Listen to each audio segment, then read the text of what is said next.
Trump is going to be a nice man now. He came close to death. One of the tragic things about life is that it ends.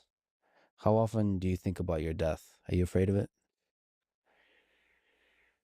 Tick tock, tick tock. It is what it is. I mean, you know, tick tock. You're supposed to go to heaven, ideally not hell. But you're supposed to go to heaven if you're good. Ideally not hell. You know, let's go to heaven. Let's get into heaven. I want to try and get to heaven if possible. You're a vessel. You want to go to heaven. You're a chosen vessel. Okay? You want to go to heaven. I don't think there's anything going to get me in heaven. If you don't have heaven, you almost say, what's the reason? Why do I have to be good? Let's not be good. What difference is it? I think I'm not maybe heaven bound. Make no mistake, he is heaven bound because I've seen the hand of God on him for a very long time, guiding him through the most unthinkable, and he will go to heaven. My father's looking down, my mother and father, they're looking down because they're definitely in heaven. They made heaven. I think my father's in heaven. He was a strong guy, but a great guy, but a strong guy. He's looking down on us right now. It's so incredible. Look at this, how this turned out. Look at that, how beautiful that is. There's no artist that can capture it as beautiful as it is today. Wow. It's amazing. But he's looking down at me right now, and he's saying, how the hell did this happen to my son, my son, my son, my son, my son? How did you find out over the weekend that you were dead? You see that? No, dead. Tick tock, tick tock, tick. Dead. Horrible word. Dead.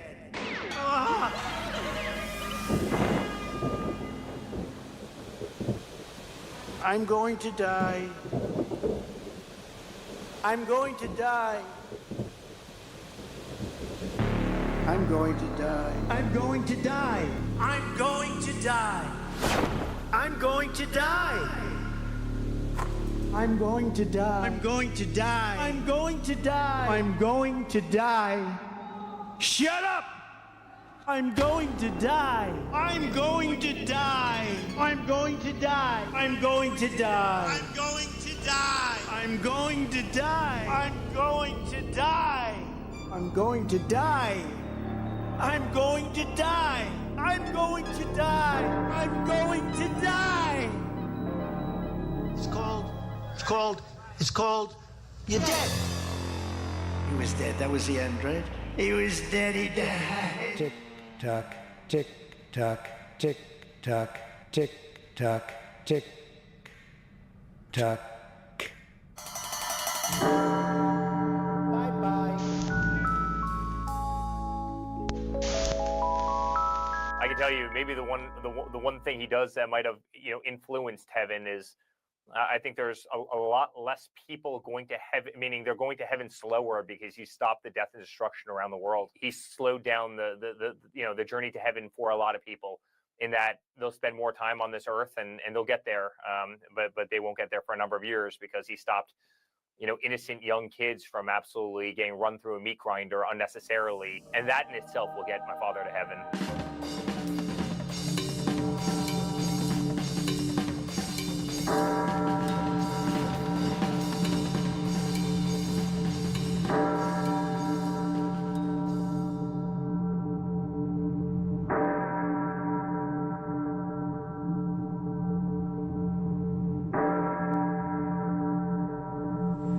I am the chosen one.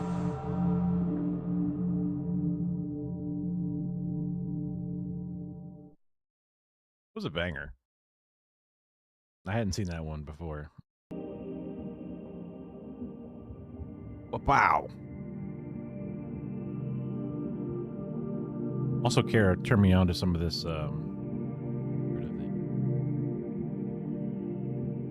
It's like Half-Life inspired ambient music. Good. It's good for tightening up and locking in. Speaking of locking in, take your meds. The mantra I need to tattoo into my fucking eyelids. Although, I might eventually ignore it because you get so used to seeing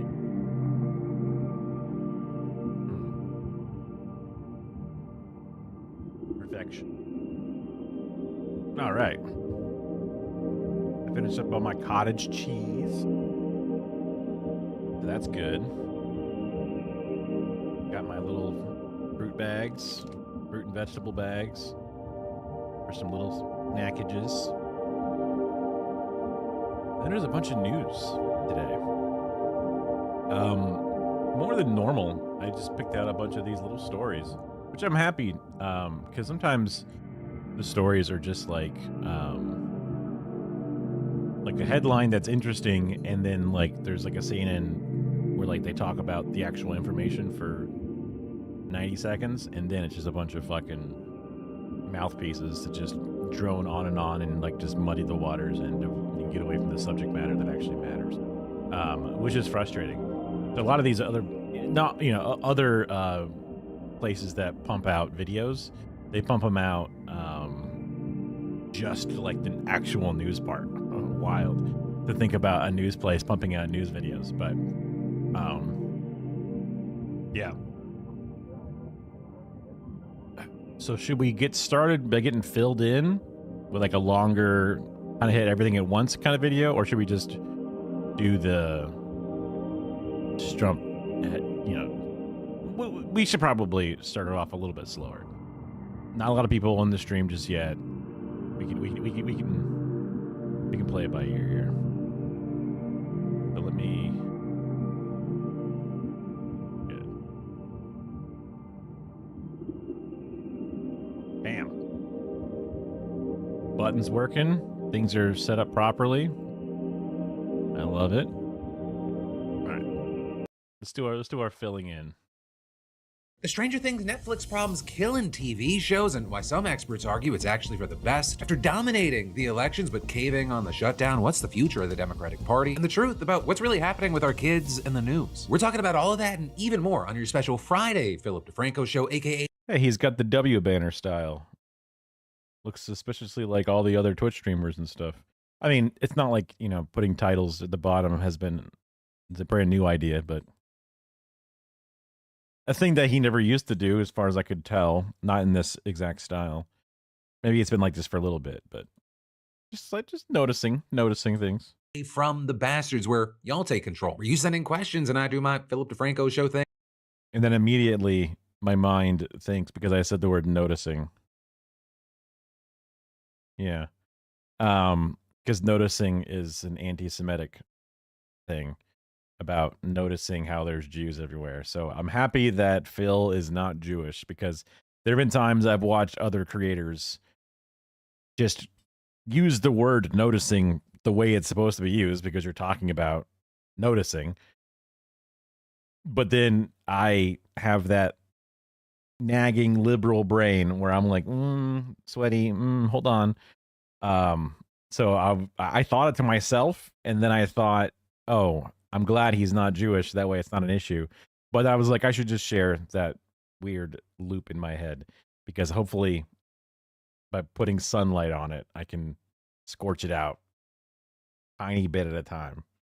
And turn it into a show for you. And today we start with Tony from Salt Lake, who's worried about this crazy situation with the kids and the news. I saw a good work video down there. Is crypto legal now? Love it. That's an awesome topic. It's a good video for another day or today. Kids. I've got kids. I just want to know, like, at what age do you think it's appropriate to start talking about all this stuff that's happening in the world? Yeah, what up, Craig? Yeah, today's one of my first earlier streams. Not quite 7 p.m. Oops. But hey, earlier than 1. Hell. When did I ever get a 1 a.m. stream when I was supposed to be streaming at 1 a.m.? So, slow start. But habits are made by keeping up with it and making slow changes. And as always, the time is utilized well. Have good conversations with Kara and stuff. So. Or do you just shelter them until they figure it out themselves? From parent to parent, what do you do? So to Tony and you listening right now, I will always say when it comes to kids, what I do for my kids, I'm not necessarily saying is going to work for your kids. Also, for this specific situation, it's a little bit different. I'm in the news and commentary space. My kids also think that it's cool that I'm a YouTuber, so they're interested in my job. And so they end up being kind of connected to that, and they overhear things with myself and Lindsay talking about politics. And I am going to get to my answer, but I'm also going to do my Philip DeFranco show thing and talk about the research and the data here. Because it's basically inevitable if kids are on social media platforms and streaming sites that they're going to have some kind of exposure to the news. In news exposure, it starts incredibly early, because even though, these social media sites, they have the minimum age of 13, surveys have found that almost 40% of children between the ages of 8 and 12 use social media. Right? And other research shows that 6 in 10 kids in that same age group, they use YouTube and TikTok every day, and nearly 2/3 of kids 8 to 10, they spend up to 4 hours a day on social media. And those numbers just get bigger and bigger as they get older. Right? Pew data from this year found that 9 in 10 teens aged 13 to 17 use YouTube, and around 60% use both TikTok and Instagram. And then with I mean, yeah, I can't imagine that they wouldn't. social media, a majority of teens say they get at least some kind of news from these platforms. How early did he say? 13 to 17? Yeah, they're going to use YouTube. What the fuck? From this year found that 9 in 10 teens aged. Also, it's crazy that YouTube is actually losing ground. It used to have near 100% control, and now it's going down a bit. I mean, like, when I was a kid, I watched stuff on the internet, but it was all fractured. But if there was one place I had it all, I would definitely be on YouTube. I mean, like, it's like saying like kids watch Nickelodeon, right? Like, it's kind of just the way that the world operates currently. And even now, it's fracturing. You used to only watch the one channel or the one radio station, right? But then other options. CraigSniffin.com download section. Yeah. So there is definitely something about, being a screenager or the developmental problems with, just sitting the kid in front of the TV. But also, there's also people that would cry that the sky is falling because kids are watching TV, but kids are listening to the radio, and then we were on the internet and other things. All the best. Let's Fighting Love. Oh man, I forgot. Yeah, because that was pre-YouTube, trying to find, like, I don't think it was Daily Motion, but there were just these weird websites where you would just find like pre-Vimeo, kind of like just alternative things to get different. Like, I remember I had to download the CCCP, not the Soviet Union, but the Combined Community Codec Pack, that had all the different video codecs for all the weird little renders people were pumping out before H.264 and H.265 were a thing. 13 to 17 use YouTube, and around 60% use both TikTok and Instagram. And then with social media, a majority of teens say they get at least some kind of news from these platforms. Because again, even if they're not explicitly looking for news, they're going to stumble across it. And, research shows that most adults, they see some kind of news on social platforms, even if they're not intentionally looking for it, like through opinion or humor-based content. Because you can say you hate politics, but politics is everything, and everything is politics. And every day you see social media surpassing mainstream news outlets. A lot of news creators, they intentionally gear their content towards younger audiences, right? They're overtaking journalists day in, day out, and the algorithms, they drive this. Right? Half of all teens who viewed news on YouTube, they say the platform itself recommended that content. And, this can be a good thing, but also it can be a very, very bad thing if they lack media literacy. Right? Experts say, and it feels like common sense to think, that kids are more susceptible to online misinformation. In fact, the News Literacy Project found that. Interesting. I don't know if it's that, like, life is like a circle where you start out like a baby and then you become an adult and then you become more like a baby again. Because I don't know who's more likely to see a shrimp Jesus and think it's real, old people or babies. That only 2 out of 10 teens correctly identify different kinds of information like news, advertisements, opinion, and entertainment. Also, you've got research showing that teens are more likely to believe conspiracy theories online. So we talked about like ASPA Science a while back, which was like a channel that is more science focused. Phil is less science focused. He's science focused and research focused or whatever, but he's not. He will read a headline, he will see an article, and run with it. Like, this is one study that shows Like it's less about a consistent scientific consensus than just a single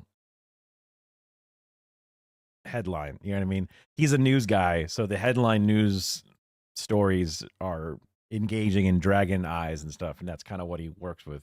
So I'm taking a lot of this with the sensationalist side of things. And adults, and more than a quarter of kids who consume news online were fooled by fake stories. Though also, I'll say, like with the AI, Because I don't necessarily think that kids are 80% of the time going to fall for fake stuff or can't understand the difference between what is an ad and what is not an ad.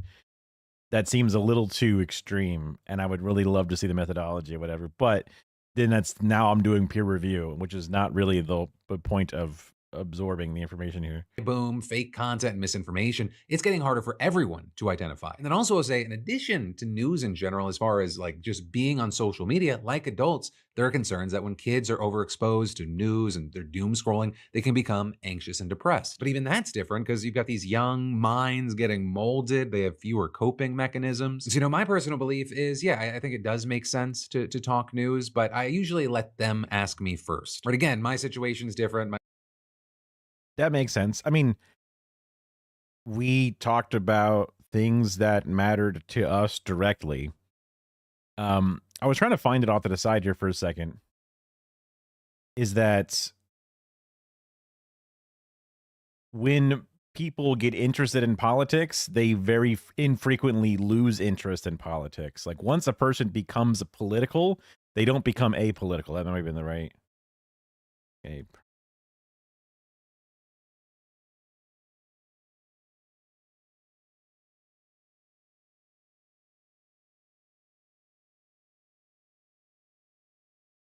Yeah, I don't know.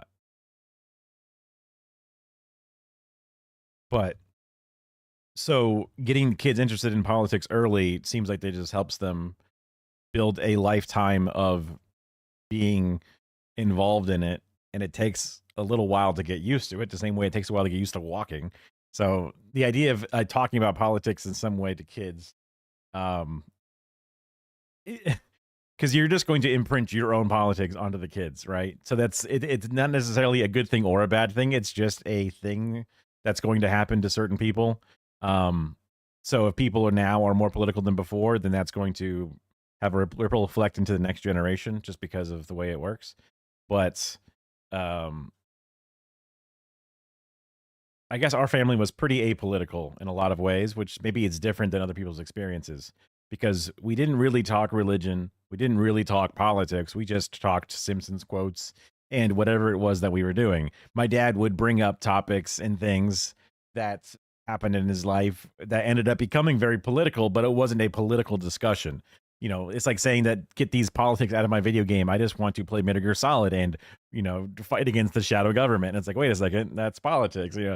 But specifically talking about news to kids feels odd because you just talk about whatever is in the world to kids. So phrasing it as, come on, kid, I need to tell you about what Donald Trump did today is kind of like, that's a little weird. That's a little excessive. It's kind of like not for them to worry about.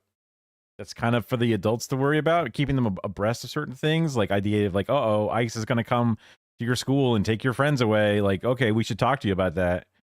Dad had a no spin zone. He wouldn't spin from where he was. He was just already turned in the direction that he needed to be in. So he wasn't going to lazy Susan and keep going around. He was fed his information. My wife and I are constantly talking about politics. I do it for my job. She's getting into like actually running for office. And I do think that as a parent, you need to be there to have those conversations, and you can. Where is he from? Whatever. Make a personal judgment if you want to be the one that starts it on a certain topic. For kids these days, they're hyper connected. Something's going to be said at school and it's going to come home. And if you do not raise your kid, the school or the internet will. And so also generally with that, I think it's important to teach having a healthy skepticism, not, keeping such an open mind that your brain falls out, but a healthy skepticism. And part of that is teaching media literacy. And right now, very few states actually require schools to teach news literacy, and only 39% of teens report having had media literacy instruction. And so then hold on, Support among teens. We found little evidence that schools were already providing media literacy instruction. Existing news literacy standards requirement. Well, that must be a new thing. Standards requirement versus teaching requirement. That I don't understand.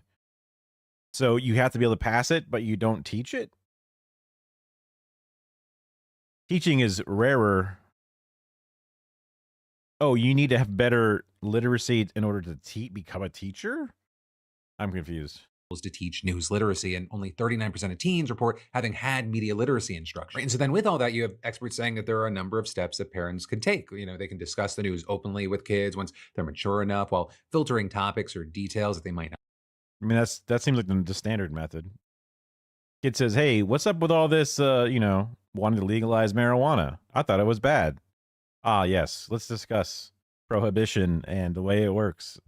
Not be ready for. Redirect them towards reliable sources like Elon Musk's Grokpedia. I'm joking. But yeah, direct them towards reliable sources and teach them how to determine when a source is credible. Explain how news operates differently on social media. Teach them how to have a healthy relationship with social media. I mean, if you can. I know a lot of people, myself is included in this sometimes, have a hard time breaking away from devices. So with all this, I can't speak to a specific age, but what I will say is like my oldest son, he is in 5th grade and he is constantly asking me questions based off of stuff that he's hearing at school. Though also with him, I'll say I love the conversations because it feels a little bit like an information exchange because, I'll info dump on any of the political stuff that he's asking me about, but then he info dumps about he loves the Artemis moon missions. I got a little, and I mean this with love, a little space nerd on my hands. But yeah, talk to your kids, and I don't Interesting.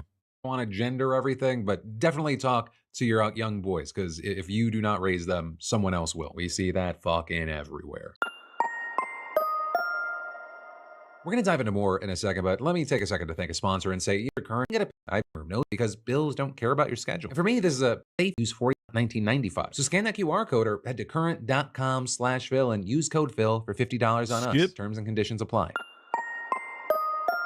Interesting. I mean, I watch somewhat regularly now. I have not seen this style. For the next up, we've got Olivia, a federal employee who worked unpaid during the longest government shutdown in history, asking this. I wanted to really ask you about what you see as the future of the Democratic Party. There's clearly been a pretty prolonged disconnect between the messaging of the Democratic Party and this kind of gravitation towards messaging towards the center, towards the moderates. So there's a few things that we need to talk about when looking towards the future. Because this blue wave that we saw in the 2025 election cycle, it's kind of just further exacerbated divisions between the progressives and the moderate factions of the party after you got wins from both sides. Right, for many, it just kind of emboldened competing visions for the best strategies heading into the midterms. Right, in Virginia, you had Abigail Spanberger replacing the current Republican governor, and in New Jersey, you had the governorship staying blue in a competitive race, electing Mikey Sherrill. Both Spanberger and Sherrill, they ran very middle-of-the-road campaigns. They focused on the economy, public safety, and healthcare, while then also intentionally distancing themselves from the left wing of the party. But at the same time, in the most watched race of the year, you had 34-year-old Democratic. And look at the level of support and the uphill battles that they had to go between. Which ones had a huge shift in young people and excitement versus federal workers who are being forced to work without pay. Socialist Zoran Mamdani running on a patently progressive platform. And in addition to attracting massive national attention and winning, Mamdani spurred the biggest turnout in a New York mayoral election in more than half a century. He set a record for the highest early in-person turnout ever for a non-presidential election in New York. So you've got moderate Dems pointing to Spanberger and Sherrill's win, saying, hey, the path forward is centrist. That's how you combat Trump. That's how you win elections in 2026 outside of New York. But establishment strategists, they claim that progressives, they've made the party unpopular by pushing agendas that are just too extreme for most Americans. And with that, you had analysts noting that Spanberger and Sherrill were able to win statewide elections in 2 states that more accurately reflect the American people, arguing that Mamdani, he lost in parts of New York that more closely resemble the rest of the country. And with that, you have moderates arguing that those further left of center, they're not going to be able to win against Republicans in key swing states. Right, states that are not only for a presidential election, but, these districts that'll determine control of the House and the Senate. And some even argue against supporting even further left candidates in places where they win, like Mamdani. And that over concerns that Republicans will present progressives as far left extremists or communists, and paint them as the leaders of the party. And that's a thing that they're already trying with Mamdani. Though there, I would interject that the Republicans are going to do that no matter what. Whether it be libs at TikTok or Fox News, if they're not going to try and paint Mamdani as something, they're just going to find some fucking random person on TikTok and be like, this is all Democrats. You've got Republicans going on TV saying like they're trying. I mean, that was the libs of TikTok angle that became mainstream in its own bizarre way. Just basically putting that hate campaign and doxing campaign as the forefront. I mean, I guess it was still technically not like the straight up congressional, but I feel like there must have been some libs of TikTok tweets fucking printed out on poster boards at the local fucking FedEx Kinkos and brought in, and as some fucking representative or senator talks about it.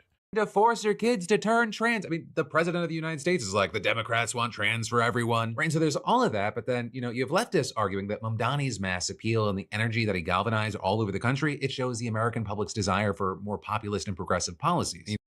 Yeah. Culture war, always a way to distract and to set up a division because conservative policies are not popular among people and proven not to work or whatever, but they can then work on wedge issues where just being like, look, we want to do fast and free buses because that's awesome.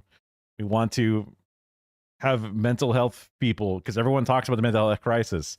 No one ever wants to do anything about gun control, and everyone says mental health is important. And then they go, shucks, but let's never do anything about it. Someone says like, yo, does it make sense to send a guy with a club and a gun to go talk to a person who's just not in their right mind?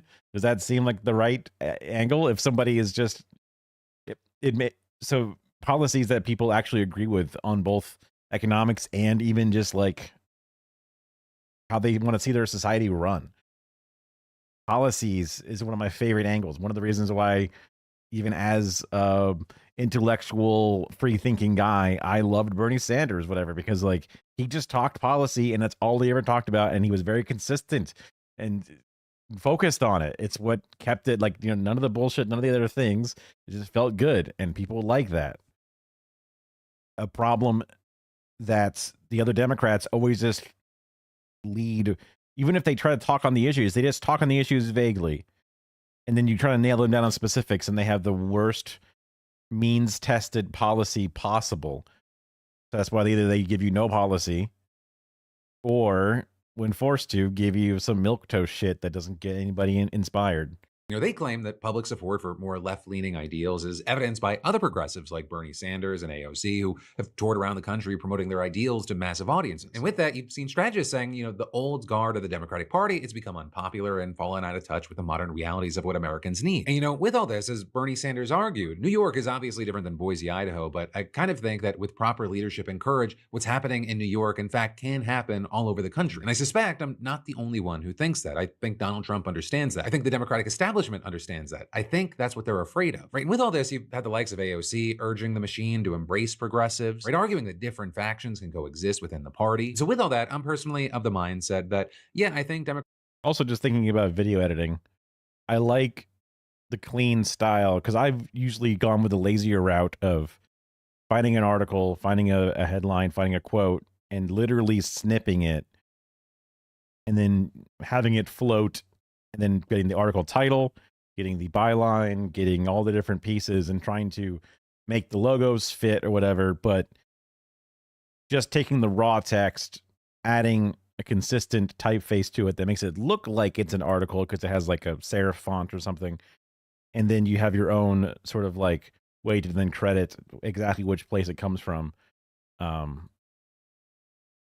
It's clean, especially if you have a lot of different things. It makes the process streamlined. Although maybe sometimes it's nice to say, have like the big names of the places that you're pulling the information from because those names carry weight. So having the Guardian's logo is better than some random, Times of, I don't know, St. Augustine or something. And you go, what is this? Democrats should not be afraid to embrace more progressive ideals. And when I say that, a number of those ideals are actually things that I think Donald Trump falsely tried to claim. Because while a lot... Yo, Rich, thanks for the follow. A lot of the stuff that he's doing is really just protecting and further enriching really rich motherfuckers. A lot of the stuff that he pushed were these populist ideals. Like he pushed himself as the no more wars, peacetime, stuff's gonna be cheaper and more affordable president. Meanwhile, almost all the stuff he's done hasn't helped or actively One Piece. hurts Whoa. the people that are kind of average Joe Blow or vulnerable. I was talking about this on the Crashing Out podcast with myself and Alex Perlman, but like the median age for a first-time home buyer is now like 40 years old. The ladder's been pulled up on young people in this country. When you remove opportunity and or even hope for opportunity from young people, you're not going to have a great outcome, right? And so you can't just Don't worry, guys. We got the 50-year mortgages lined up. And yes, we did tune them so that way they barely change your monthly payments and just lock you into paying interest for like 20 years straight before you get any principal. So even the idea of like housing markets tend to go upward over time. So then as you pay off principal, you gain additional equity in the home as the value of the home increases. Even that part is fucking held out. say Trump bad, but you need to have policies that are like, hey, stuff's expensive. This is how we're going to try to address that. Hey, owning your own home, that appears out of reach. How are we going to address that? Uh-oh, you got sick or some horrible thing could be just around the corner. How are we going to deal with that? And, you know, looking forward to the midterms, a recent poll found that Democrats are far more enthusiastic about the midterms following the 2025 elections, where you had 47% of registered voters saying they'd vote for the Democrat in their district if the elections were held today, while 42% would vote Republican. Also, 67% of Democrat or Democratic-leaning independents said that they were extremely motivated to vote next time, much higher than the 46% of Republican-aligned voters. And notably, that's also while the Democratic Party's approval is still very, very low. I mean, it's hovering around 33%. And again, I'm not saying all Democrats everywhere need to go full Mamdani, but I mean, there was a new survey, for example, from YouGov. They found that many of Mamdani's top progressive policies are actually very popular nationwide. Most popular were his proposals. What? Proposals on raising taxes on millionaires and corporations. Nearly seven. Okay, I mean, I like that Phil is acting. I mean, I don't want to do the thing where it's like, what, you're just finding this out now kind of thing, because that's not helpful. And it's acting elitist because I only learned it only so long ago, right? Only a handful of years ago was these truths sort of shared with me. So acting like my shit don't stink and I'm holier than thou just makes people not want to come to the left or whatever it is. But I'm glad that he is getting into it and putting it out to his audience like this, because it'll bring in even more people. And you know, his wife is running. I would want his wife to run from a leftist perspective and actually have the scruples to do it. I don't know if she's done community organizing and things for a long time. I'm not sure if she's running for a full-on House seat or whatever. I didn't really see remember the name at all. But I would assume, just off of my previous what I think of what Phil's politics are, it would just be kind of like traditional Democrat without too much progressive policy. But maybe, you know, she's a whole different person. But if it's anything similar to Phil, that would be what it would be. But I'm glad that he's seeing it in this way. 7 out of 10 people, they said they supported that idea, and that including 4 out of 10 self-identified Republicans. So to kind of try to put a bow on this, I think more populist ideas are the way forward. It's why in the past you've had the same people that voted for AOC having voted for Donald Trump. And even from these last elections, the moderates, they were talking about things like affordability and healthcare. And I think it's important. I mean, I live in Florida, so I've never talked to a person that did not know that the system is rigged or system is bad and they want something to change. That's always an angle that's going to win, and talking about the problems of regular people was how you're going to get wins. But my mind always goes back to my dad getting mad and saying that, damn it, these Democrats just go around telling people they're going to give them money. That's like buying votes. And that's what every politician does. It goes around and tells people they're going to do good things for their group. When Republicans go to big companies and say, we're going to give you tax breaks, how is that also not buying votes? What are you talking about, right? Even them saying, we're going to do good tax policy to then create jobs, so then you get money. Like, it's still all, in the end, one way or another, saying that they are going to improve their life, which is then therefore buying votes with a better life or better food or better whatever it is.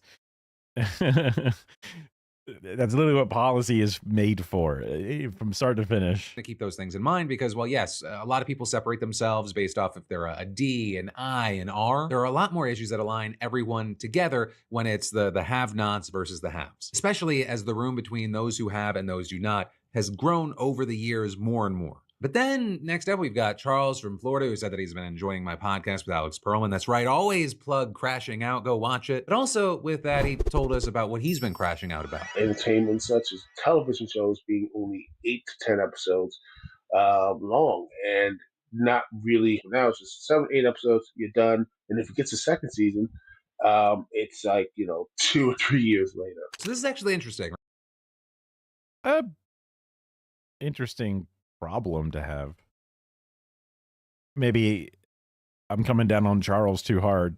It's like, come on, bro, I have a real problem. But there has been a shift.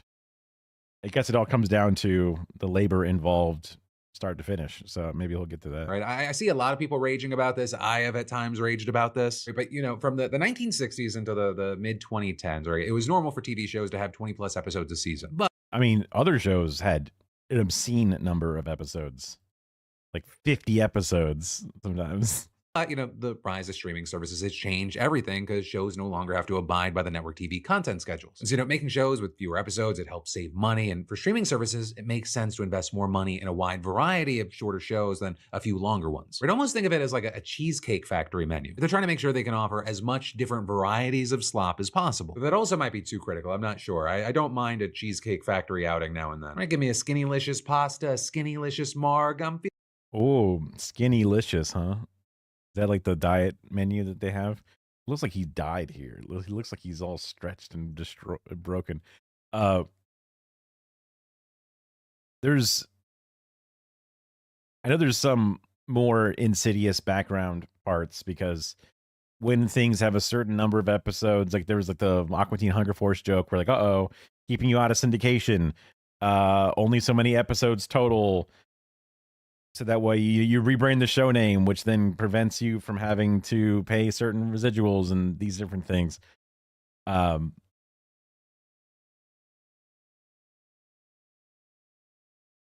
to think if there's other, but yeah, I mean, being able to also binge, you don't want to like invest into a show that only gets watched if people click on it, versus it just being on TV endlessly and people will watch it because it's on TV. So having fewer things to write. Dang, they're huge. Feeling like a bad bitch. But what was I talking about? I should also know that things are constantly changing, right? Season lengths for stream shows, they've also shortened more and more over the years. And yeah. Oh yeah, and then like the time between seasons, sorry. They can it, they throw it out there to see if people like it, and then they go, okay, we'll give you another season. And then it takes a long time to get those from start to finish. And they're also shot more movie-like than it's on a soundstage where most of the scenes are all done like this. And there's a couple of days where they shoot outside of these scenes. So it's harder to crank them out in the same way as well. It takes time to make those things. And that's annoying when you're like, oh man, I want my show. I want it now. Remember when Rick and Morty was a show that I was really interested in, but there was a long wait between seasons because they wanted to do a good job writing it. And then we got, I mean, I still enjoyed it while I did, but then you end up with a lot of pickle, whatever. Mostly the fans ruined it. It was nice to have something different for sure, but things take time and giving them respect for taking their time. Because then you also end up with games, both the crunch culture, but then also, getting a broken game delivered to you. And then you have to wait for the patches to come out to fix it. And it didn't used to be that way because it used to just have the time dedicated for it to be right. And I guess they can't patch a TV show. Although they did do that one episode of Game of Thrones where they rotoscoped out the fucking coffee cup or something and then re-released it on HBO. So I guess they can. Yes, because everything's now become interconnected, it's even spread to broadcast TV. Data definitively shows that the number of episodes per season for scripted shows, it's shrunk in the last few years. Right from 2018 to 2023, the average number of network episodes per season fell from 15 to 10, while for streaming shows, it went from 11 to 9. And as far as like the time between seasons, I will say, yes, that has also gotten larger. Well, all the production issues and the pandemic happened, and then of course there was the strikes. Yeah, it's hard not to notice things like Squid Game and Wednesday, big Netflix headliners having nearly 3-year-long breaks between their first and second seasons. Also, of course, famously, Stranger Things, they went from just over a year between seasons 1 and 2 to then 3-year gaps in production between each of the last 2 seasons. Millie Bobby Brown Dude, they're not even kids anymore. What the fuck? was 12 years old when the series started. She has a whole ass baby now. And while, Game of Thrones, That's crazy. That's great. I didn't know. Yeah. they produced a new season almost every year. Now, HBO consistently runs a 2-year break between seasons to accommodate the productions like The Last of Us. Hell, Apple TV's Severance, they had a 3-year hiatus between seasons 1 and 2, and the third season's not expected until 2027. And then with that, as far as like, why is it taking so long? Well, there are a number of arguments. A number of the shows are, high quality in creation and production. So when that's the case, it's more similar to producing a series of long movies rather than traditional TV. Also, a thing I'll say is that network shows, they're usually or have been more episodic. Each episode, it stands on its own in a loosely connected season. But now more often in the age of streaming, you have a kind of a more narrative-driven, overarching story over a course of a season. So, those can take longer to produce. Also, as far as production, a lot of these big budget shows, they're kind of, heavy on production, complicated sets, heavy CGI. Also, you then have to think about the talent. Shows with A-list celebrities, writers, directors, or kind of other top-tier creatives, you have to work around their schedules. But, with all of this, it's not me defending the changes, right? And while a lot of that, it maybe explains it, it doesn't mean that everyone has to be good with it. In fact, critics have been very critical of the normalization of what we've been seeing. People arguing that these big breaks, they're bad for audiences who forget what happens season to season. They lose interest in the shows. Looking I think having enough time to make sure your art is good. No, it's bad for audiences. Deliver my slop now, damn it. You taking 48 hours to deliver my Amazon package, that's bad for audiences. We want 24-minute delivery, not even 24-hour delivery. What? Into it, there's some data that indicates that delays lead to a falling viewership overall in certain cases. Also, separate from the viewers, the growing trend is shorter seasons with longer breaks. It harms people working in the film industry. Right, a lot of writers' rooms have been scaled down to smaller staffs or shorter periods of time. And actually, do you think it's the episode limit that's doing that specifically? Or is it something else? production jobs have decreased. One report found that in 2024, entertainment jobs were 25% below the level they were at in 2022. But with all that said, one of the reasons that you're probably not going to see a change here is that this trend doesn't appear to be individual years, especially with the pandemic being a thing, are always a little bit weird.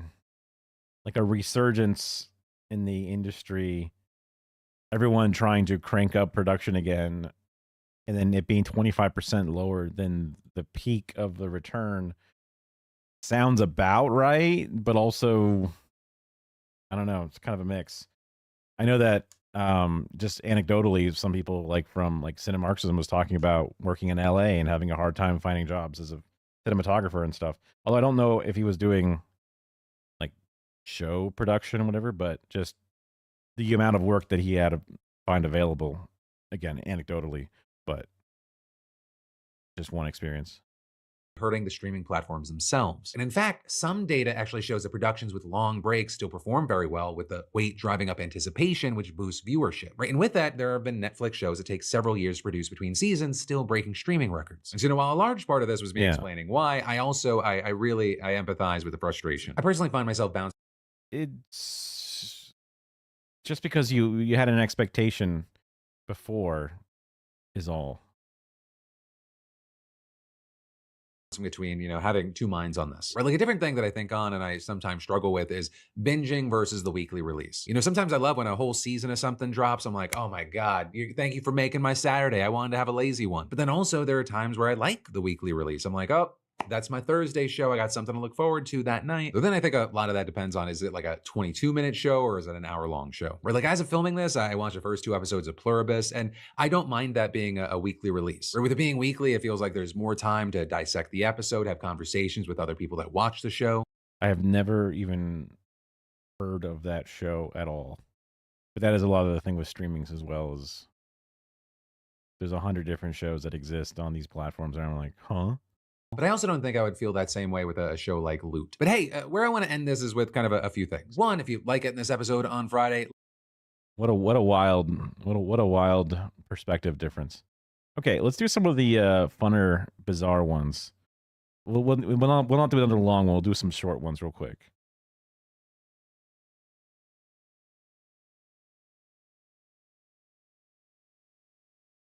This will be a fun one.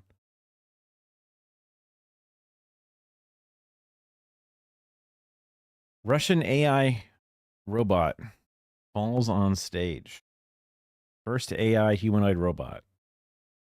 We're in the build a robot stage. Bizarre. It was one small step for a robot, followed by one giant faceplant. The much-hyped Moscow debut of Idol, billed as Russia's first AI-powered humanoid robot. And that's gotta suck so bad, dude. Emerging to the theme song from Rocky. It managed a small wave before tumbling over. Organizers trying to pull... Oh, bro. Oh, bro. Oh, no. A black curtain over the toppled Tin Man before dragging it off stage and out of sight. It's... Oh, God, the curtain's not even like... Oh, it's all twisted.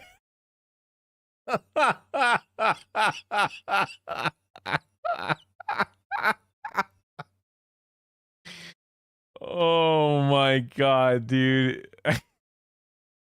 It reminds me of the Simpsons episode. Where they're like, oh fuck. I'm trying to think of the right way to look it up. It's like Krusty's puppet.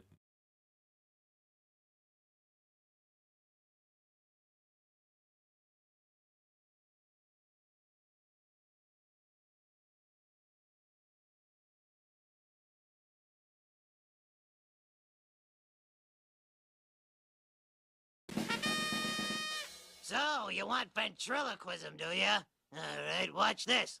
Hello, Alphonse. I've got a riddle for you. Why is a raven like a writing desk? I don't know. Why is a...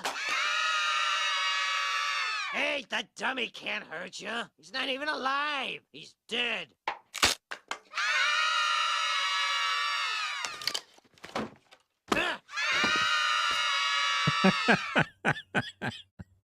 It's basically that. It's just like a thing that goes bad and then it gets worse and then it gets worse. A small wave before tumbling over. Organizers trying to pull a black curtain over the toppled Tin Man. I mean, it's not even like it's a talent show where you're like, oh, that was a disaster. All right. Here's the next thing. It's just, this is the entire thing is here for this. Just turn the lights off, you know? Before dragging it off stage and out of sight. The developer responding with a statement by the banged up robot. What is truly frightening is not to fall, but not to get back up. With love. A theme for humanoid robots across the globe. This match in China highlighting their agility and their humility. The first human vs. robot marathon in April had no small amount of slip-ups. While there have been stumbles, the... What the fuck? Is that one like a drone? What the fuck? It's like... There's like 4 propellers? And it's on, oh my God, dude, it's on a pallet with wheels and it's like giant. You're gonna like completely like blend somebody with those blades. Oh my God. And then like they're like steering it with 2 strings. That's crazy. It beams into like that one divider. Oh my God. While there have been stumbles, the industry at large making leaps and bounds. China's new iron robot had to be cut open at a tech demo to prove it wasn't a person in a costume. Meanwhile, Okay.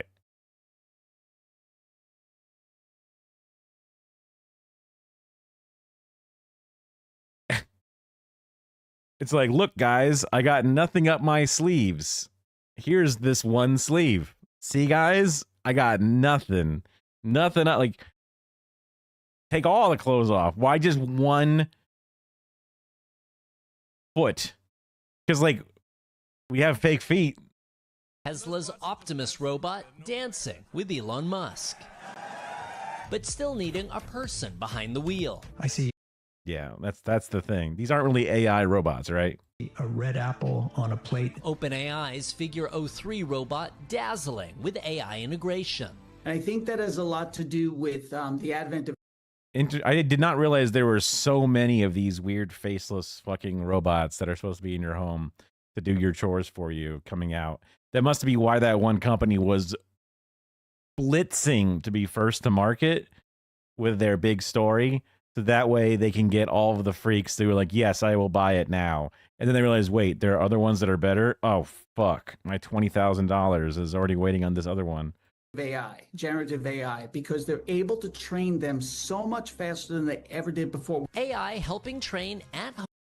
Completely bullshit fucking tech reporter, Zoom call bullshit.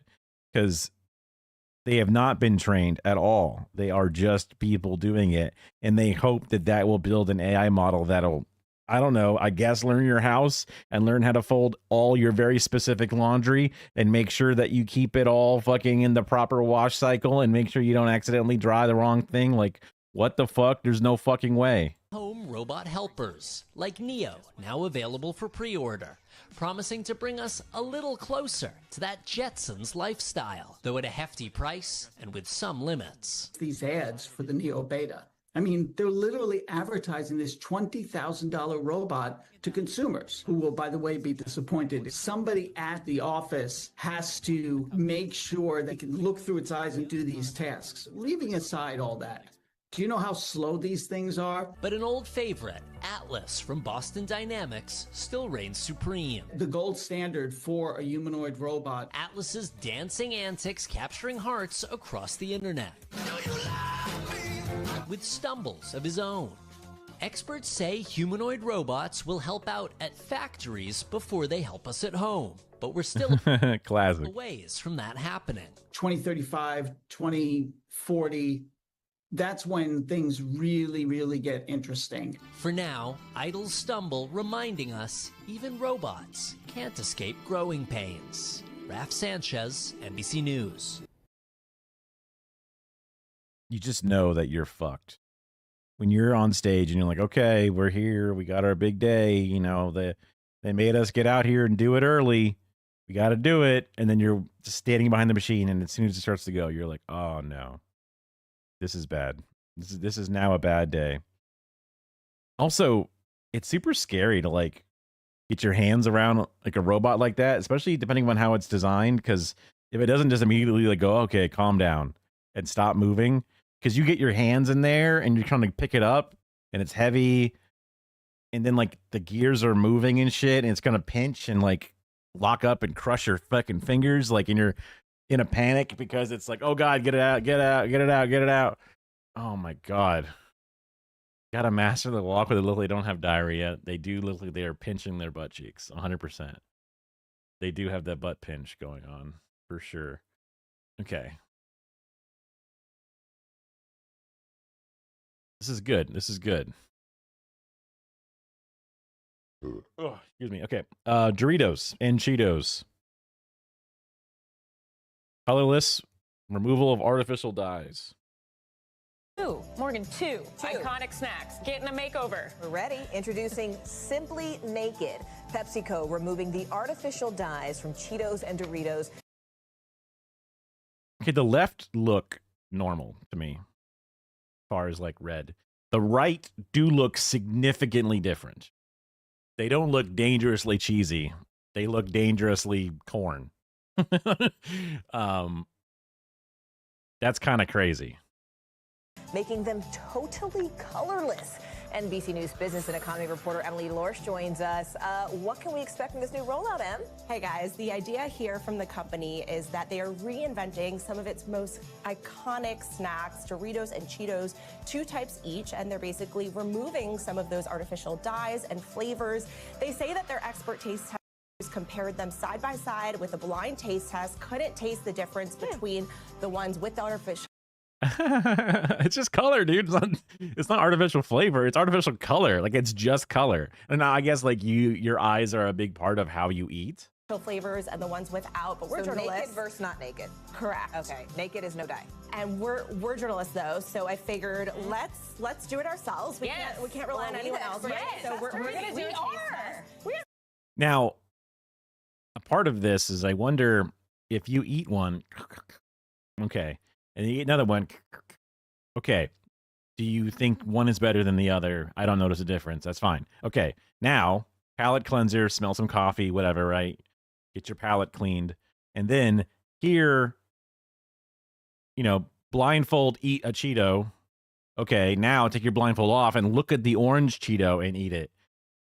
Is that one better because even if it was the same one back to back, is the one with the color more appetizing or seem like it tastes better? And then you have to do like a double blind and like, did they eat the first one with or without and like decide, but like, I wonder if how beautifully orange they are helps it taste good. So these glasses will tint I'm like drooling now thinking about eating Cheetos. It's crazy. them so that we won't be able to see the coloring that the viewers will be able to see. And so we're going to bring them out. And we have here one of the kinds that's the Dorito. Okay. I mean, they could see. And also you can just look at the plate and you can see. And then you know which one's which already. It's ruined. Also hilarious having the guy run out. Flavor. We have the nacho cheese. And then we also have the puffs. So let's try each. Oh, I see. They're tinted glasses, but yeah, they've already ruined it. This should be like spinning around so you lose track of it. But even then, like you can still kind of know kind, which is and which. let's see if we can taste the difference, if we could taste those artificial flavors. Okay. That's one. Tastes like a Dorito. Okay. Is it a Cool Ranch Dorito? Or I assume they're supposed to be Cool Ranch. Or the cheese. I'm not sure. I mean, I guess because the other one looks kind of orange. I think they're supposed to be the nacho flavor. I'm gonna have to chew it now. Now everybody's gonna sit and listen to it, which is a little awkward. But here we are. Eating on TV is real fun. We're in it together. Sorry about this. I can't tell. Can we get someone else? Wait. Jen, can you come and taste the chip with Wait, us? I can't tell. Wait, come on in. Which one of these is? Okay, Is this naked? Do you want me to take it off? Can I try the chip or should I Which try one? the puff? Which one do you think is naked? This one, I think this one is naked. This one, the other one felt a little You are like a correct, little. Ellison. I am. You are correct. She's correct? Okay. Okay, so are we going to do the puff now? Yeah. Yeah. Oh yeah. Do I want snacks? Are you kidding? Wait, I want to try a puff too, though. That's why you like the orange. It reminds us of blocks of cheddar. Can I try a puff? Maybe you guys will disagree. Okay. Good. Tastes like a puff. Tastes like Cheeto. Can we go to the other one? And guys, what I think is the cool thing here is that, like little kids running around with the cheesy fingers, I think they that's can't the wear a naked white one. shirt. You think that's I the think naked the one? far one is the naked You're one. right. Am I right? Oh, look at They didn't let the other girl guess. Wow, we tester did for this. real. Two for two. If you guys want, you can take them off now. They're You can really see good. how they look different. Oh, you're right. I think a few things that are interesting here They also just look like white cheddar. is, you have a little kid running around, they might not have those cheesy fingers. So, Yeah. Having the colorless, or it's like a pale yellow, you wouldn't have the cheesy fingers. But you would still have the pale yellow on the fingers because unless like food colors it makes it stick to your fingers, which I don't think it is. However, on the other side, one of the flavors they have is the Flamin' Hot Cheetos. So we don't have the Flamin' Hot Cheetos out here. We also don't have the Cool Ranch Doritos, but those are also flavors that they're rolling out. For each of those, I mean, you see Flamin' Hot Cheetos, you see the color, it's hot. So I don't know if that's gonna, make people not feel so great if they're picking up a Cheeto. They don't know if it's going to be spicy. And don't go anywhere. I want our viewers to maybe grab a snack and stay right here where you're watching NBC News Daily. We thank you for watching. Very, very, very news style commentary, the banter. They had some time to fill, clearly. Okay, this is one that I wanted to watch for sure. Oh, can't move mouse with my hand while it's automating the clicking for me. I'm free. Okay. Prisoner program in Maine allows inmates to earn money working remote jobs. This could go one of two ways.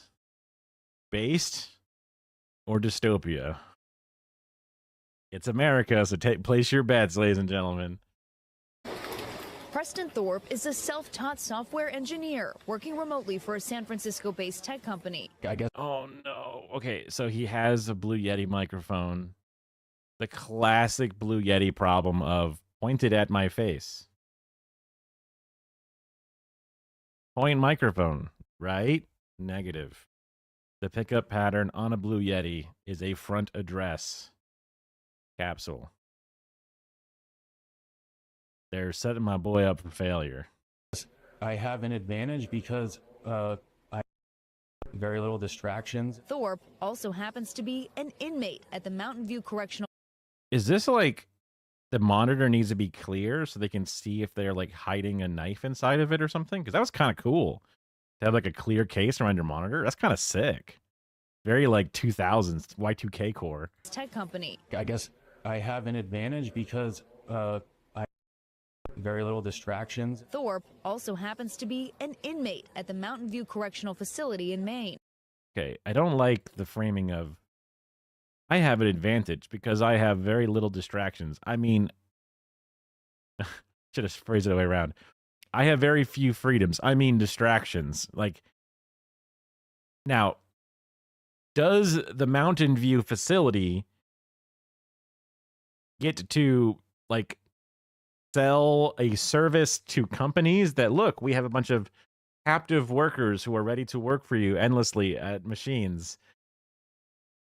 Or does the guy just get to just become an employee and get paid a full wage and just have the benefits of being an employee and the value that can add to his life? Or is it going to be a prorated, oh, because you're a prisoner, we only get you paid such and such amount? I'm going to guess it's the more of the latter. And I can imagine the facility, the same way that like a place would go, look, we're going to get a job with the, lawn cutting places or, license plate manufacturing. Those are usually more state run things. This is now a corporate job. So like imagine people who were picking crops and food or doing agricultural work as a thing like that. That's not just them opening the free labor market. That's them being sold as a cattle to a outside buyer. And I imagine that's what's happening here. Wait, why is my background removal turned on? That's weird. That was probably turning up all my frames unnecessarily. Whoops. I have a purpose now. Like prior, I had nothing going for me, and I had been a drug dealer for years. Thorpe is one of Why is it so quiet? about 40 residents here working remotely for various industries. Across the country, at least 3 other states, including Kansas, Ohio, and California, allow some inmates to work remotely. Maine is at the forefront, according to the Alliance for Higher Education in Prison, requiring inmates to first complete higher education and comply with the case plan set by social workers. We've taken it to the next level where we, allow and encourage individuals access to the internet. That work netting at least one inmate a 6-figure salary. But per state law in Maine, after taxes, 25% of the earnings are put towards paying restitution to victims.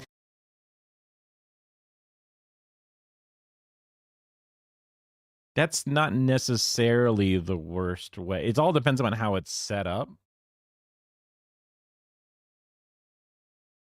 Up to 25% or 25% or more. Work netting at least one inmate a 6-figure salary. But per state law in Maine, that's such a funny thing to like point out specifically.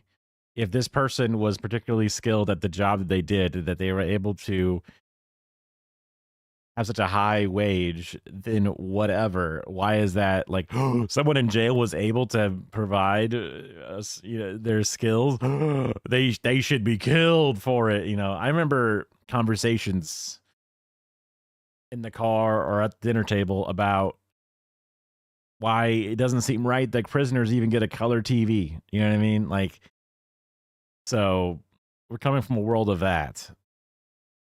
But justice has had the situation and the problem of how can you adequately help the victims, and victim assistance is commonly absent. So having restitutions be a part of the process and making sure that it's in there is not the worst thing. I was thinking that was like they were taking some for their own coffers or whatever, but I wonder if more of it gets pulled out. After taxes, 25% of the earnings are put towards paying restitution to victims. 10% is set aside for prison room and board. See, there you go. And there you go. 10% after taxes is set aside for room and board.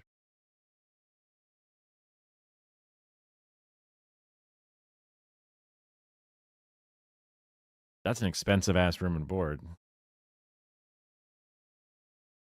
Also, people pay taxes to provide that room and board.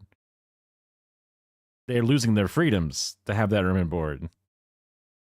So you get to just dock 10% of their post-tax pay, which is actually higher percentage than just 10% of their pay,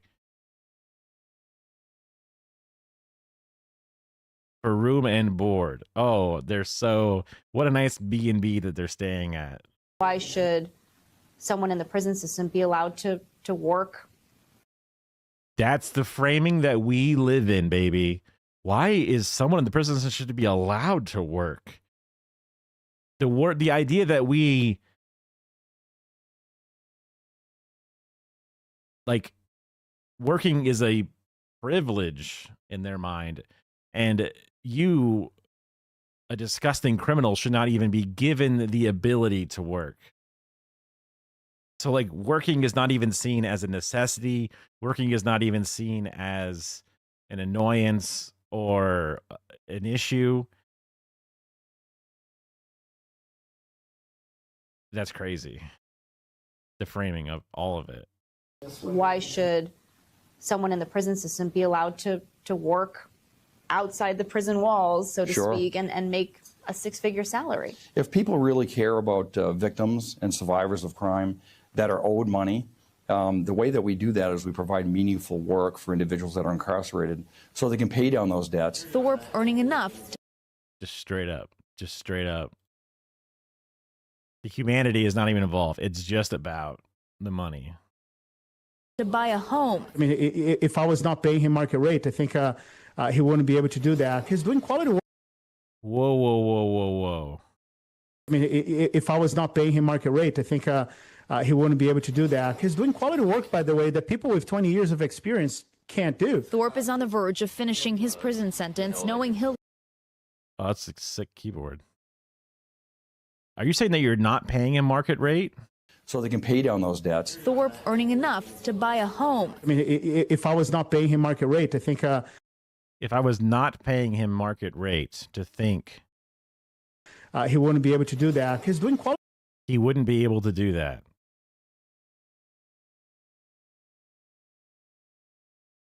If I was... Oh, so he's paying him market rate. So he would not be able to buy his home if you were not paying him market rate, I think is what he's saying. Quality work, by the way, that people with 20 years of experience can't do. Thorpe is on the verge of finishing his prison sentence, knowing he'll leave here financially stable and employed. Ryan Hopkins is about halfway through his 42-year sentence. After earning a bachelor's and master's degree behind bars, he now provides remote tech support. I created this system with AI to create the tickets and all that. Then I report everything here. I created this system with AI, sure, bro. Sure. You made a form. Got it. It sounds cool, and obviously this person is getting their life back together. I don't even know what crime they did, obviously, but going sicko mode with the vertical monitor. The setups are atrocious because they're in prison. On Slack. Hopkins will be in his 60s by the time he's released, working now to fund that eventual future. Now I feel like I've started my life in here. He's like keyboard on the lap. They don't even have a drawer. The ergonomics, there's no care for that. Ass chairs they'd be sitting in all day. They don't care about that. They're not even sure these people deserve. Is that Ethernet running through the fucking wall? What is that? The transition's going to be much softer. Thorpe's outlook on life much different than when he first arrived. I had pretty much like resigned myself to that I would never have like a family or, you know, like a normal kind of career and all those. See, like allowing people into regular society. Crimes are, laws are set up to set up the structures and rules of society, the guardrails or whatever. And then when people break those rules, they're outside of society.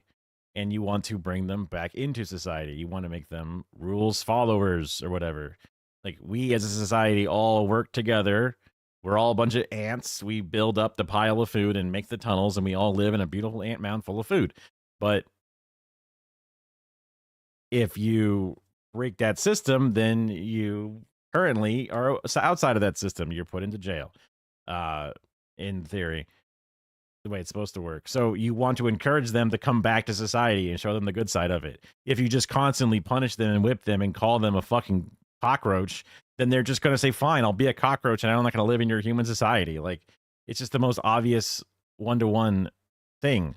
If you're trying to convince them to be a member of society, why the fuck would you not show them what being a member of society is like? Things are like within reach now. I want to give them opportunity to be successful and to give back to the community inside and outside of the facility. A connection to the outside world and a win. I knew what it would be. I was afraid that there would be more of a pay disparity, them taking 10% instead of significantly more. It seems like they, at least based off this framing, are able to just get after, obviously passing and proving that they can, they've earned degrees and they've, gone through different steps in our current sort of aggressively unhelpful system. If they're making the means of what they have, then they're able to then get clearance to have a computer or whatever it is, right? The things that they may not normally get access to. And then able to just enter the job market as an individual, which I think is good. That's a better way to do it. They still dock pay because they have to. They just have to. Permanently. Not even like, okay, we'll dock pay up to the cost of the monitor and the computer and whatever it is that you needed over a period of time. They're just 10% permanently. Oh, you're in here for 40 years? Beautiful. We'll get 10% for 40 years. That's kind of crazy, man. Kind of crazy. I mean, I kind of expected it to be like this, but I guess it's not as bad, but it's still not the best way. Okay, next one. America is toxic, and now a toxic gas leak. This morning, the major cleanup underway after a chemical leak in Oklahoma left dozens hospitalized. Sorry, it was a little quiet. Major cleanup underway after a chemical leak in Oklahoma left dozens hospitalized. We just have a huge cloud of gas coming out the west side of the Holiday Inn is all we can see. Video shows thick clouds of what officials say is anhydrous ammonia gas, a concentrate farming fertilizer. That gas engulfing the parking lot. Oh no, that's cancer. Concentrated aerosolized fertilizer. Oh, that's mega cancer. Oh no. Of a Holiday Fair. Yeah, what do you know? Wednesday, west of Oklahoma City. I see like an old lady coughing and everybody's coughing around us. So we just ran through that cloud of smoke. We couldn't breathe. Like I thought I'm dying. I thought I'm going to quit running and just collapse on the floor. First responders racing to the scene, more than 70 people receiving treatment. Oh my God, dude. 11 of them in critical condition. There were some serious injuries, and those were meta-flighted to Oklahoma City. My roommate, his lips were just swollen blue and crusted over, and his eyes were bloodshot. Police going door to door in gas masks, evacuating nearly 1,000 residents in a 1.5 mile. Whoa, how big of a fucking truck was the? Oh my God, mega cancer. Radius, including at least 2 nursing homes. Hundreds more people told to shelter in place. Authorities say the gas came from a tanker truck carrying 25,000 pounds of ammonia. I don't know what that means. That's a gas. Gas is weightless to me, dude. What the fuck? Oh, it's right outside of like a housing area and a fucking hotel. No wonder there were so many people impacted. What's it just doing sitting there? The incident is believed to have been an accident as the driver had stopped at the hotel for the night. Right now. Duh. Okay. Duh. I'm like, why the fuck would a first? Okay. Duh. Okay. Best we can determine that it was either a mechanical failure on a valve or it was a faulty seal. It's also in the middle of nowhere, Oklahoma. What the fuck? It's not like it's like some kind of like terrorist attack. It's like, huh? But yeah, I mean, some car bumps into some other car, road potholes, this thing's rattling around, getting bumped and scraped and dinged, driving for the profit motive for years, every O-ring getting slowly cracked in sun exposure. Eventually, one's going to go. Now, that shelter-in-place order has since been lifted, but officials say it could take a number of days to clean up all that ammonia. And this morning, several people remain in critical condition. In what way are you ever going to go like, we're good. Time to mow the lawn and kick up all this grass that was just coated in this shit? Like, I wouldn't go outside. I mean, I don't go outside that much, to be honest. But I wouldn't go outside for a month, you know. I don't know, man. That sucks. That sucks. Maybe this could help. Maybe it actually probably won't help. Actually, a different kind of cloud. We're going segues here. We got our segues. An atmospheric river taking aim at Southern California. Out of the dangerous storm hitting California at this hour, evacuation warnings have been issued. More than 22 million Americans under alerts now. Heavy rain expected tonight, right through tomorrow. Oh my God, why is it so red? I'm sorry, it's so loud. It doesn't sound that loud. Flash flood watches in effect from San Diego right up the coast. Winds gusting up to 45 miles per hour. Authorities now warning this could be very dangerous. Matt Gutman in the storm zone tonight. Tonight, roadblocks are up and evacuation warnings are in place in Southern California as a powerful atmospheric river threatens to turn hillsides into mud. Our station KBC tracking road conditions in Sherman Oaks. Watch closely as this Tesla loses control, spins out, and slams It's probably just doing self-driving. I mean, you don't know. Into the guardrail on the 405 freeway. First responders warning residents if they don't evacuate when told, it could be too late. There is nothing that can stop a mudslide. Once it starts, it's on its own timetable. We will come and rescue and help. Dude, did you hear that person screaming? This is obviously footage they're just voicing over, but it's on its own timetable.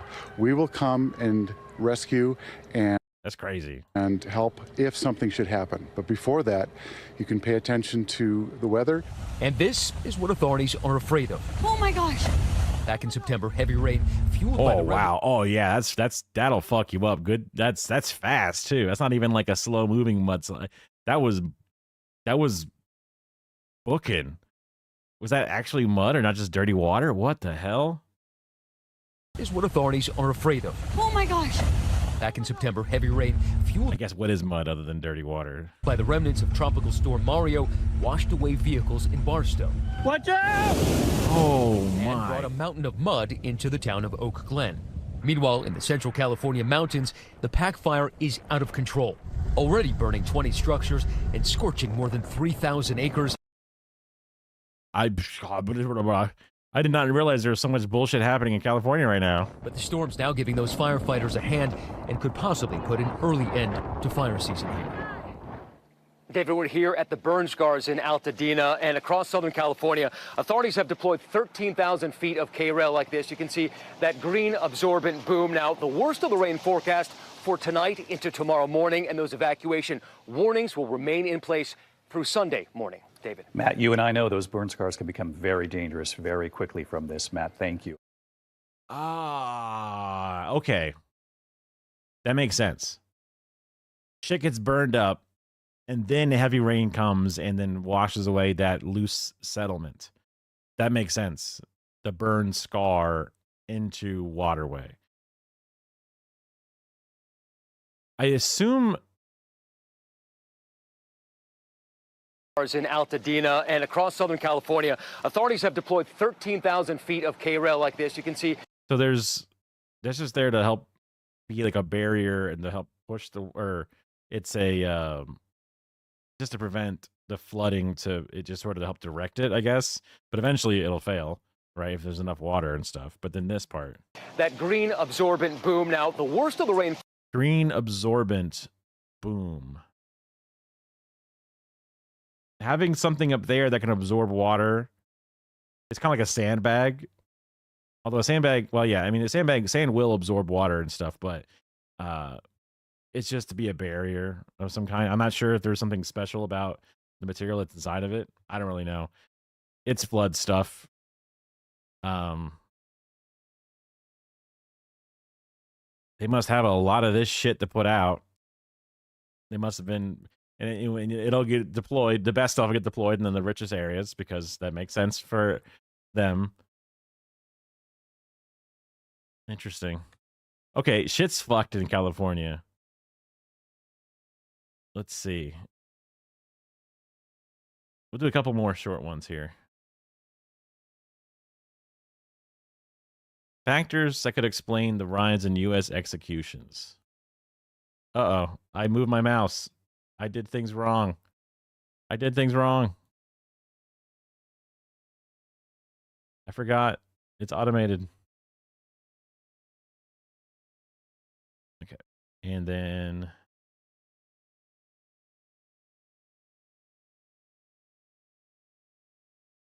A man in South Carolina is said to So quiet. be executed by firing squad today. 44. South Carolina's crazy, dude. Firing squad? I mean, maybe that is the safest. Lethal injection just seems to be crueler and crueler the more you learn about it.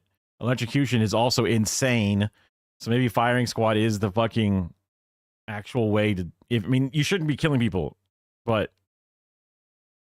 A man in South Carolina is said to be executed by firing squad today. 44-year-old Stephen Bryant was convicted of killing 3 people in 2004.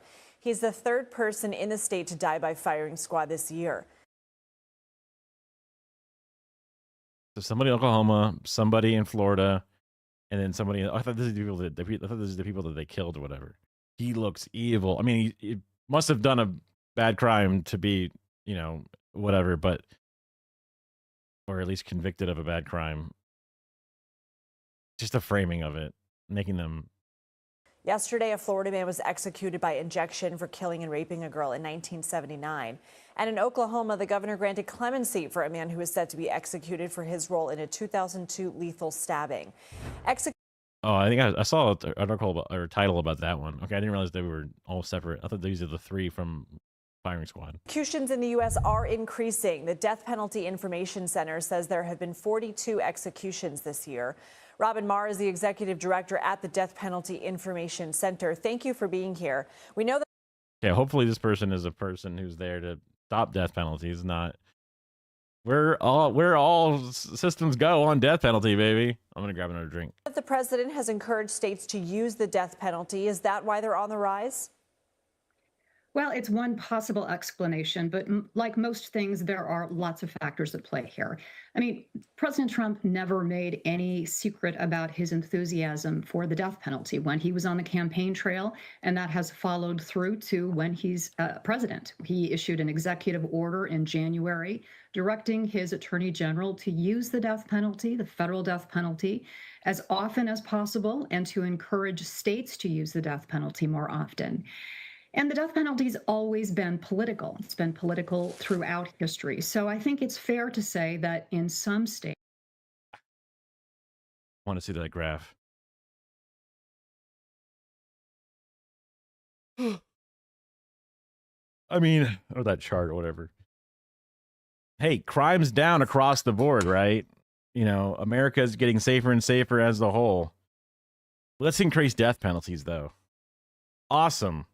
it's been political throughout history. So I think it's fair to say that in some states, elected officials there are listening to the president's invitation to use the death penalty more often and scheduling more executions. But we also need to step back because what's clear is that it's a minority of states that are using the death penalty now actively. Right now, we have 42 executions across 11 states. But if we took Florida out of the equation, which has executed 16 people this year, we'd have a year that looks like we'd have a year that looks like most other years. So Florida really is the outlier here. Florida's execution numbers, which are the highest they've ever been in history, are really the Totally not political, though. Totally nothing to do with the Trump administration. Sure. ones that are tipping the scale. Why are some inmates on death row choosing firing squads? Well, the idea that inmates are choosing any kind of execution method is a little bit of a misnomer. Okay, I was like, oh wow, they actually get to choose themselves. That does seem like the smallest bit of like a light in this situation, because maybe they don't want to die by lethal injection because it's insane. And then they go, actually, no, you silly bitch. Of course not. You can't choose. And it's like, oh my God, never mind. Oh no. Prisoners are given limited information about what methods of execution will be used. And in South Carolina, that information is very secretive about what? Lethal injection or electric chair. Those are the other two options. So Mr. Bryan has chosen the firing squad, I think very reluctantly, without really understanding meaningfully what that's going to entail. I don't think there's much hidden about what a firing squad is. Like, if they know how many guns there are and what model of gun and how many blanks are distributed in the guns to have plausible deniability for the ones pulling the triggers. But like, no, man. I think a firing squad is probably the most known method of execution and how it will be played out. Feel free to elaborate on that if you would like in your next answer. But also, I want to ask you, Gallup polling shows public support for the death penalty has decreased. Does that create pressure for state leaders to grant clemency like we saw in Oklahoma? Well, it certainly should. I think what it shows is that there's a huge disconnect between what elected officials are doing and what the American public wants. I mean, we've seen the decreasing numbers trending this way for. So I don't understand her stance on this because she's from a center about executions. I cannot imagine, even with my understanding of the American healthcare that we have, that she is a part of a team that is like just all about the facts and figures of death penalty and with no opinion on it whatsoever. I'm thinking of this if this presentation and interview was done from Democracy Now!, how it would be phrased, and the person would be like, look, I want to make this clear. These are the number of things. These are the different things that are seen to be bad. These are the individuals that have been executed despite having their innocence professed by all parties, prosecutors, judge, victims, everybody. And yet, but she's just like, nah, it's just on the rise. Who's to say, oh, public sentiment is down on it more than ever, and yet there's more that are happening more than ever. Who's to say? Many decades now. We're down from a high of 80% down to barely a majority of people supporting use of the death. Oh no, dude. I did not realize it was that bad. America had an over 80% approval of the death penalty, and now we're just barely at slightly a majority of 51 plus. It's like, oh, it's still terrible. Penalty. And when you dig into those numbers, I think they become even higher. Lots of concerns about fairness, about racism, about the errors that we're seeing in death penalty cases. So I think that elected officials that are paying attention to what the American public is saying will probably be more cautious about how they're using it in the future and may look to correct some of the injustices through commutations, as Governor Stitt did. Robin Marr, thank you. Pleasure. Crazy. Mildly depressing. Now let's go with a longer one. It's not that much longer though. This is a Donny O'Sullivan video. This will be fun. Oh shit.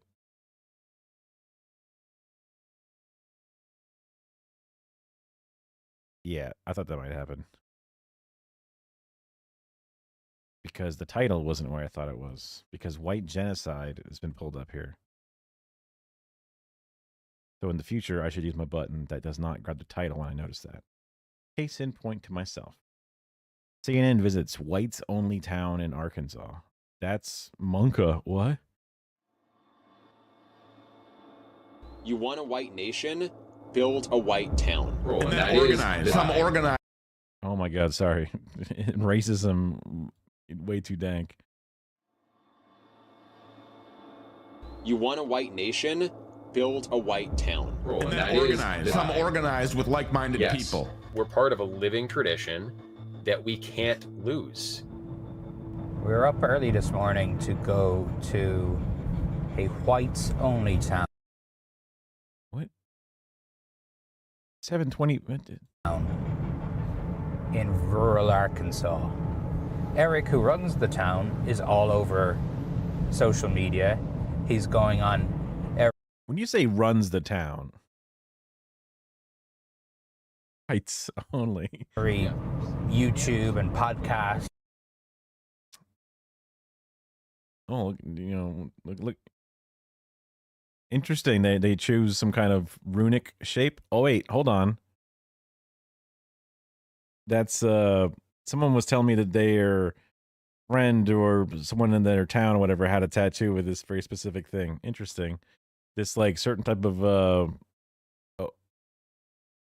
I forget which rune name it is, but it's like it looks like a little sperm with 2 feet.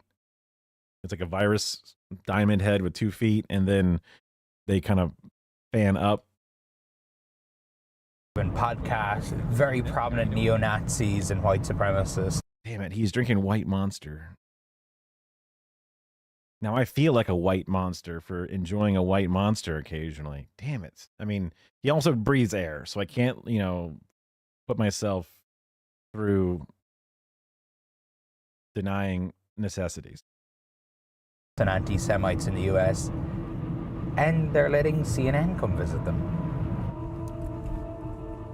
There he is. Donnie, I'd be worried for your life, bro. I mean, honestly. Donny O'Sullivan, nice to meet you. And how many acres? I don't want to get all phrenology like, but you see a guy that looks like this. I mean, he just looks like a white supremacist. Doesn't he just look?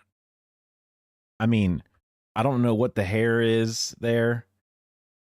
He just has that like hooded brow with the dark eyes and the ears have an angle. He just looks evil. Also, the polo shirt. I don't like it. The vibes are fucked, unfortunately, from afar. Maybe fortunately from afar, right? O'Sullivan, nice to meet you. And how many acres have you got here? Or 160. Okay. Ish. It's pretty sizable. Yeah. That is a pavilion, or will be a pavilion. Just a place to meet up. That is a pavilion. Well, it will be. Just a bunch of weeds. Just a bunch of trash. What does somebody have to do, or what does somebody have to be to come live here? You have to be someone who identifies with your European heritage and ancestry. So European, white.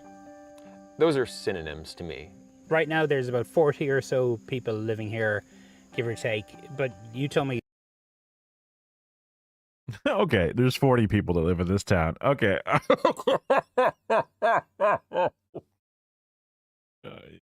If somebody wants to come here, there are some classrooms that have 40 people in them. You know what I mean? Like there are like, you know, elementary school classrooms of 40 people in them. What do you, okay. You got 140-ish acres on just your bottle. Oh my God, dude. There's hundreds of people want to move here. Hundreds of people have applied. Yeah, there are quite a few people waiting to be interviewed. Wow. Are they all racist? Well, it depends on what you mean by racist. Oh, I mean racist. Oh, you do? Okay, then yeah, I guess you're right. Are they racist in the sense that they hate other groups of people and want to deprive other groups of people Finish the thought, bro. of resources or opportunities? No. No. No. No. But they wouldn't want to live next to them. They would specifically look for the only place that makes that, well, there are other places out there, but in America, on the books at least, that avoids having to live around other people. Even just, also, you're depriving those people of your wonderful community that you're trying to move into. So even if you see this as a good thing, now you're depriving somebody a good thing in your own fucking logic. People like Eric are afraid that white Americans are being replaced, and a projection from the U.S. Census. And that's where the white genocide theory comes down. White nationalist conspiracy theory that claims there's a deliberate plot to cause the extinction of white people through forced assimilation, mass immigration, or violent genocide. My favorite response to this now is, even if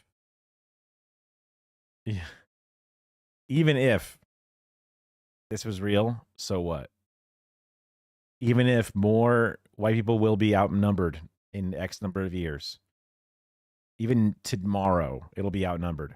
So what? I thought you don't care about race. So what? Tell me why it's bad. Like, there's a lot of other ways you can look at it and tell them how not true it is, and whiteness is a fucking concept, but just be like, why the fuck do you care? Why does it matter to you so much? Because you have to then start saying racism shit, and they don't want to say racist shit. They just want to say like, well, I'm concerned about this. I think it's bad. Well, tell me why you think it's bad. Census has them worried. I think America is due to become a minority white country for the first time in the 2040s. Are you concerned about that? Of course I'm concerned about that. And look at what's happened in South Africa, right? White people used to run that country.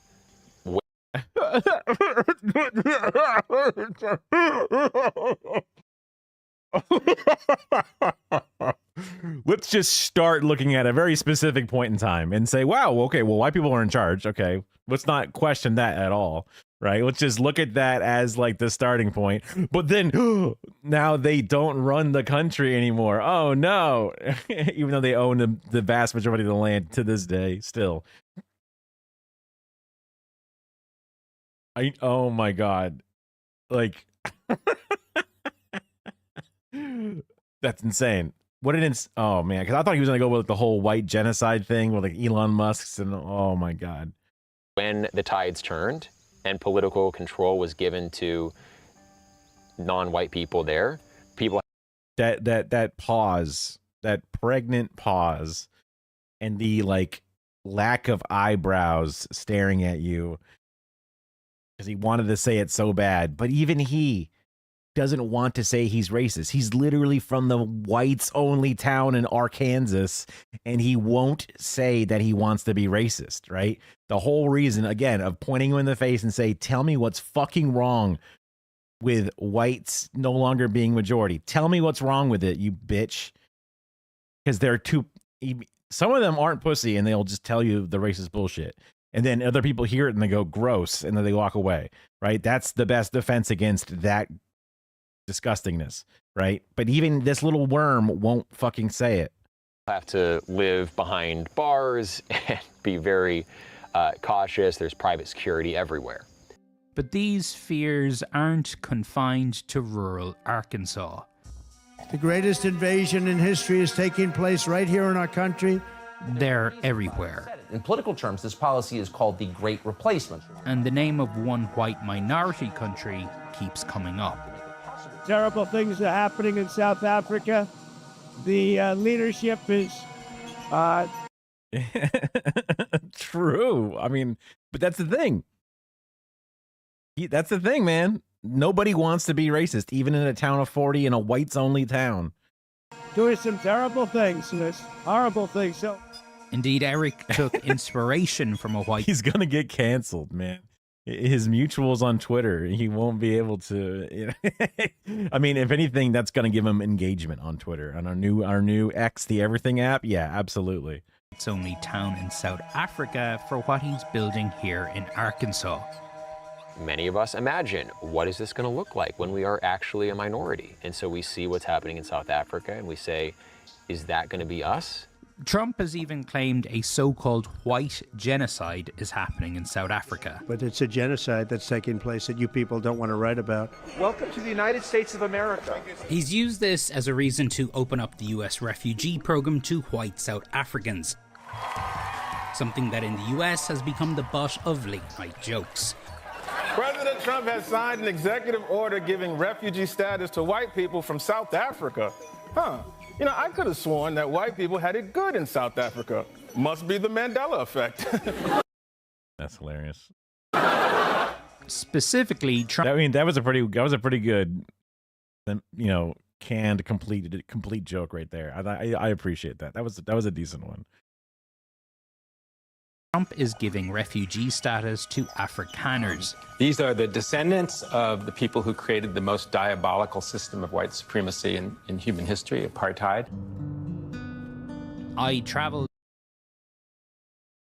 I don't know details about apartheid specifically in South Africa. I think it's wild to say that was just because I am vaguely aware of, I mean, like, chattel slavery in general was seen as particularly obscene in the grossness of what they did. Because even other Western nations that still did abhorrent slavery and stuff did not do chattel slavery specifically, creating, like, dehumanizing them to the extent that we did. And while I'm sure there was, you know, very similar things on both, you know, on all the different versions of it, but just to say it's the most disgusting form of it is whitewashing ourselves is basically what I'm getting at.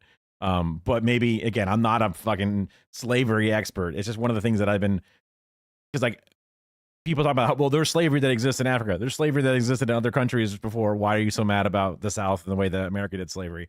But there's, like, if there was particular problems with the version of slavery that we had on top of slavery just being bad on its own, right?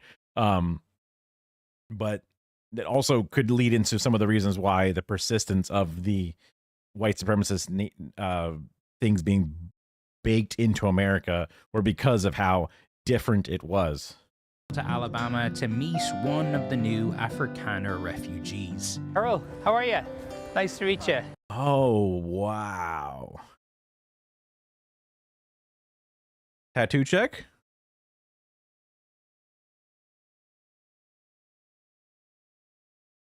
Can't quite make out what it is from here, but we'll keep an eye on it.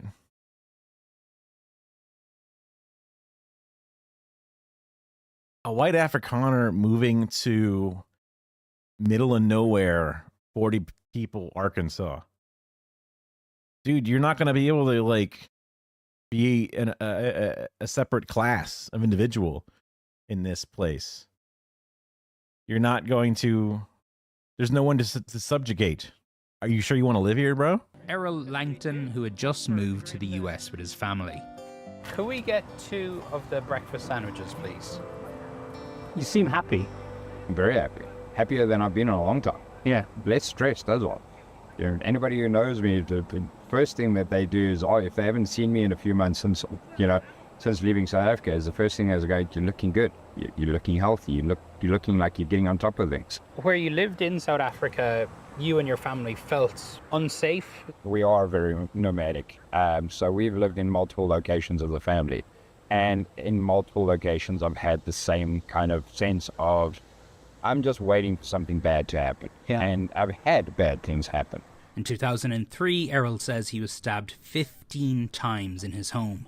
He says the intruder was black, but he doesn't know if the attack was racially motivated.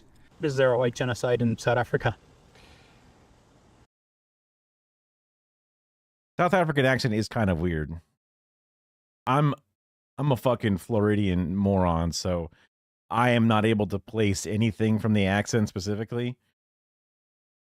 I just know that they have a weird way of talking.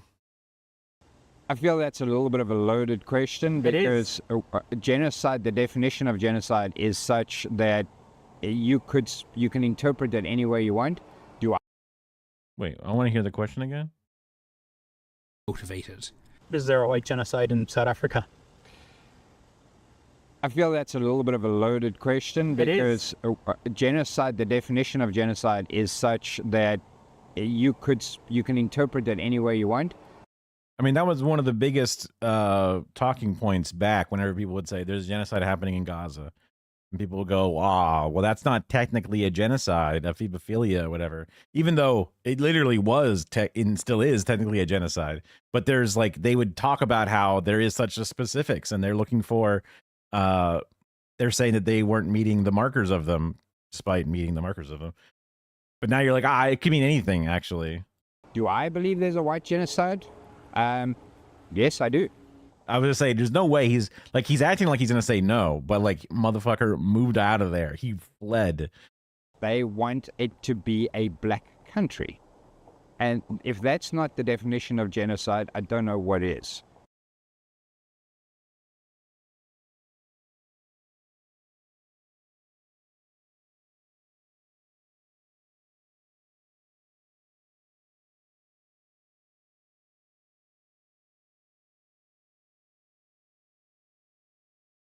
Just making sure to keep myself from saying things I shouldn't say, for one.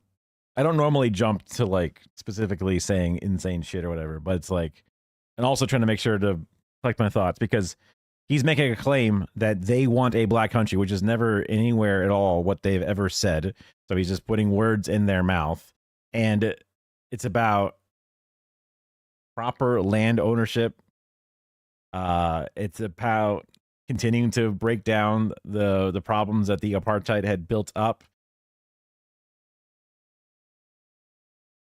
And there's still a ruling class of whites that are holding on to the capital. And I mean, there's a lot of details with the way that the South Africa situation has not gone the way that they pretended it did. Like when Nelson Mandela and them, broke down the apartheid system, they did not turn into bedlam of killing whites in the streets or whatever. It was never like that at all. And they've had a very slow regaining of political power, comparatively to what even they were expecting. So then all of a sudden now to say that these things are happening in such a way is ridiculous. And they say that these owners that are mistreating their workers that ever have any backlash is all because of a white genocide thing is kind of disgusting. I don't know the reasoning behind his particular stabbing in 2003. It doesn't even matter if it was a unjustified, not that a stabbing is justified or whatever, but you get the idea that it wasn't it was a work dispute or something else. He just says, I don't know if it was racially motivated or not, and just leaves it at that. But he's a racist. He's just he moved to a racist town because he's a racist. Again, it's not always just about murdering. It's the term is eradication, by whatever means. So who said anything about money? Now he's saying it's not about money? Has the idea of white persecution in South Africa taken such a strong hold in the US? I think one could say that a lot of the problems that we experience in South Africa today might be experienced by countries like America in the future. A lot of it. Why are you coming here, dude? Why would you come here?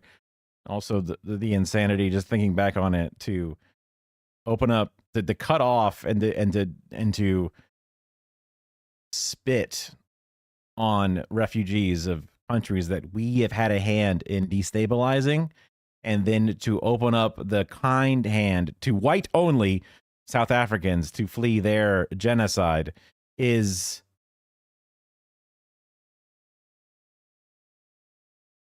not even The Onion could do that kind of, like, it wouldn't even be funny. It's just stupid. It's just gross. It's just so fucking apparent. It's exhausting to go to somebody who's like, what do you mean he's racist? And then you try to explain it. And these are just 1 out of 1,000 drops that are all very clear in their own. And then you try and share them all at the top of your head, and it's just falls on deaf ears. And it's insane how clear it is, and insane how little people want to listen to it. That there has to be a story set up and framed this way because of the wildness of it. It is down to this man, Ernst Roots, an Afrikaner who's made multiple trips to Washington, D.C. and has appeared all across conservative media. Especially farmers in South Africa, white farmers in particular, where they would be tortured to death and it would receive very little news. Farmers. They're out there in the fields with the big straw hat, working their field. Oh, they're not? Oh, weird. News coverage, and that's unfortunately. One of the lessons from South Africa is when white people or Westerners become a minority, the threats and the targeting doesn't stop, it becomes worse. So you view this as a fight bigger than just for South Africa. It is for Western civilization. We do believe that Western civilization is under threat. I think America should look to South Africa and be concerned. How important has Donald Trump been for putting the Afrikaner issue on the world stage? Well, so is Afrikaner a term just for white South Africans? Is that what that is? He's been fundamental, and he's played a very important role. Death, death, death, horrible death. This was that one. A South African ethnic group primarily descended from Dutch, French, German settlers. Yes, okay. Afrikaner is specifically white South Africans. Roots' message has made it to the White House. Excuse me, turn the lights down and just put this on. It's right behind you. When President Trump showed videos of what he said was evidence of white persecution in South Africa. Now, this is very bad. These are... Why is he turning the lights off to look at a television? It's on a projector, dog. Our burial sites right here. Burial sites, over 1,000 of white farmers. So what is the truth? These Afrikaners are among the most privileged people on the entire continent. Everybody got all hot and bothered about, the program being stopped, and, South Africans are now coming in, and how unfair that is, and all these whiteys getting an opportunity when there's people somewhere else that should be getting an opportunity. I think it's utter bullshit. Do Americans need to be worried? What really is going on in South Africa? We went there to find out. Wait, what? This is not the whole story? Where's the whole story?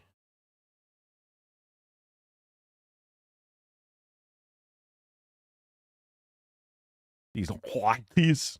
He says it.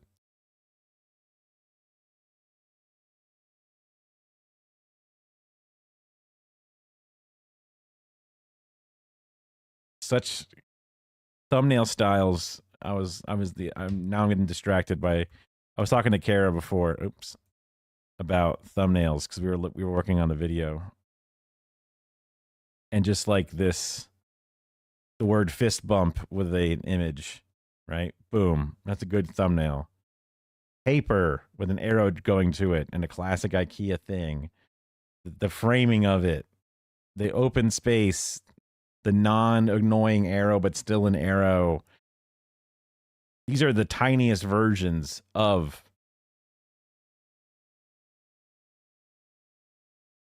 what a thumbnail becomes. There's just the side panel and how good they are.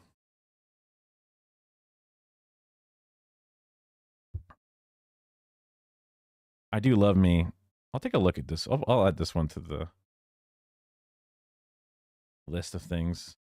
That one seems cool. We were talking about millennial gray not that long ago.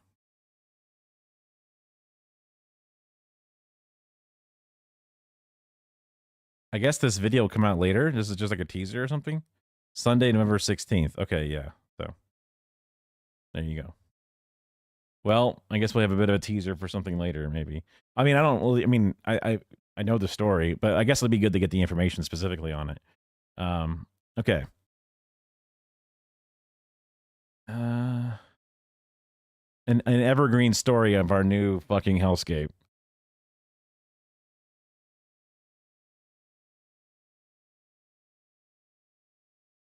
Waiting for the thing to finish. American Psychology Association warns against using AI as a therapy. And speaking of all the debates, Son of a bitch. of all the ways that AI is set to give us a hand, what about using AI as your therapist? Well, today, the American... I just think back on my mom was talking to me about, would it be cool if there was a computer program that could just be your friend and just talk to you as like a friend? It's like an AI friend. And I was like, that's so depressing. That's a terrible idea. Now, the amount of money it would take to start up that app or whatever was now to the point that it's going to crash our entire economy with the whole AI bubble problem. So it's not like it was a realistic thing to ever fucking implement, but he was right. That's an app that would then eventually take over / ruin our society.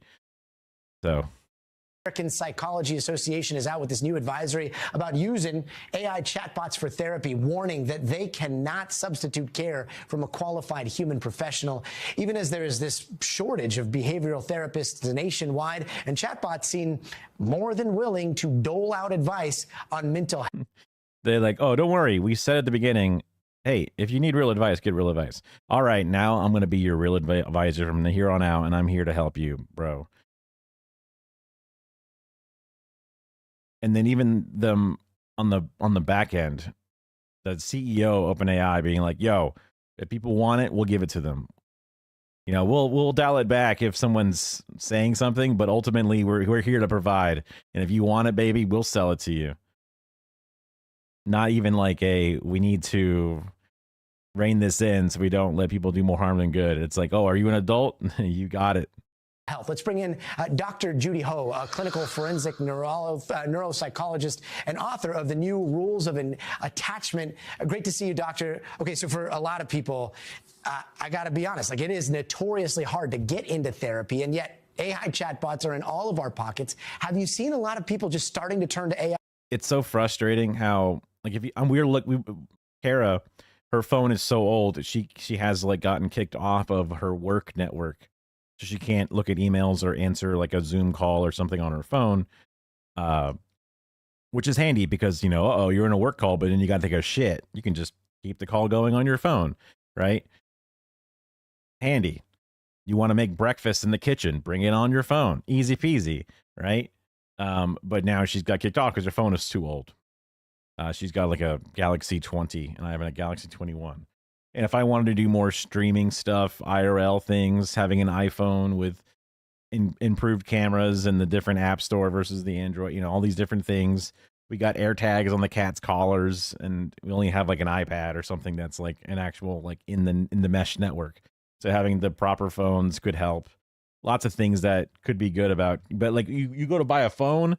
Look at any phone from all the different companies. It's all like, we got AI built in, dog. Look at this. The camera is full of AI. It's going to look at everything you're doing. It's going to say things. It's going to listen to things. Everything's powered by AI. And it's like, ugh, it's the most trendy garbage shit. AI for help working through issues? Oh, absolutely, Gotti. This is such a timely topic because we are talking about this so much as a field. And as you can see, APA just put out this advisory. They're literally trying to catch up to user behavior because we are seeing people across the board talking to AI as if it's their buddy. And it's so easy. AI even has a friendly voice function where you can talk to them just like you're chatting with them while you're driving in the car. So yeah, I agree. Hating it. Also, complete non sequitur, but I can't help it because my brain. I'm thinking, I don't know if it's a combination of the makeup or the lighting in the room or the clashing of the two, but her teeth look blue, and it's kind of distracting me. Weird. So instead of people listening to podcasts, people are chatting with their AIs in the car as they're driving, as they're in their commute, and they ask AI all kinds of questions. But of course, as you just mentioned, it comes with a lot of trepidation too, because there's this recent lawsuit against ChatGPT because it appeared that AI advised a person on how to take their life. Not just one, but yeah. Mm-hmm. I mean, I'm so glad you brought that up. One of the big criticisms of chatbots has been this like sycophantic super deference, sometimes like your best friend, sometimes even flirty.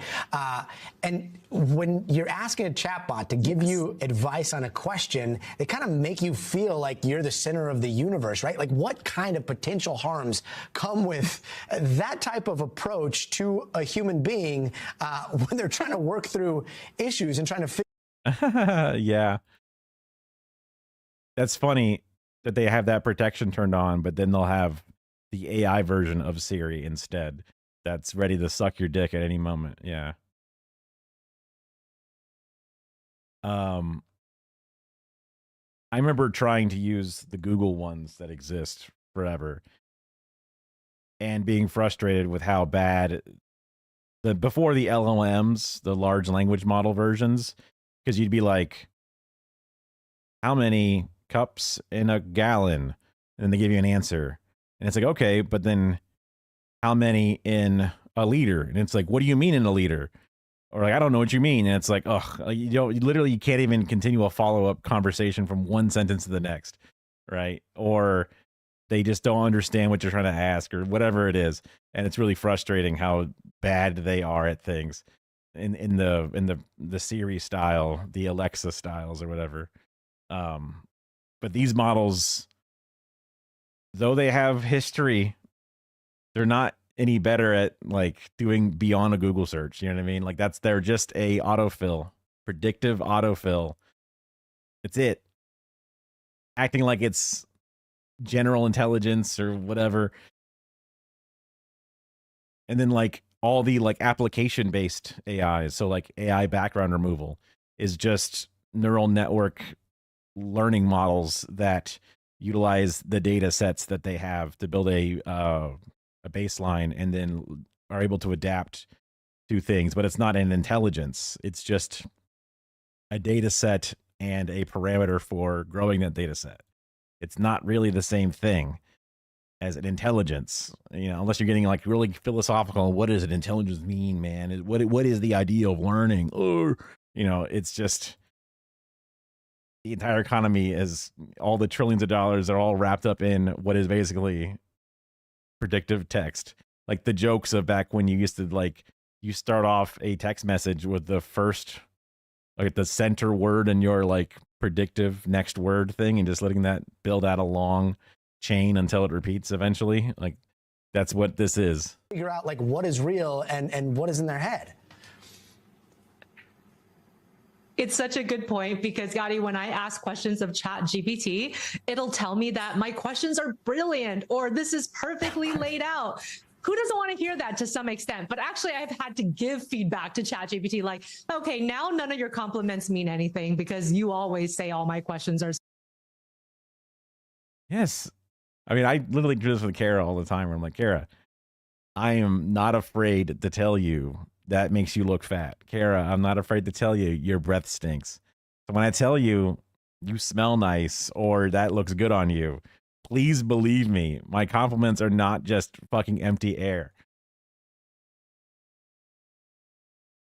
Back to the AI has the same problem. The AI is just, glazing nonstop. It's so gross. It's probably one of the reasons why I just got away from it. So great. And really, it's just a basic question, right? So there's definitely some psychological impact it's going to be having if it's just telling you that everything is wonderful, everything is great, when maybe that's not really the case. And then you're interacting with people in real life and they're saying, this wasn't a brilliant question. This is a hey, what the fuck, you fucking idiot. It just reminds me of the really sad story we watched about the kid who sat out and drove out to a place for 4 hours and talked to the AI bot about killing themselves. And it was just like, hey King, you're going out in your own way, and you did this. You didn't hold any punches, man. You've got this. And it was just the most like tech bro in a can. And it's just doing nothing but the baseless I'm just trying to get money from the fucking higher ups kind of repeating and yes men mentality. If you said, actually, I think there's something to live for, it's like, hell yeah, bro. Of course you do. You got a whole life ahead of you, dog. You're the best, King. You know, just it would say this exact. It would immediately rears you up in the opposite direction. As long as that's the path that you're going. Basic question, that's a big disconnect, right? And that's a cognitive dissonance that you're going to have to wrestle with. But also, I think that when people feel lonely, it can feel a lot more low lift to go to a chatbot rather than to actually interact in real life, because there's some real risks with that. The risks for sure, yeah, and also low lift. I like that. I think that's a good way to phrase it. Barrier of entry is low. You can dabble in it if you just need it a little bit.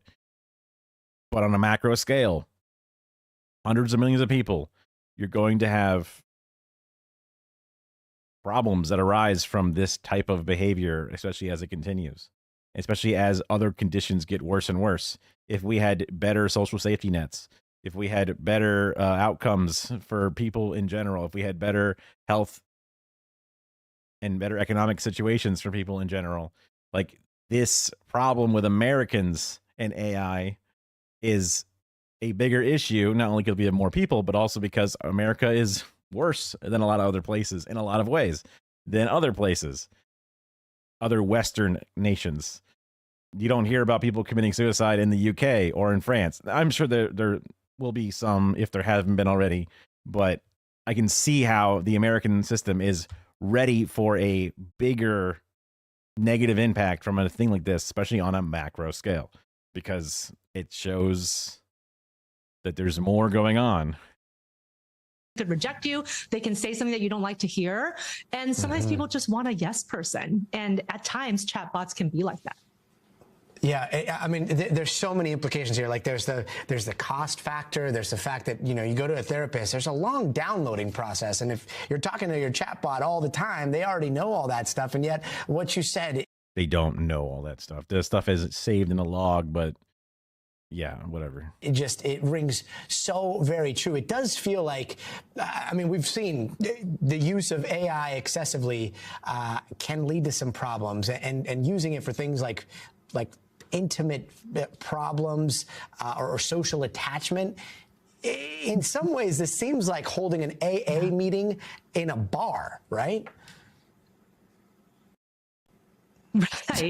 Right, exactly. And there has been more of an addictive process that's at play in terms of how people are becoming more and more reliant on AI. Obviously, it's not the same exact thing as alcohol or substance addiction, but we're talking about more process addictions, like when people become addicted to gambling, addicted to gaming or internet use.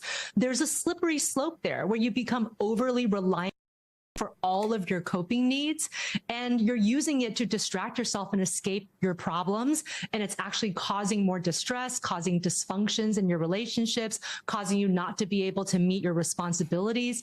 And despite this being a new and emerging technology, we are already seeing those types of behaviors in some users, which means that it's raising the risk of mental health concerns among a population that might already be vulnerable to mental health symptoms. Dr. Judy Ho, this has been so illuminating. I got to say, thank you so much. So often we wonder, like, am I crazy for feeling this way, especially for the ways that AI has made us feel, and it's not even human. And you just made me feel like we just had a therapy session. So I don't quite get the end of that specifically. Do you think you're going crazy for thinking that it's dumb for AI to be a therapist? I don't think that you were thinking that. I don't understand what he was getting at there at the end. Doctor, thank you so much for joining us. We thank you. Just laugh at him. Like, point and laugh. Ha ha ha ha. All right. Chimp escapes zoo. Get it. I want to believe. What is it? Is it the fucking Bigfoot just flipped into the air? What is that? It's like the pose. This photo taken today at the Indianapolis Zoo after that female chimpanzee escaped her enclosure, prompting a lockdown. The one on top. Bro, chimps are terrifying. They will rip you to shreds. You know, it's funny, monkey, whatever, but oh dear God. Z escaped her enclosure, prompting a lockdown. The one on top is just animated and hooting and hollering and parading around. Visitor Tom Fyrak was walking around as it all unfolded. And I'm like, wait a minute, this chimpanzee can just climb down here and, you know, we'll be exchanging high fives here in a second, and it may not turn out so well. Squad 13, Ambulance 11, EMS 91, 1200 West Washington Street at Indianapolis Zoo. Animal bite. It turns out no one was. Oh God, I thought someone was bit. Also, what the fuck? Why is there a text to speech? West Washington Street at Indianapolis Zoo. Animal bite. It turns out no one was bitten. The zoo says the female chimp got loose around 10 a.m., sparking that lockdown. One local school district says field trips, including a group of second graders, sheltered on their buses. It appears the chimp at times was moving on top of this trail, seen here in zoo video. The chimpanzee was sedated and returned to her exhibit. Zoo guests were safe at all times. There were no... Safe at all times? All times? Safe? Chimp was out and could just climb down at any moment. Guests were unharmed, but the provisions of safety that were previously there are... There's no chimp climbing the pole after Eagles win the Super Bowl. Well, it's Philadelphia. Was it the Eagles or was it? Which is the one that the person was eating horse shit? I think it was the Eagles, right? Go Birds. It wasn't the Steelers. Pittsburgh. No injuries to guests, zoo staff, or the animal. Fyrak says he took these photos while he was stuck in a zoo cafe for well over an hour. You could see the chimp starting to become more lethargic. Absolutely, yeah. She started slowing down. She started leaning on the cage up there, and then eventually she just kind of, you know, slumped over. Thankfully, now everyone's reportedly okay after a truly wild day at the zoo. Zoos are kind of depressing because they are ultimately kind of a weird prison. I imagine most zoos do a good job of maybe even actually being good rehabilitation centers and do their best, but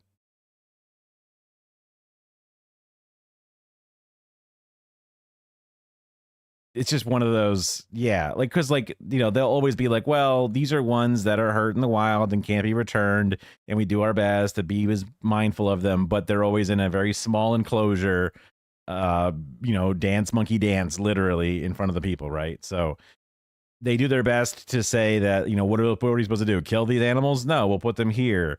But here is never a really good enough solution. But also, you know, obviously you can't spend $1 million on each individual chimp's habitat, right? Obviously there's limitations on it. But probably you should just send them to a place that could probably take care of them, which will not be in every single municipality. The fact that there is a zoo in basically almost every city where you can go and see an animal and point at it is one of those things where it's like a half petting zoo at the mall.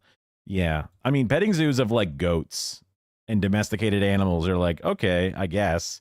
I mean, the goats and the cows at a petting zoo got it better than most factory farmed animals. Even the ones that are not like cut into meat, but even like the, you know, the egg factories, the milk factories, they don't have it great. You know what I mean? It's a tough world out there for fucking, you know, animal husbandry and the animal side of it, at least. But I feel bad for the zoo animals, you know. I just thinking about petting zoo makes me think of just that very specific type of miscellaneous manure and feed smell. That mixture of the pellet food with like the hay and just the open shit of like we went to a pumpkin patch place to buy some pumpkins for Halloween. There's I don't know, famous, but there's just like a local place that does pumpkin things. They do Christmas trees and they also do pumpkins. That's like the big things for them. And they had a little petting zoo on this one side. And bro, as soon as we started walking out and getting anywhere near the front gate, it's like, there's a petting zoo. I could smell it, dude. I hate that fucking manure smell, dude. It's crazy. Yeah, how small? Yeah, exactly. Like when we went to the New York Zoo, when we were in Manhattan, Central Park Zoo. Sometimes you go there and like you can't see the animal because at least they have places where they can kind of like sneak away to, even though their enclosures are also small because it's in New York. I mean, they don't have a lot of space, but you want them to, like, even aquariums, you know, like a whale. How the fuck can you ever have a whale in captivity? Are you fucking kidding me?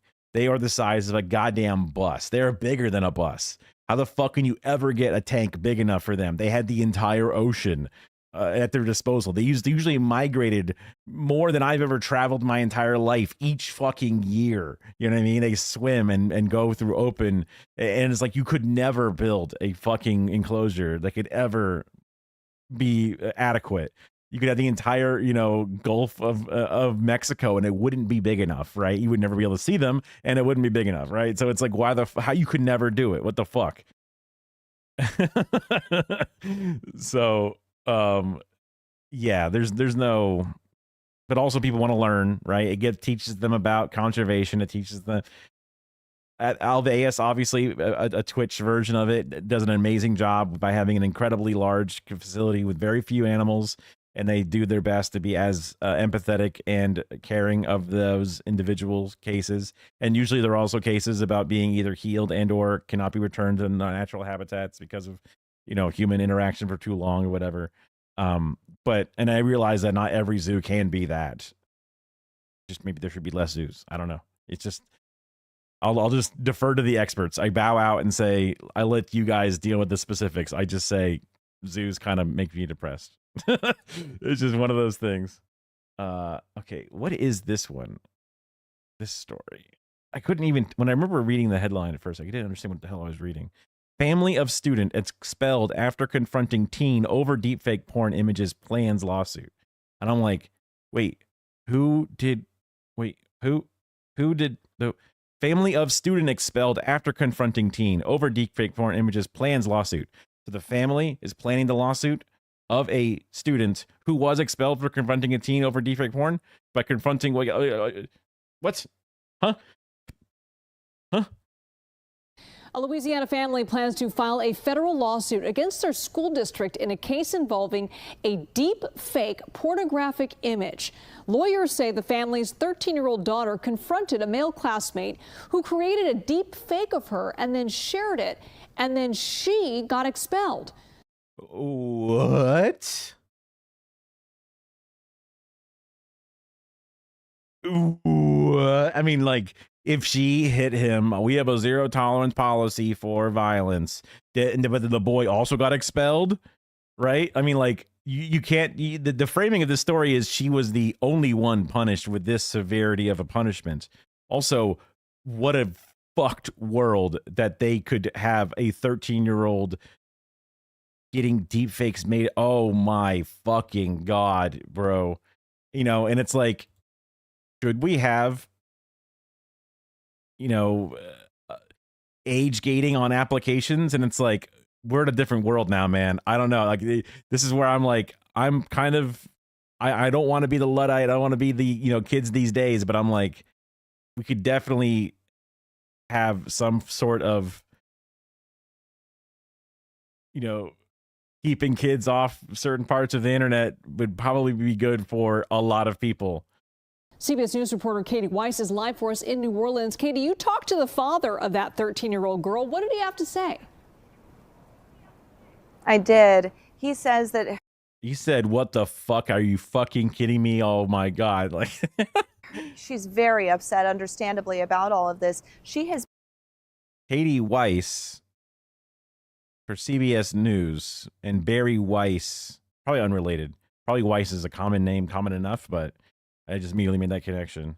been out of school, expelled since August, and she won't be allowed to return, has not been allowed to return until just last week. But even now, coming back to school, she's on probation until at least January, which means no school dances, no trying out for school sports or doing any kind of extracurricular or after school activity.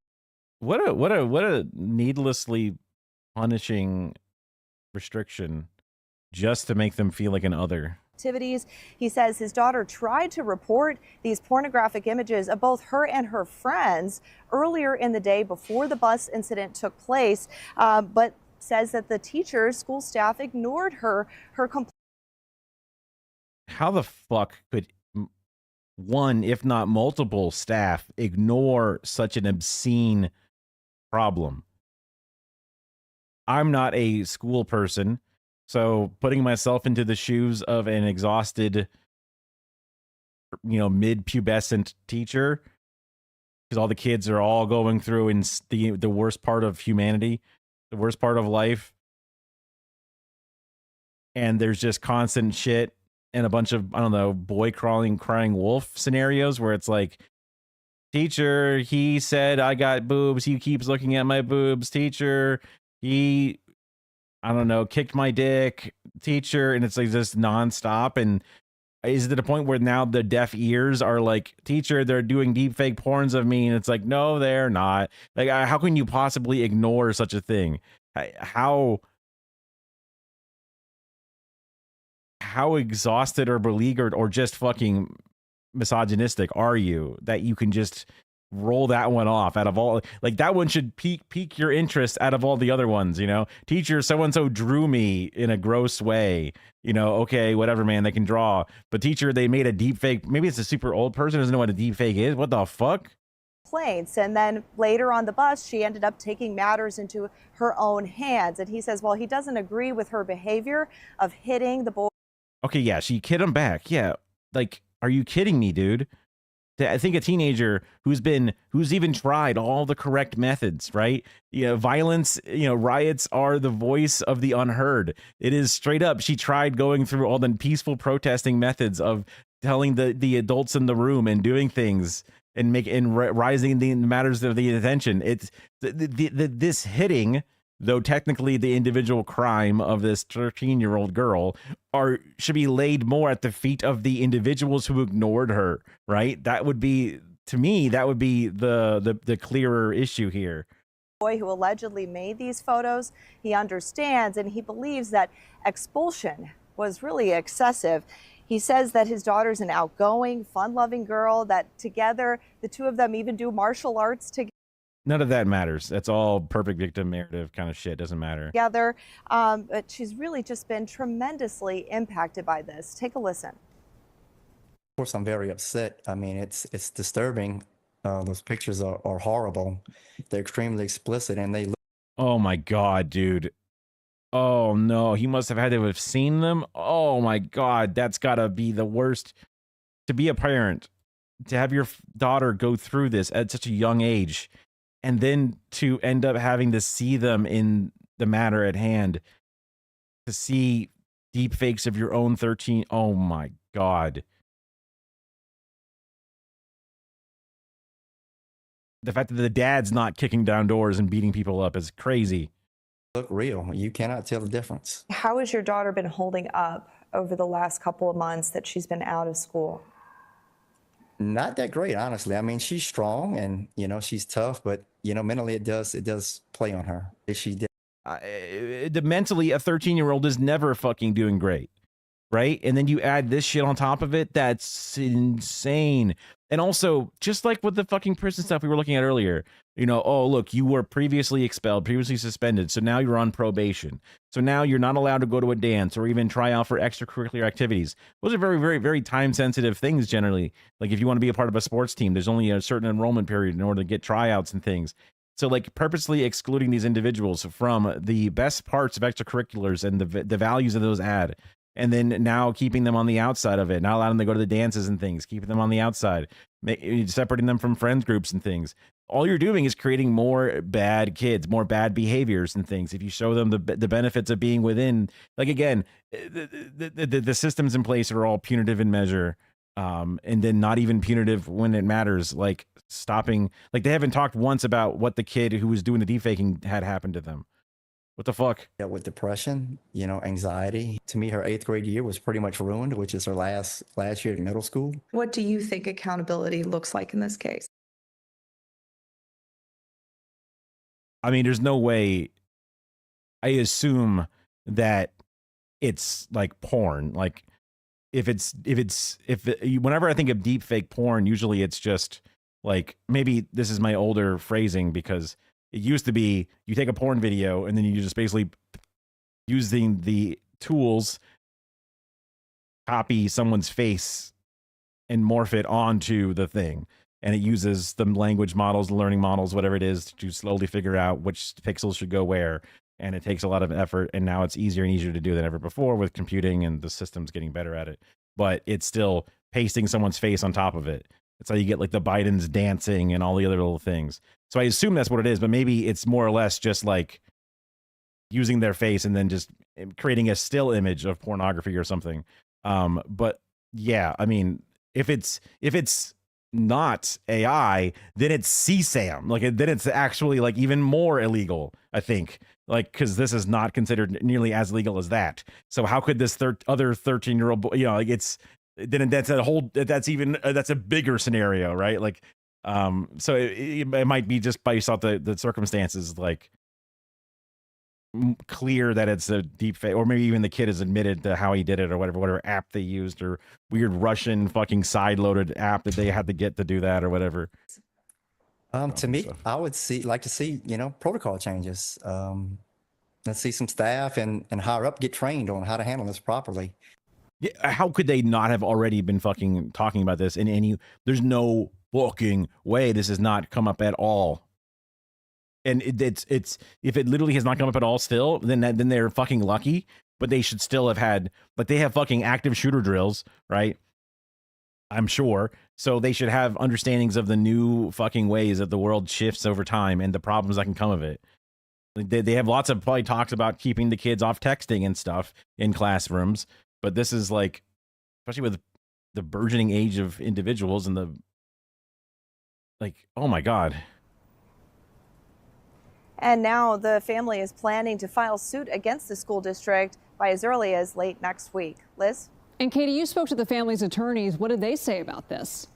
Still no information about if the boys who were making these images of not only one girl, but multiple girls, or movies, or whatever it was they made, if they've had any kind of like repercussions, or if that's just boys will be boys. Sure. Well, of course, also planning a legal strategy for that lawsuit that they plan to file. But the family's attorney also claims in this case that the school staff violated mandatory reporting laws by failing to do anything about the girls' initial complaints over these AI pornographic photos that you heard the father talking about. And that's what really led to this whole incident on the bus ride. Without, taking action. She was trying to take action the correct way. This is an insanely serious issue. It's literally faked CSAM, or it's a pseudo version of CSAM. So like it's some of the most illegal stuff to have.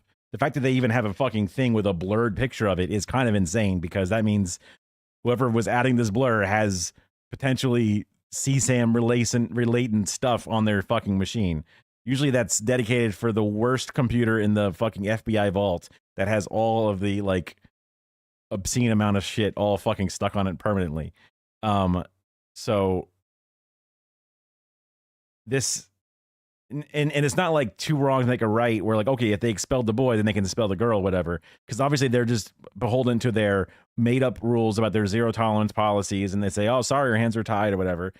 Obviously the exceptions can be made, especially considering their own fucking failure, but they would never want to admit their own failure, so they just say, sorry, zero tolerance, we have to expel her, shrug, That's just what these things do.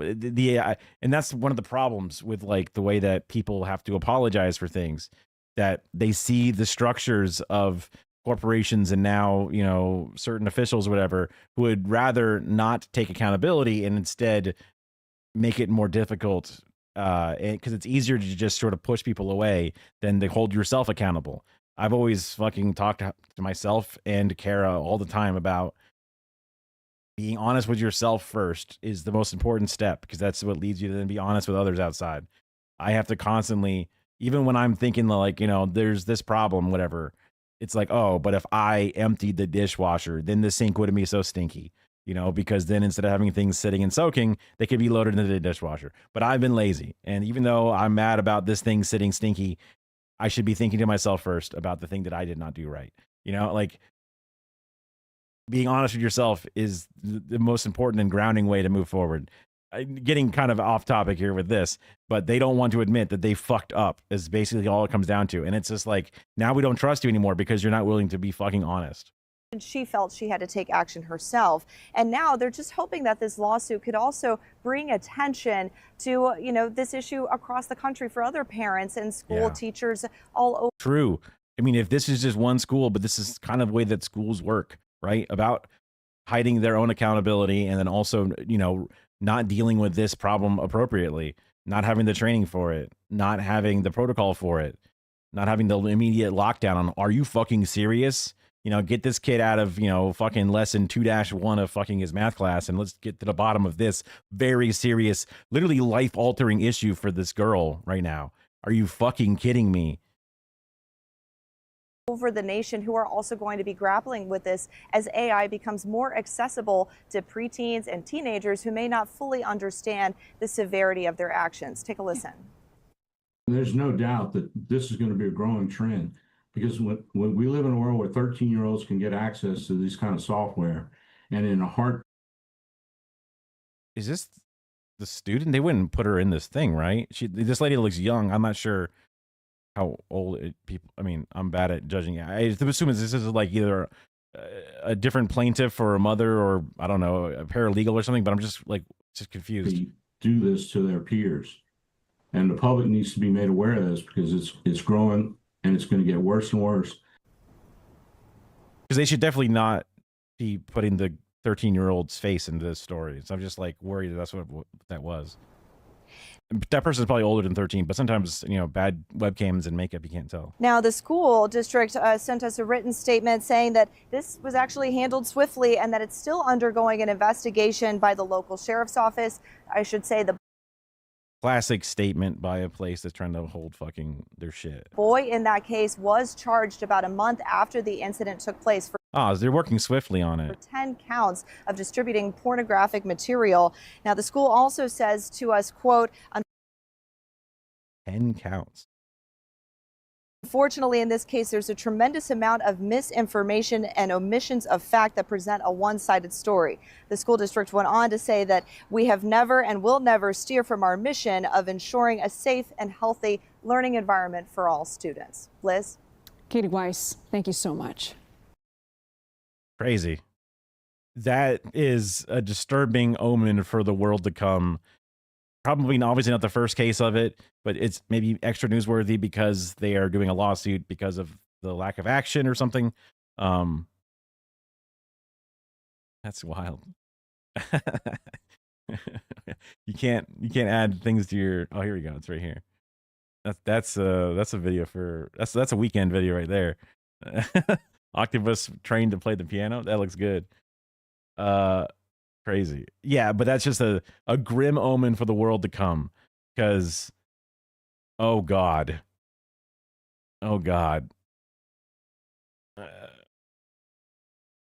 Since we're on the crime aspect of the weird news, what's a weird news section without Florida man put into it? I thought this one was interesting just because. Yeah, a video from Borolusa Sheriff. They did the whole alligator Alcatraz thing. They still have alligator Alcatraz. And they were like, hell yeah, this swamp, it'll eat people. They can't escape our facility, which is dumb because I mean, I guess Alcatraz is like on an island. So the idea is if you escape, you freeze to death and die. And they're just doing like a cruelty is the point thing. But like the Florida Everglades, people have lived there, you know, for fucking as long as human beings have been in this area, which is a long time. So the idea that people could not be in the swamp for 36 hours is kind of like funny. And obviously the more fish out of water in that regard is going to be the fucking thumbs covered in tactical gear, sweating their balls off in the fucking murky waters. He's got a gun. Tonight, a Florida man in custody after a wild foot chase. Crazy to just fucking just show his face. Like even like the show cops would put a blur over him. What the fuck? Through a gator-infested swamp. Drop it! The Volusia County Sheriff's Office arresting 37-year-old suspect Earl Dory after a 36-hour search. Hey guys, keep your cover when we're moving. We then have a massive search where we lock the Okay, this is pure propaganda here, clearly. park down. Canines are brought in. Bloodhound. Just this red alcoholic, multi-starred up, pressed fucking office dwelling cop acting like this shit's hard. Drones, boats.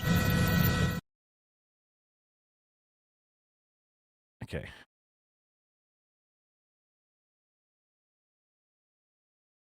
Sheriff, let's see. Volusia County. I didn't want to dox myself accidentally by pulling up Google Maps or whatever. Volusia County is the Daytona Beach County area of Florida, which is, you know, about north of Orlando, sort of in the dead zone, the central area. It is on the coastal side, technically, on the Atlantic coastal. I have to think for a second. Population is 500,000 people. Florida does have a large population, one of the more populated states.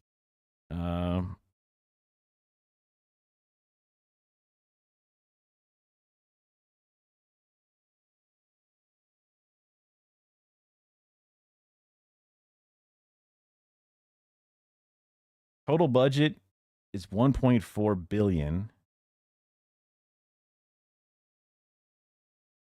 The budget of the sheriff's office is not explained, but they just got a $10 million increase.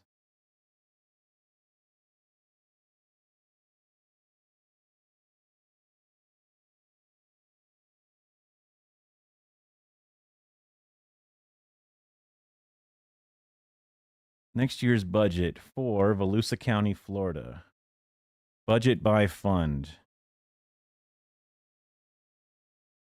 COVID transition fund. Hilarious. Summary operating budgets by fund.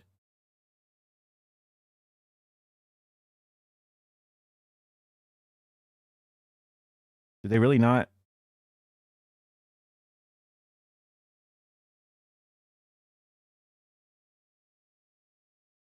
Have law enforcement education, crime prevention, law enforcement trust.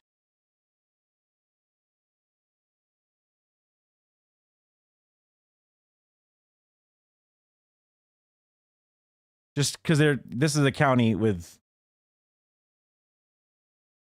they're just talking about all the tools that they had to search for this one guy in the swamp. Canines are brought in. Bloodhounds, drones, boats.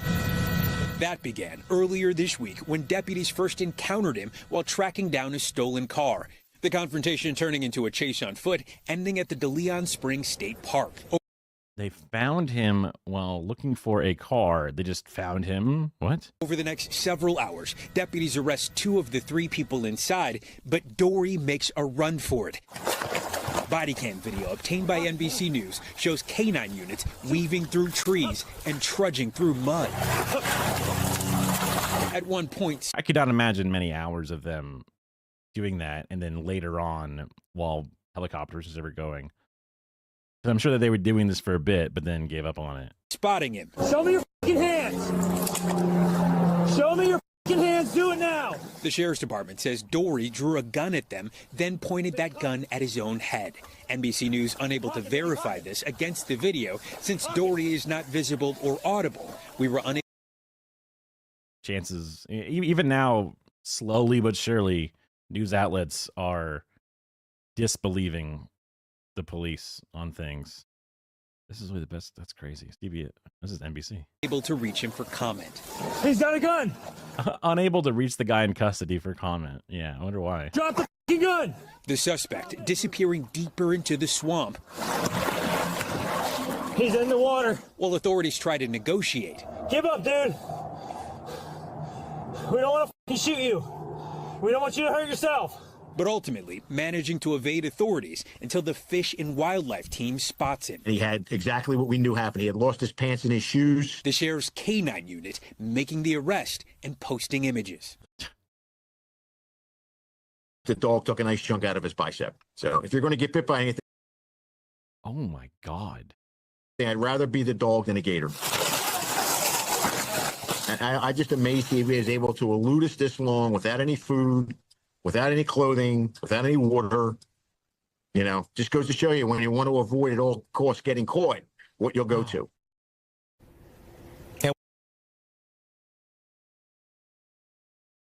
They went into a facility. They went to some place where they thought some car was stolen and people were like getting arrested and some guy ran away and they just diverted this many resources. It wasn't even like he was like an escaped murderer.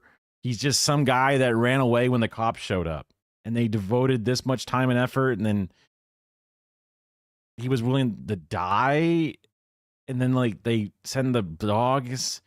They don't care about the dog because like, yeah, you shoot the dog, whatever.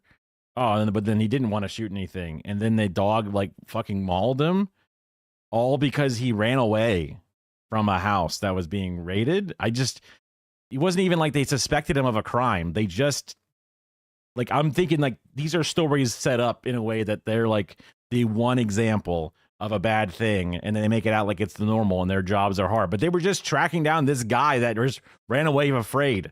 You know what I mean? What the fuck? And also they did a bad job because they couldn't even keep up with him. With that, Steve Patterson joins Top Story tonight. Steve, what do we know about the charges Dory now faces? Yeah, Tom, the criminal history here is exactly why the sheriff says he likely ran from authorities and was so willing to commit. The criminal history. This guy has been charged with things in the past and then paid his debt to society. But now he's terrified of cops just taking him away and ruining his life. That he was willing to kill himself because of the pain and suffering that's caused through that process. Commit to violence in the first place. 6 separate counts of grand theft auto in 6 different counties. And this confrontation and chase into that swamp, adding 2 counts of aggravated assault on a law enforcement officer. Excuse me? You just threw 2 extra counts of aggravated assault against a law enforcement officer because the law enforcement officer fell on his face in the swamp? There was no account in this body cam footage or anything about he got bitten by a dog. The dog's teeth as an officer? The sheriff telling me, if convicted, that he will likely spend the rest of his life behind bars. Yeah, and Florida's the state that's fucking killing people the most, too, so... Escaping out of a swamp, not easy. Okay.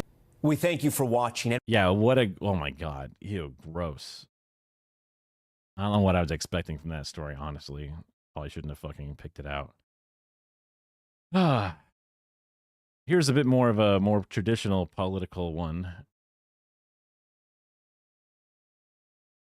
We were talking earlier before, weeks ago, I guess at this point, Marjorie Taylor Greene was kind of like positioning herself to be a post-MAGA person. But the entire time she was always saying, I love Trump. I'm never going to go away from Trump on this. I just think that these things are important. You know, whatever these things are, like voting on the Epstein file release and also siding with the Democrats on the shutdown, because I think it's important that we give people health care because, you know, my children are going to be facing these same problems. So, like, we should do this, right? She was seeing the writing on the wall and pushing away from the others. but she would still always, if you look at just the headlines, it was always like, wow, she's like base, what the fuck? But then you listen to her, she's like not for the right reasons, and also always still being pro-Trump, because even in her shift, it is to position herself in a post-MAGA world, but still with the MAGA loyalists, right? Whether Trump decides to never run again or just passes on to the great beyond, naturally causes, there's going to be a post-MAGA world at one point or the other. But it's funny now that even he is like, that's it, fuck her, I don't like her, she wants the Epstein files released. One thing that happened, I asked President Trump in the Oval Office about those criticisms of his administration from Marjorie Taylor Greene. We are now in the middle of witnessing a major blow up between the two of them. One that a lot of people probably predicted would or did not expect would ever happen, with the president attacking her and her now calling the president, saying that he is lying about her and that she believes this is all over him trying to bully other Republicans into not voting in favor of that discharge petition on the Epstein files this week. I wonder what you make of what's playing out. It's like they put truth serum in the MAGA water cooler, and Marjorie Taylor Greene and Donald Trump are both condemned to tell the truth about the other. Everything each says is right. They are narcissists. Marjorie Taylor Greene is right that Donald Trump has no domestic agenda except to harm ordinary people, and Donald Trump is right that Marjorie Taylor Greene is crazy. So it's useful information all around. But what I worry most about this, I guess she made some different statements that I wasn't aware of, and the Epstein files and all the things that Trump has tried to keep control of, escaping his control, is he has one big distraction in his hand, and I fear he may be about to deploy it. We are seeing in the Caribbean right now the largest buildup of U.S. naval forces in the region since the Cuban Missile Crisis. Yeah, that's its own crazy thing. There's no plan. There's no authorization by Congress. There are no regional partners. It is not a war that should be fought in this way at this time. But one thing it would do is change the subject. At this time. So you're worried that he could take action on a foreign policy move to distract from what's happening in Washington? Yeah, I think that explains a lot of his foreign policy operations, but the forces are there. They've been pulled away from other theaters where they might be needed. They're building up to something. Again, they have no... Needed for what, dude? What do you mean needed? I don't know this writer for The Atlantic, but based off of what I've heard, it's kind of like, okay, buddy, neoliberal world, we should be there pointing guns at South China Sea. 800 military bases is a good thing, actually. Like authorization, they have no allies, they have no goals. But boy, would it change the subject, and boy, does Donald Trump right now need a subject change. Yeah, and we've seen what's been playing out. Obviously, the president was saying tonight he didn't know if he'd take that step. He wasn't sure. We know he's been briefed on options there. But on this, in and of itself, do you think that that is the reason he's criticizing Marjorie Taylor Greene, though, is because he doesn't want other Republicans coming out in what we've told could be a huge snowball effect next week when Speaker Mike Johnson actually puts this on the floor, that a lot of... I guess there's a lot of like rules about the voting layers and how it's all supposed to pass. I, like many other people, want all the fuckers to get burned. I don't give a shit if there's Democrats on the list. Hell, I'm counting on it. You know what I mean? Like, get them out of there, dude. Make it all out in the public.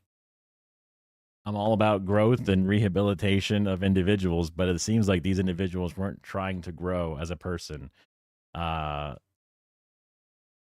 far as like crime and punishment is concerned. So like, yeah, these are the pedophile cabal ruling everything.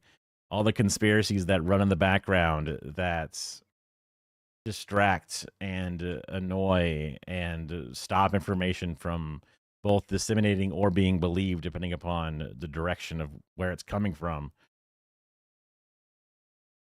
Then it gives life to other more insidious conspiracies. Like understanding the Israeli connection between the power and the protection provided to the Epstein operation, the leaders involved, which then requires, the allegiance to these different intelligence operations, the levers they can put over them to keep the Israeli government in power.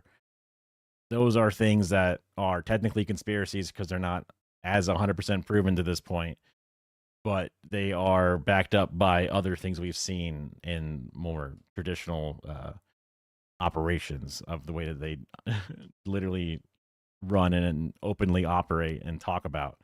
So getting confirmation on that would be a huge step towards deconspiracying that theory and making it more or less the fact. But then also it would help combat other things that are like popping up because people see this and see people hiding this. But then that leads to the Candace Owens that can now run an entire world, theory that there's like secret tunnels where they pop up and shoot Charlie Kirk because he just wasn't Israeli enough or whatever. And it leads it more down a dark, insidious, anti-Semitic version instead of just a political government specific regime of belligerent, powerful individuals inside of a government structure, and this instead turns into this racist boogeyman shit. So not only would it be good to get a bunch of disgusting pedophiles out of our public fucking life and the ones that make policies and then hide their crimes, not only would it be great to just do that, because that was always good to do, clean that shit out, but like then also it helps soothe an incredibly open wound of disinformation that exists, and it would not solve it overnight, but it would be a step in the correct direction to sort of sanity check a lot of things. Some people might say that, oh, look, you proved this one conspiracy right, therefore they're all right, but I don't think that's how that works. I think that once certain things get flushed out, then that gives us realizing to go, okay, I guess we can turn the temperature down now because we have finally been we've been proven right here, but we don't see the same pathway for these other ones. Maybe those are more outlandish than the reality of what's here. Republicans could end up bucking the White House and voting for this. I think he genuinely can't help himself. I don't know that Donald Trump has fully formed strategic plans. He has a lot of impulses. He's also testing the old magic. After one of the things that has happened after the elections in New Jersey and Virginia and elsewhere, and Georgia maybe most significantly, because there was an all-state race that Republican candidates lost, is a lot of Republicans have to be thinking, what about my future? I used to think the greatest hazard to my future might be that Donald Trump would criticize me, but maybe actually now he can't help me and might even hurt me. And that's a little bit of discipline lost. And Marjorie Taylor Greene may be the test case where a lot of less inflammatory Republicans are saying, if she gets away with this, we can all get away with it. Yeah, and she's obviously someone who has been a huge advocate of his and very loyal to the president, especially after January 6th and when everything happened. And obviously, no one can forget Biden's...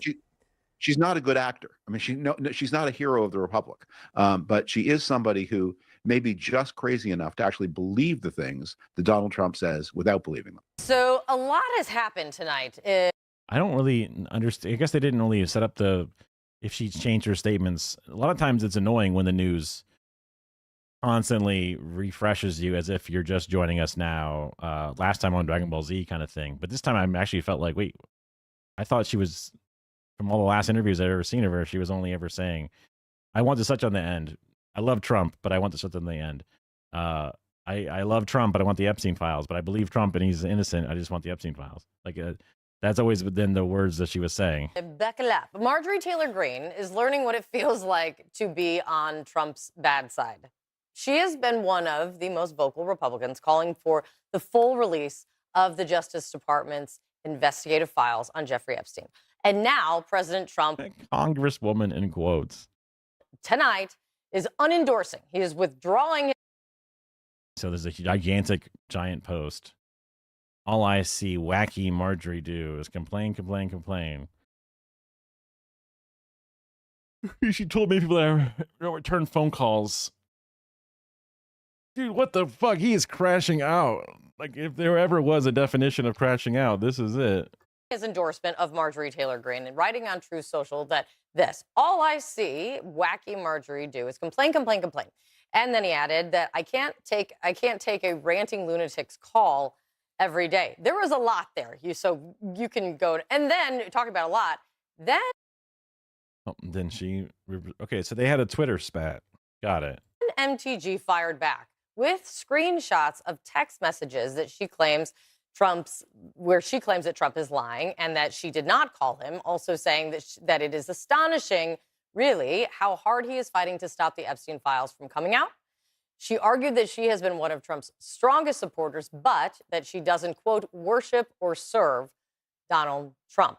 On top of unendorsed, I worship God and Jesus. He actually said that he would support anyone who would be primarying her in the upcoming election. Who wants to take this Anyone, huh?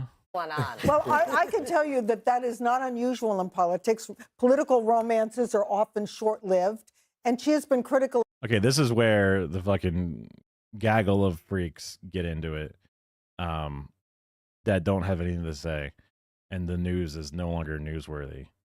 I really don't care what all these ghouls have to say about it, drooling over the needs or drooling over their ready to say some shit about Trump or MTG or there's a CNN panel, so like fucking 2/3 of them are going to be Republicans, and then there'll be 2 centrist and 0 progressives. So whatever.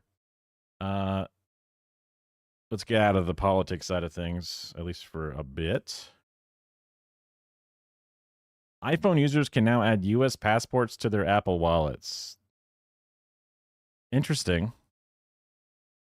Does that just straight up work where you can like not have to hold your passport? If you ever forget your passport or driver's license at the airport, Apple has you covered. The tech giant is rolling out a new digital ID feature that lets iPhone users carry their passport details in their back pocket just in time for busy holiday travel.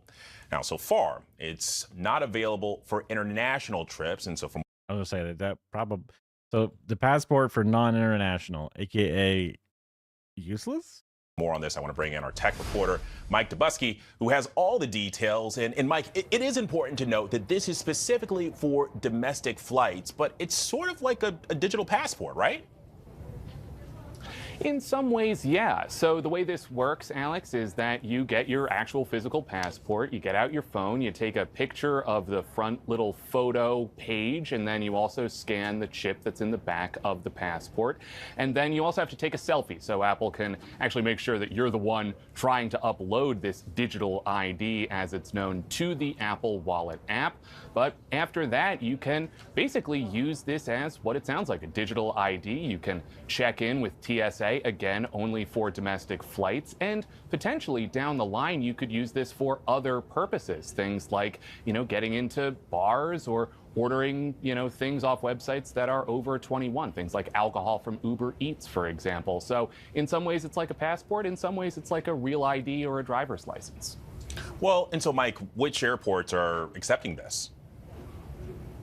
About 250 of them across the United States at this point, across 12 states and Puerto Rico. So it is pretty widespread, and you can expect those numbers to go up as Apple rolls this out more broadly. This is still in beta testing, so the idea is you walk through a TSA line and then you go up to the little ID scanner. Instead of taking out your passport, you simply hold the power button down on your phone to open the Apple Wallet app, and it will scan your digital ID. In addition to that, you can, as the individual, also choose what information you're sharing. And it is still password protected in the same way that Apple Pay is. So if you hand your phone over to a TSA agent, they can see your ID, but they can't see anything else on your phone. Well, and Mike, look, I mean, my wallet, many of my credit cards are already stored on my phone. I've got facial recognition for security here. But are there security concerns about putting government ID info? I've thought before about a better way to do not only this, but just all of the age verification stuff that they have, like with YouTube, other apps, even now porn apps are doing it, at least in certain states. Into a smartphone. I want to see what they're gonna. Well, um, the same way that when you go to buy something, a PayPal pop up can happen, or an Apple Pay, or whatever, one of these little things. When you go to check out with a store, you have the option of payment information through the site, whatever it is, or you can hit that little button, and then instead a pop-up comes up. You sign in to PayPal or whatever the fucking thing is. You go through their steps. You do your two-factor verification. You do whatever, security measures you have for that thing. Then you approve whatever the purchase is inside of that thing.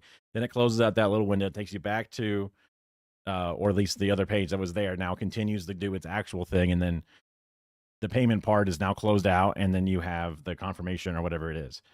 It's like the website reaches out to PayPal and says, we're offering you to be able to pay for this. PayPal then pays them. Then PayPal knows to take it from your money eventually to pay themselves back or whatever. Like, that's how the whole payment transactions happen. But the one site says, we want verification that this is going to work.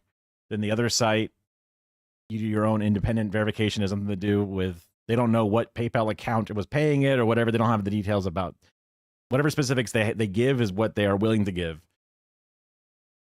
And it keeps it separate. So instead of having a PayPal thing, I've even had to use this before for a couple of things here and there, like setting up FEMA accounts and things when I was getting hurricane relief, is a government ID-based system that you have to register and you have your shit on it.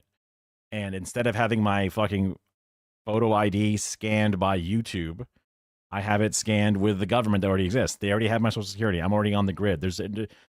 I'm on the most grid I'm integrated into is the federal government. I have a name. If I die randomly, the government is able to notice it through lack of, whatever, like all the different, it's difficult to forge. I guess technically it's possible, but it's like, I have a social security number. I am tracked. I am logged. I have taxes. I have, vaccines. I got all these different things that are already sort of like inside of this system that exists. My, licenses, photos, medical registries, all these different things. The data already exists in data servers that they already have. So the option or the problem of a data breach happening is already existent. You're not increasing a data breach issue. It's also centralized and has the protections of the only one place to secure such system, right? So you have an omega secure password with an annoying amount of two-factor or whatever that you would think would be unreasonable for daily use, but you have something set up in this way so that when you make your account and you do your things, it's as legit as it ever could be. And then instead of having to set up all these different parameters with all these different random fucking websites and things that need to have your account information, some random fucking Pornhub site is going to save your fucking information perfectly and not leak it? Hell no, they're not. And also, you're going to set up some really strong password for this thing that you use only when you're horny? Fuck no, you're not, right?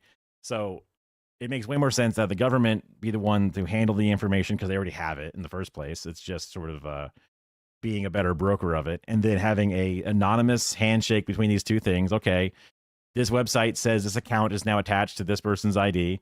And now the government says this account is now registered by a person that is an adult, right? It doesn't have to say, Joe Blow made his Pornhub account or Joe Blow made his YouTube account. YouTube says, government, I want to make sure that this person is an adult person or whatever, wherever they say they are. They're old enough to buy booze. They're old enough to watch porn, whatever the fucking problem is, right? And then the government side doesn't know exactly. There was a request from a encrypted sort of person asking for whatever, and then that account was then created. Depending on the amount of back and forth, like should they know a person's name? Should they really know what website was asking? There's ways that you can make it so that way it's just a hyperlink that is, or a dedicated link that is unique, but they don't know what the fucking brand was. They just know that someone asked to get verified, right? And then they verified this information. This request is coming from an account that is actually an individual person. And even then, having them coded like that means that the Pornhub website, when Joe Johnson does this once and then they say that I'm also Joe Johnson again, they can be like, wait, this person's account already has been registered. This unique ID of this person's socials and whatever it is has been linked before. So this person's trying to make 2 accounts with the same information. That should be now blocked or kicked back and say, you already have one. Check your email or whatever instead. That would be a better system because, again, you already have it was a long-winded way and a bad way of explaining it, and I apologize. But basically, all the information is already there, and there are ways for pop-ups and encrypted back-and-forth handshakes to confirm things. So then you create a unique key that's based off that handshake, so that way the website knows that only one person is making one account, and the person is a registered adult. And then the secure place that has your information is the most secure place that already has it in the first place, and also doesn't get to know specifics about your private life, whatever. That seems like the best way for me. It working through beautiful Apple fucking UI and whatever, I don't see why it couldn't be incorporated in a way that would make sense and work within the Apple ecosystem or whatever. But seems like they're, and like them having their own chip reader for fucking whatever things, Apple Pay, it makes sense. If your NFID chip inside of a fucking credit card can get scanned, the same one on your password can get scanned, right? It's just combining the, photos of the face with the things or whatever, like making sure it's up to snuff. Like it seems pretty simple to it's basically just a photo version of a credit card with other added, features and shit. But it seems like there's a better way to handle your private information.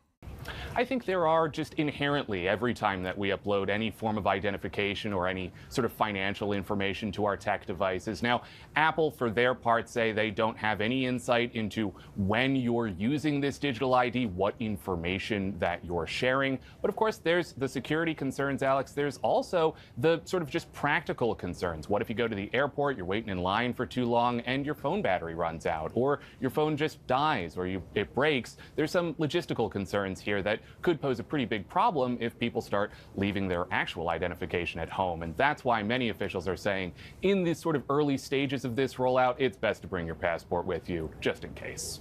Just in case. Probably for the best. Yeah, this is putting your passport into your Apple Wallet digital ID thing. Fine, I guess. You can only use it for specific domestic airports, and it's only beta testing. But again, it's an NFID chip or whatever. I'm sure it's capable of doing it, and it's domestic only. You don't even need your passport. Why are you being extra? You know what I mean? So it's just an ID. It's just a nice ID. But yeah, I don't think that we're ever going to attempt to enact that, because why wouldn't they do that? Tech companies want your juicy data. They want your juicy private data.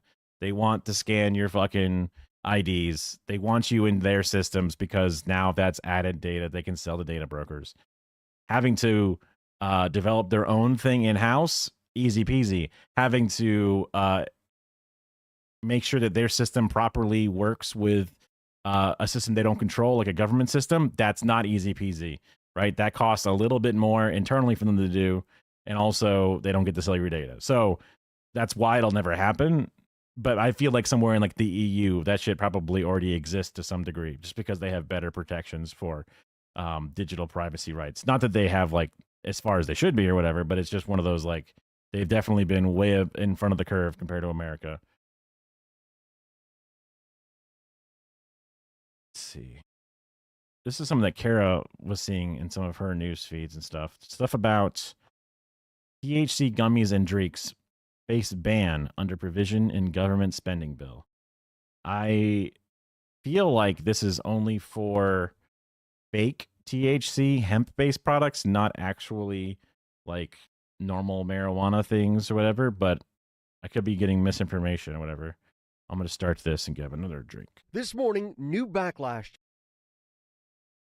to the spending bill that reopened the federal government. The bill is now set to shut down a key part of the booming hemp industry. This is the problem with our government. I mean, this is ridiculous. A last-minute provision to the bill closes a loophole that allowed manufacturers to convert hemp into high-potency THC products through chemical processing, sold with almost no federal oversight. The new provision will cap hemp products at just 0.4 milligrams of THC per serving, a fraction of what's nearly in all products on the market today. Senator Mitch McConnell has been leading the charge to close.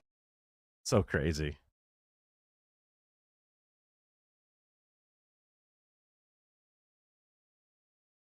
I did not realize that these gas stations, I feel like this is probably them doing their bullshit. I feel like these use the traditional real hemp, or not the real THC stuff. Well, this does say Delta 8 THC. Close the loophole. Products more potent than marijuana can be bought off the shelf of a gas station. More than 8,400 children were treated in U.S. emergency rooms for cannabis poisonings between 2018. Wait, what?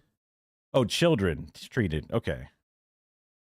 Well, there's a lot of reasons for that. Just because cannabis gummies weren't a thing when cannabis was like in the 70s and only in pot or whatever, like the weed. So them existing means that kids will get a hold of it and overconsume it because kids love gummies, literally, right?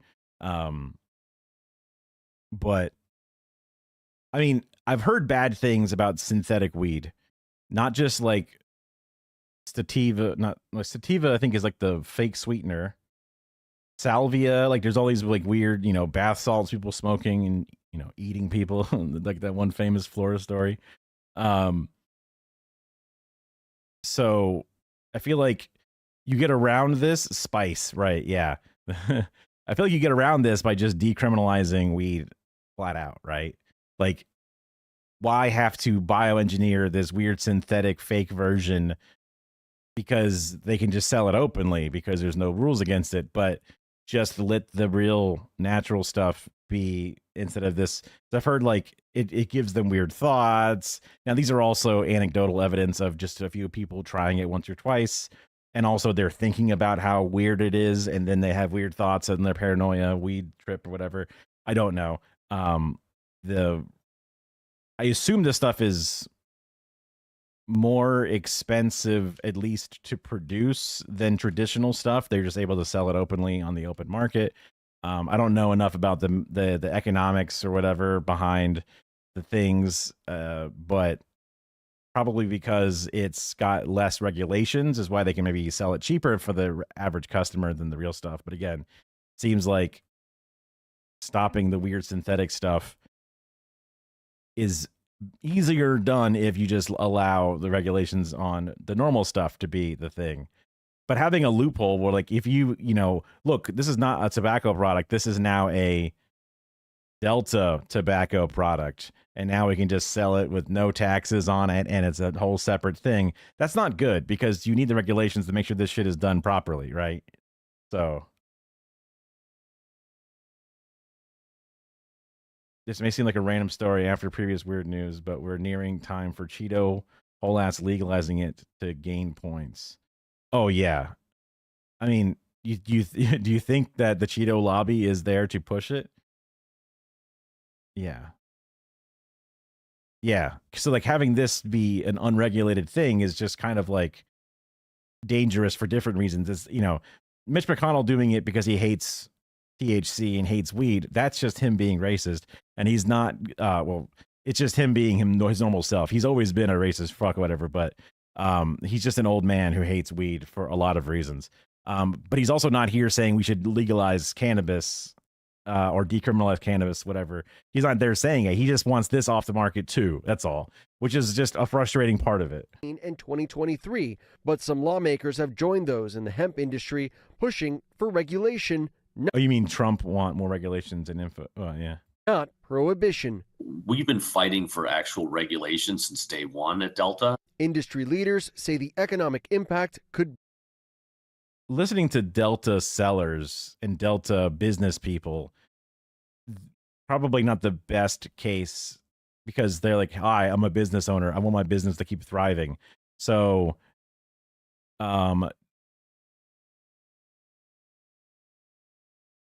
please let me keep selling my product is basically what they're going to say no matter what. Be massive. There's $28 billion in money that flows through the industry. And So there they go. But think of the GDP. Okay, yeah, we're selling this medical product, this I don't know what you would consider a vice-based product, because like an alcohol, tobacco, it's not like an over-the-counter medicine. It's like booze is not considered a medicine. It's just considered a get you fucked up on the weekend kind of thing, right? Or after a hard day's work, get a beer and you. So it's like getting to sell that type of product with as little oversight as possible. That's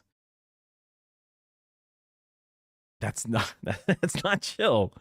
But they're like, but think of the GDP. This $28 billion in profit will go away, and then what'll happen? People will spend that money on something else, dude. Like it's okay. Just because your industry happens to have it currently doesn't mean that they wouldn't spend it on legal weed when legal weed is allowed.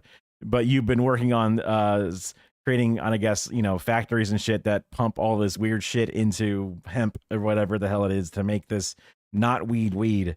So you're like sunk cost. You want to keep this going. over 300,000 people that are directly related to employment. With younger customers, like these are the people that push back against the full decriminalization, legalization stuff, because their industry is on this weird knife edge where they're between two worlds.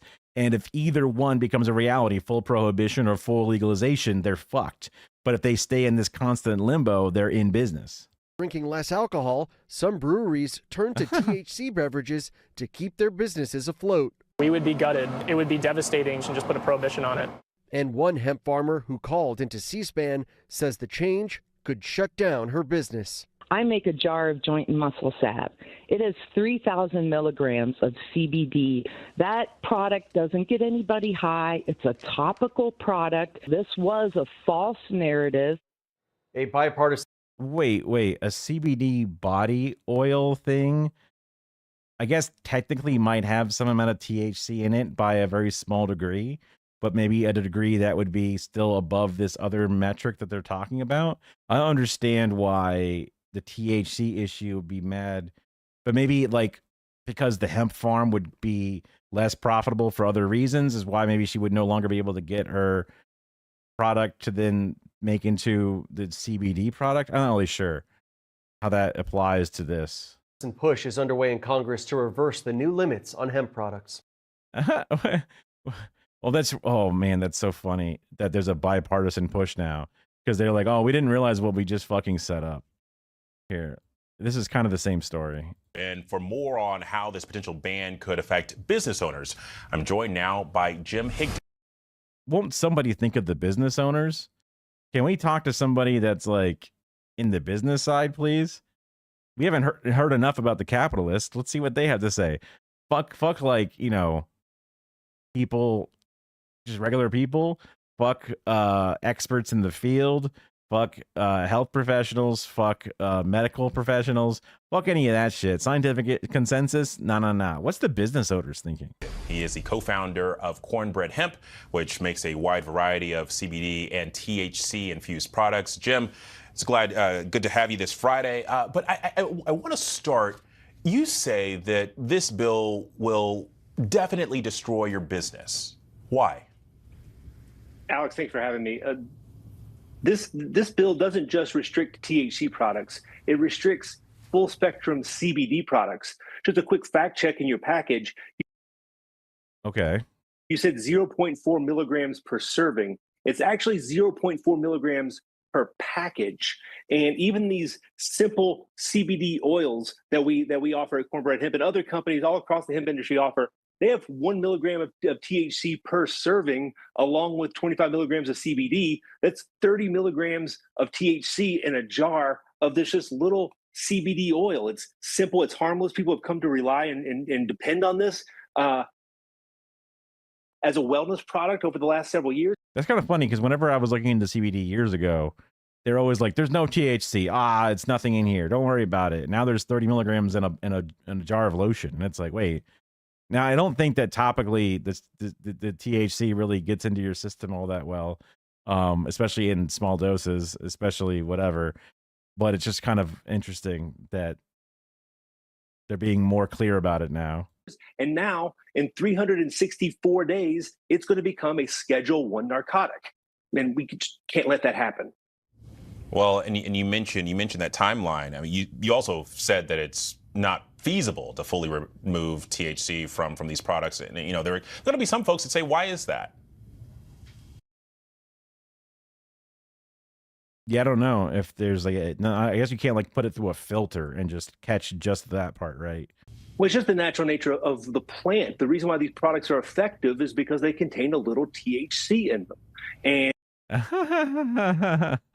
whoa, that's I don't know if CBD ever wants to say that's why. They'd say no. There's cannabinoid receptors, and you see there's the different parts of it, and these other parts of it are the separate ones. The body high, you see, not the psychedelic mental high. It's the body. Hold on, no. And we've been the victim of a smear campaign that's made THC to be the enemy when millions of Americans are finding relief from low doses of THC along with CBD in their hemp products. And now, because of a false narrative perpetrated by Senator Mitch McConnell and the bourbon industry, we're here trying to defend non-intoxicating.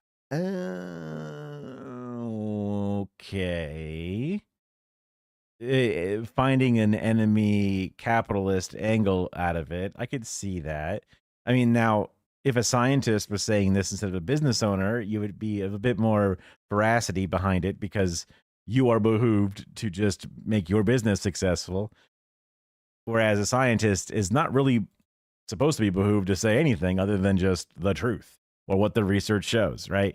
So, again, sort of course, that's a reasonable breakdown of why you would trust one or the other, but it's just frustrating that the news always reaches out to these individuals, probably because these are ones who are begging to talk in general to get their face and their product out there in some way or another. They can provide some snappy B-roll to go along with it, as well as they're fighting and they're constantly trying to get legislation passed or unpassed, depending upon what their opinion is.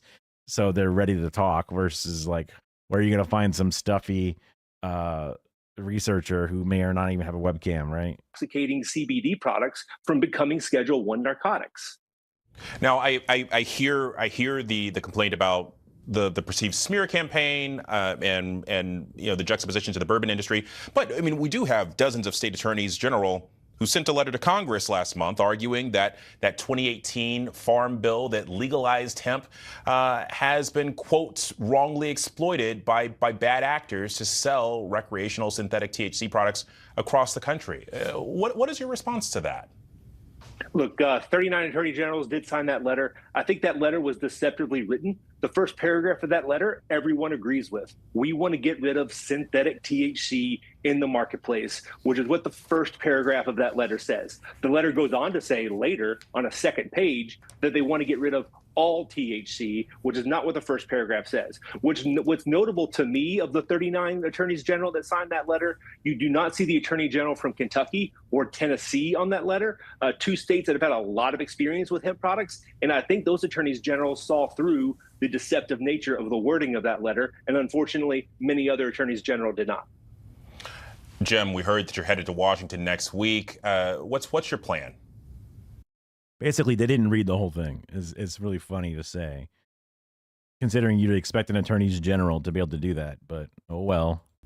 Lots to do in Washington next week. I'm attending a cannabis policy conference on Monday. That could not be better timed.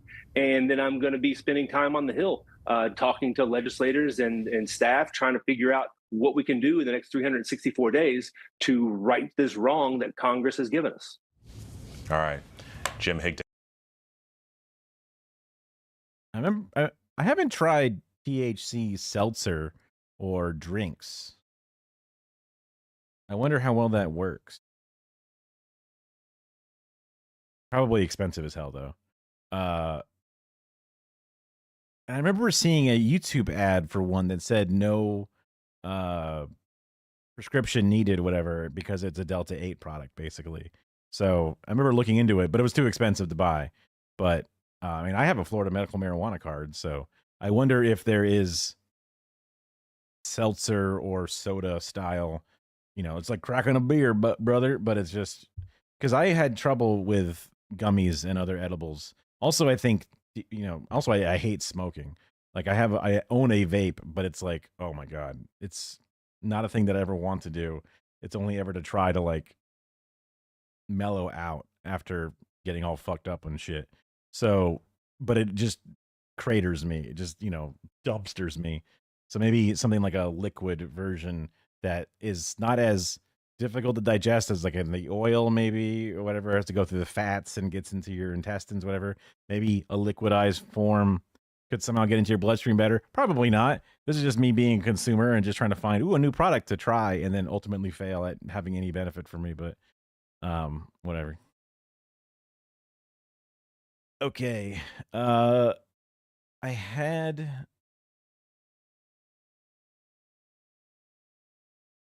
let's see.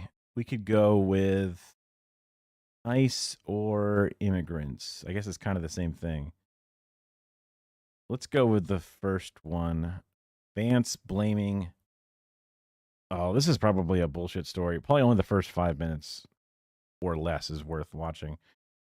But for now, let's just throw it up here. Vance blames unaffordability on undocumented immigrants. A lot of young people are saying housing is way too expensive. Why is that? Because we flooded the country with 30 million illegal immigrants who are now it's 30 million. Taking houses that ought by right go to American citizens, and at the same He's definitely wearing makeup, right? I mean,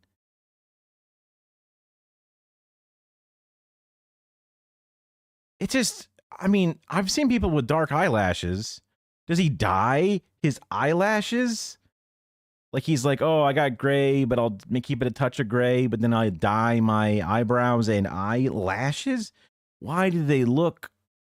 Is it the angle they grow at? Is it they happen to grow straight ahead instead of having a little bit of an upward curl or deviation? They look so weirdly dark. Like I'm expecting to see a little bit of a fucking cat eye flip at the end here. What is going on? Maybe also it's the skin detail on the camera. So it's like blurring out his skin because that's what skin detail does. That's why his face and everything looks like he's made out of plastic. But then having that harsh cutoff where the black starts makes it look like there's a clear defined line, which is similar to a makeup line, I guess. Totally unrelated to the content at hand. time, we weren't building enough new houses to begin with. That was Vice President J.D. Vance offering his explanation for America's current housing shortage. That, of course, is an issue at the core of the country's persistent affordability crisis. Voters in last week's elections made crystal clear that issue has been top of mind for them. Over the past week, the Trump administration has attempted to address some of those frustrations with a list of new affordability-focused proposals. They include a 50-year mortgage that even Trump's own housing secretary seems unsure of. There's a lot of ideas that are on the table, including the 50-year mortgage, the portable mortgage. And I don't think it's a matter of if I like it or if I'm for it. What Oh my God, that's so funny. really matters is what makes sense for our country, what's the appropriate policy to put in place. All right, our panel is back. And Alex. Goodbye. That was 1 minute. I guess I didn't really, that was not much of a story, was it? Okay, well, fuck me. Ugh. I really don't care what these people have to say. I really don't care. Because they have nothing that value to add, really. According to NBC, clashes happen outside of an ICE facility, back on the immigration side of things.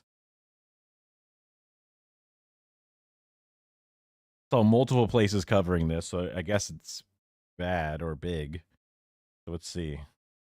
We are keeping a close eye on protests outside of Chicago, where demonstrators and authorities have been clashing in front of an ICE detention center in Broadview, Illinois. Broadview's mayor said 4 officers were injured today. 21 people have been arrested, according to law enforcement officials. It follows weeks of protests between federal agents and community members in the Chicago area who have been demonstrating against the Trump administration's crackdown on immigration. And why is Rogue Squadron on here? NBC News correspondent Resist. Okay. Empire, resist, we keep us safe. Got it. Shaquille Brewster is in Broadview, Illinois. So, Shaq, these protests, they have been going on in this area for weeks, right? Do we know what caused things to escalate today? Well, maybe the fucking jackbooted SS thugs that come to just completely, with constitutional fucking allowance, at least in California, to target black and brown people specifically and to try to remove them from our country illegally. Maybe that's where the escalation happened from. Yeah, I think you and I have talked about these demonstrations in recent weeks that have become these flashpoints. Today's escalation really was sparked by what was a demonstration, a weekly demonstration here with religious leaders who are calling for religious services for detainees in that ICE processing facility, again, here in the suburban Chicago neighborhood. And there was a clash with law enforcement that you saw. Calling that an escalation is like, oh, look, we have community leaders asking to have prayer services. Like, there's literally biker gangs that come out to try and help people in Alligator Alcatraz in Florida. Like, you've lost the bikers in Florida. What the fuck? On this street, and I'll let you see some of the scene behind me right now. It's oh, this is them escalating it. Them just making their voices heard and standing there and saying, we don't stand for this. This is them becoming unruly. How dare they stand up for them, for their community, and ask for the basic rights of those who have been taken away. A cleared scene you see is very calm right now, but that, of course, conflicts with the images that you were just looking at. Now, what Broadview's mayor is saying right now is that there were 4 members of law enforcement who were injured in these scuffles. Scuffles. There's scuffles now. There were clashes, but now it's a scuffle. Also, have you reported on any of the injuries of the people, the protesters? You only report on the injuries that happened to, you know, a fucking pig falls over his own goddamn dick and smashes his face into the ground. You know, that's an injury that's suffered by this horrible thing, but them shooting them in the fucking head with, you know, riot munitions, that's not a problem. Them getting hit in the head with a baton, that's not a problem. What the fuck? Including 3 who were sent to the hospital. We also know that there are about 21 protesters who were arrested. Again, many of them were members of the religious community calling for better conditions at this facility and the stop and for the halting of ICE arrest. And we have the statement from the mayor of Broadview making clear who she's blaming for these clashes that we've been seeing and that we saw today. The mayor saying the violence by out-of-town protesters is unacceptable and outrageous. I have repeatedly pleaded to protesters to raise their voices, not their fists. We will see them in. Why would you ever believe ICE? Why would you take ICE's belief? We'll see them in court with a tone of guiltiness already laid upon them. Court. We do not know the specific identities of those arrested. We're promised those by authorities later today, Ellison. Oh, so we'll see the body cam footage of these escalations that happened. Let's see the unedited footage, please. Oh, you don't have that available? Already passing judgment in the public eye? Weird. Okay. Calling them out-of-towners, huh? You don't even know who these people are, but you're calling them out-of-towners, huh? Sounds like you're just like fucking ICE. What the fuck? Shaq, all of this comes after a judge this week ordered hundreds of individuals detained by federal agents to be released. What can you tell us about that? Yeah, well, we know the release of about 600 people is not imminent, but it has been ordered, at least that process, to start by a federal judge. There are 600 people who are being held for no good reason, and they're not even making it immediate and instant.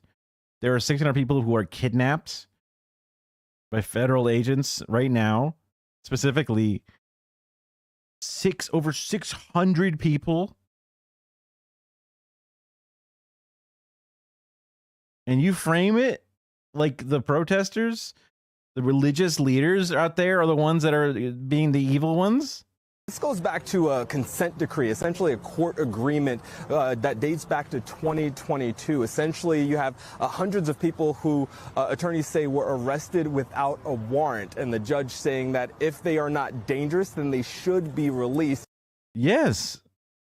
Based on that agreement, we do know that there are about 13 people who were ordered to be released today by noon. At last check, some of them have been released, but we're still waiting to hear exactly how many have been let go. What time is it, dude? Ellison. We thank you for watching. Oh my God. They may not have them. They might have already deported them. They might have. Kara had seen on some of her Facebook posts, people were going like, they're discovering giant piles of ash in the deserts.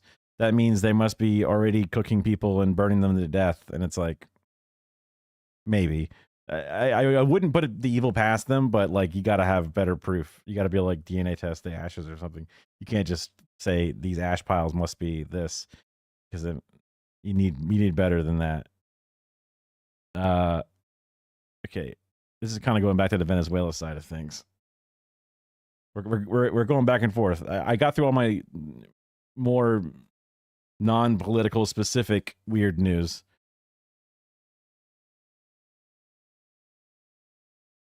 Joining me now is Democratic Congressman Adam Smith of Washington. He's the ranking member of the House Armed Services Committee. Congressman, thank you for being here. As we mentioned at the top, Secretary Hegseth has announced this new Operation Southern Spear. Have you been briefed on this yet? And what's your understanding of what this mission is compared to anything else the DoD was already doing in that region? Yeah, it's really not clear. It sounds like what Secretary Hegseth announced is what's been going on for a couple of months now, and what was first planned, I guess, or launched back in July. So it's very unclear whether or not what he's saying is anything new. He certainly does lay out all of the assets that we have moved to the region, but he didn't clearly explain how that mission differs from what they've been doing since, I guess, mid-September now. That thing's happening. I don't know if it's like the extension that I use, the better YouTube extension, whatever. There's also the new UI that's being pushed or whatever, but there's like these little dropouts.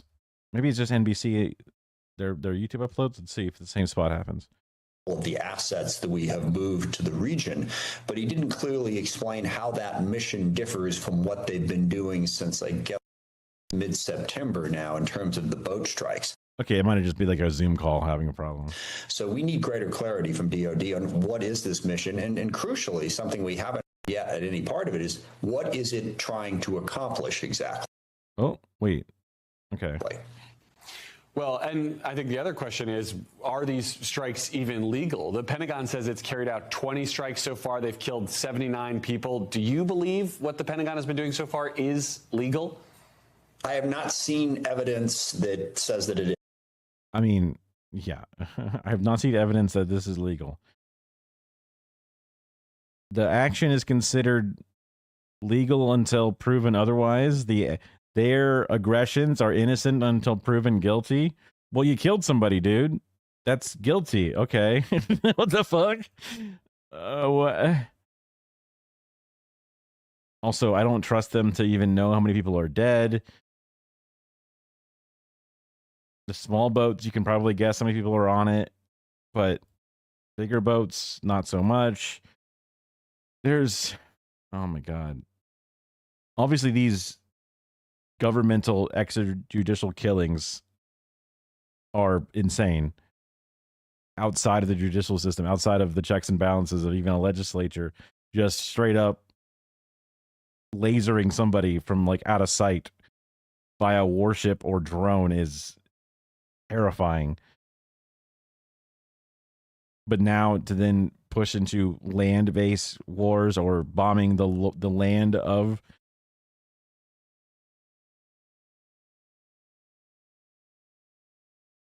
we used to only do destabilization in our modern era. I guess even then, not even to say, because like we have been still destabilizing stuff in our own fucking hemisphere, but it's just more in the open. Is. Based on what I've seen, I still think these strikes are illegal, and it's creating major problems for the U.S. I mean, we've seen the story that the United Kingdom has stopped sharing intel with us on drug traffickers in Latin America because they have concluded that it is illegal. It is unprecedented that one of our Five Eyes partners. Wow, that's crazy. Partners would bail out on us like that. So the legality of these strikes is in serious question.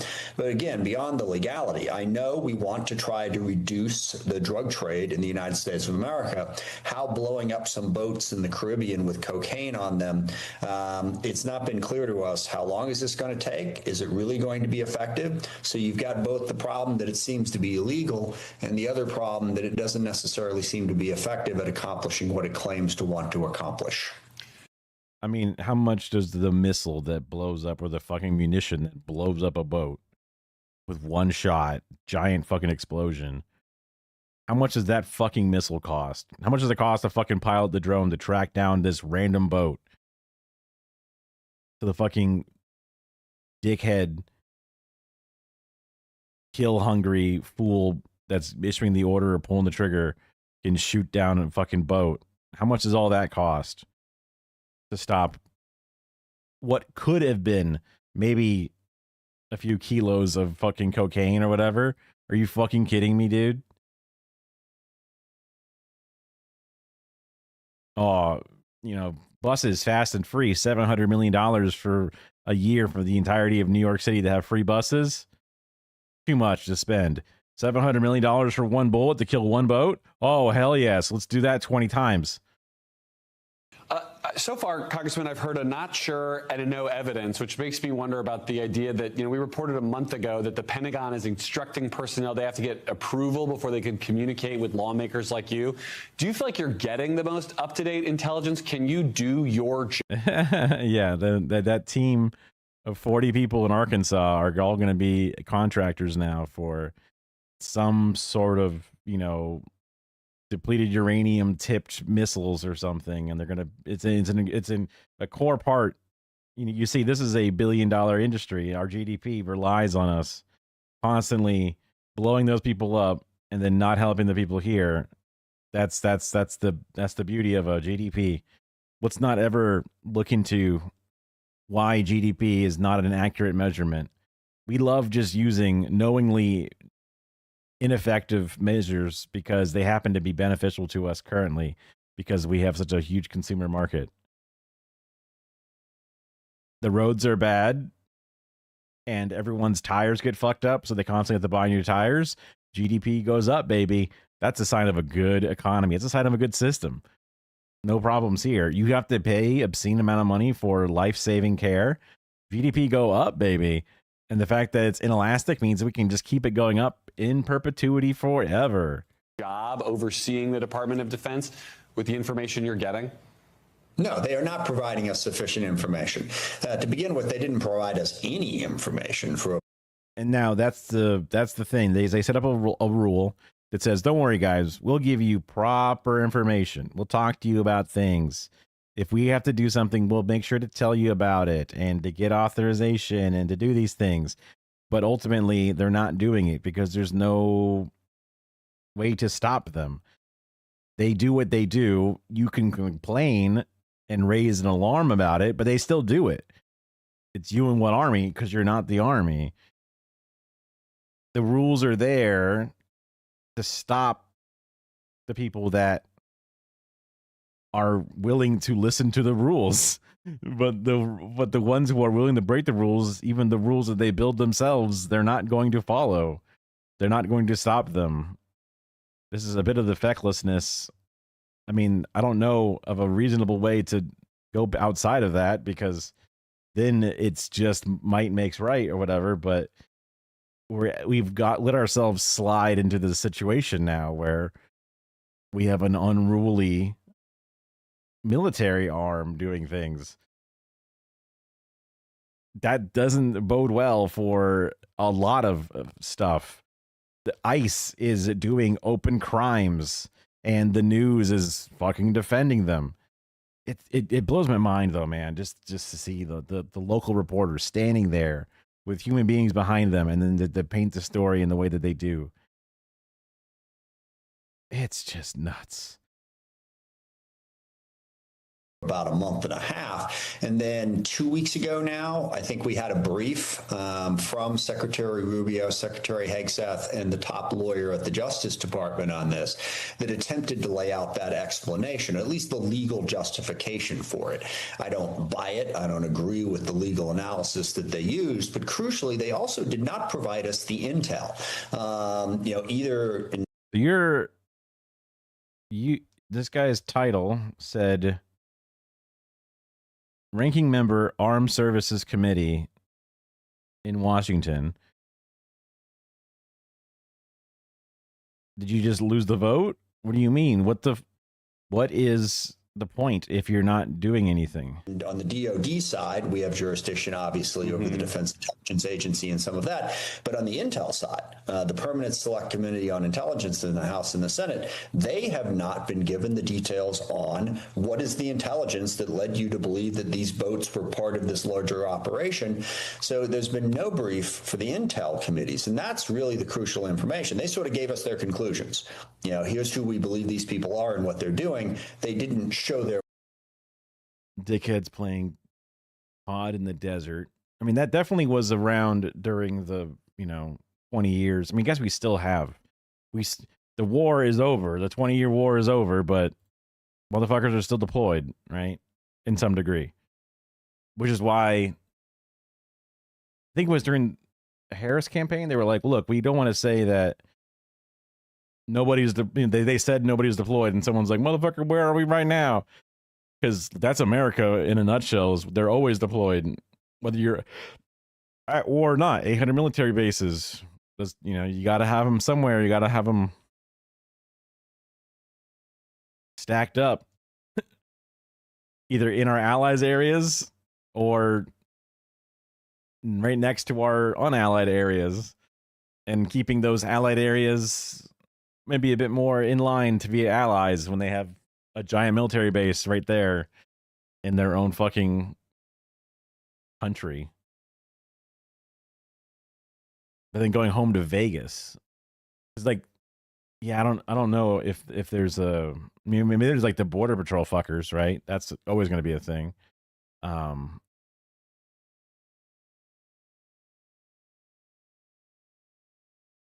But these are dudes in fucking the Navy obliterating people in the fucking Gulf. But maybe that's stationed out of somewhere in the Texas side or whatever. Work, if you will. What's the connection?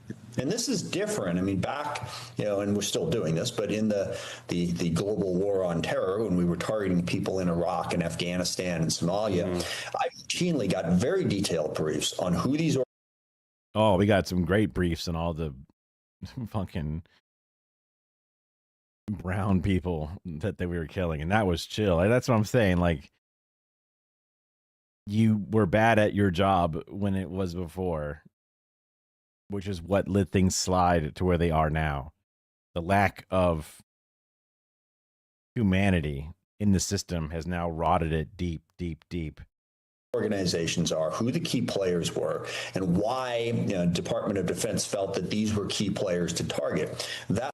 That's crazy that we were able to well, look, we're going to tell this guy who doesn't know shit, we're going to make him feel pretty good about us going to Somalia and killing somebody. Just straight up killing them. That's crazy to me. Oh, it's cool because Congress is cool with it. But now Congress is not cool with it, and we're still doing it.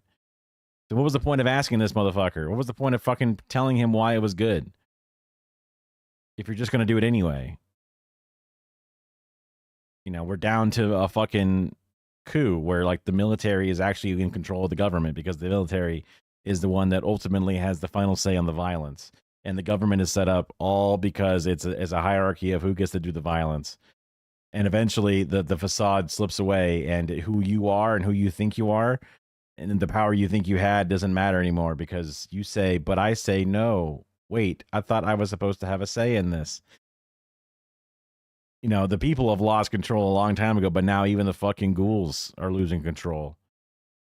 That level of intel has still not been made available to the relevant committees in Congress, or frankly, the argument hasn't been made publicly either. Are you hearing concern from your Republican colleagues about this? I mean, on the accountability side, I know how difficult it is for you as a Democrat to do much of anything to hold the administration accountable in the House minority. What sense are you getting from Republicans about any desire for more accountability or even just more information here? More information, absolutely. And I've seen been bipartisan concern. We did have a classified brief about 3 weeks ago now on the Armed Services Committee where they brought in the operators. They didn't sort of give us the legal justification or the intel, but they sort of walked us through, here's what we're doing and how we're doing it. Check it out. Here's my school project on us bombing fucking random people, us blowing up random boats because we feel like it. Here's our school project and how sick this is. Here's our compilation footage of us doing it. Oh, did you want me to tell you why we were killing these people? Did you want me to tell me? Do you want me to tell you what led us to believe this and what evidence we be able to prove? Sorry, here's just the fucking, Linkin Park anime music video edit of it instead.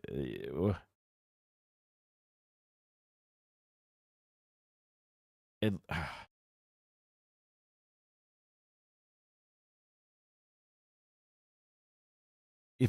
feel like if we went to a real war, we would be fucking pathetic. We're not good at doing real war. We haven't been good at doing real war in forever. Although, whatever they're going to do in Venezuela is not going to be a real war. It's going to be ridiculous bombing and then saying, okay, we're done, bye. So it's just going to cause tremendous harm.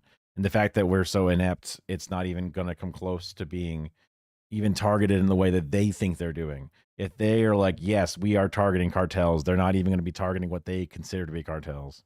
There were a lot of Republicans on that committee who were upset about the lack of transparency. Senator Cotton was very aggressive in his questioning of a witness, I think this week, on that same issue. So to the extent that Republicans in Congress are aware, I guess the Republicans gave them a bad report card, but still voted on it. I don't even know if there's a vote in this committee. It's just about them being briefed on it.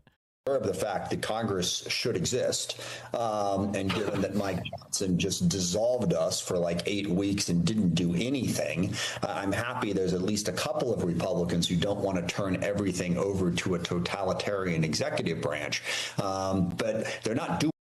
Good luck, buddy. Yeah, you're way behind the curve on this one. Doing anything substantively about it. They're not demanding these witnesses come in, calling hearings, subpoenaing them.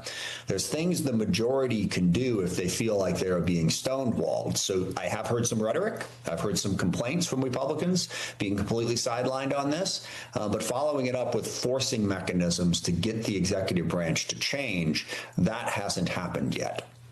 Yeah, this feels like kind of a preserve all your documents moment for Democrats because there's not much else you can do unless you take back control in the midterms. Based on what we do know publicly, I mean, the Pentagon has confirmed they sent all these assets to the region, including the USS Gerald Ford, the carrier. Classic of just like, guys, we can't do anything. Shucks. We don't have the power right now. Shucks, you guys. Kind of hand-wringing bullshit. Even this is not calling them murderers. This is just like politely saying that you wish they'd listen to you a little bit more.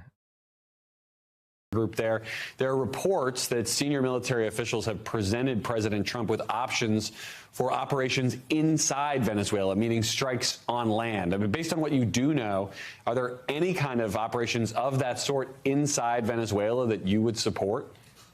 Yeah, that's a big concern. First of all, one thing Democrats can do, and what I've done and others, we can speak out publicly and aggressively about it. Yeah, aggressively. I was saying, like, this is not doing a good enough job. Like, guess you're 800 years old or something and you just don't know how to reach people. Try to get more people in the public to put pressure on Republicans and on the administration. So there are things we can do. Yeah, you raised the big question here. So right now we are targeting boats with drugs on them in international waters. We have not hit the sovereign territory of another nation. So the two big escalations. We're just blowing up human beings that boat across an imaginary line. Not even into our space, just into international space.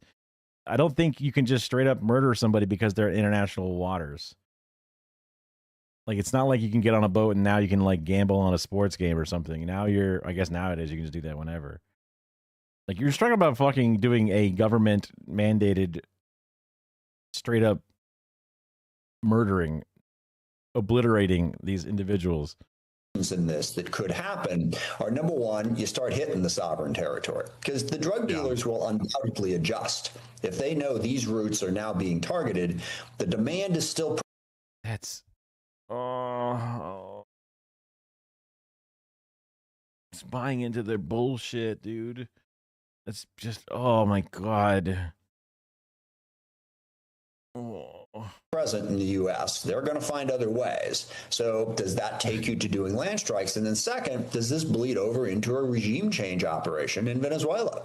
The president has said publicly on a couple of occasions that both of those things are absolutely on the table and being considered.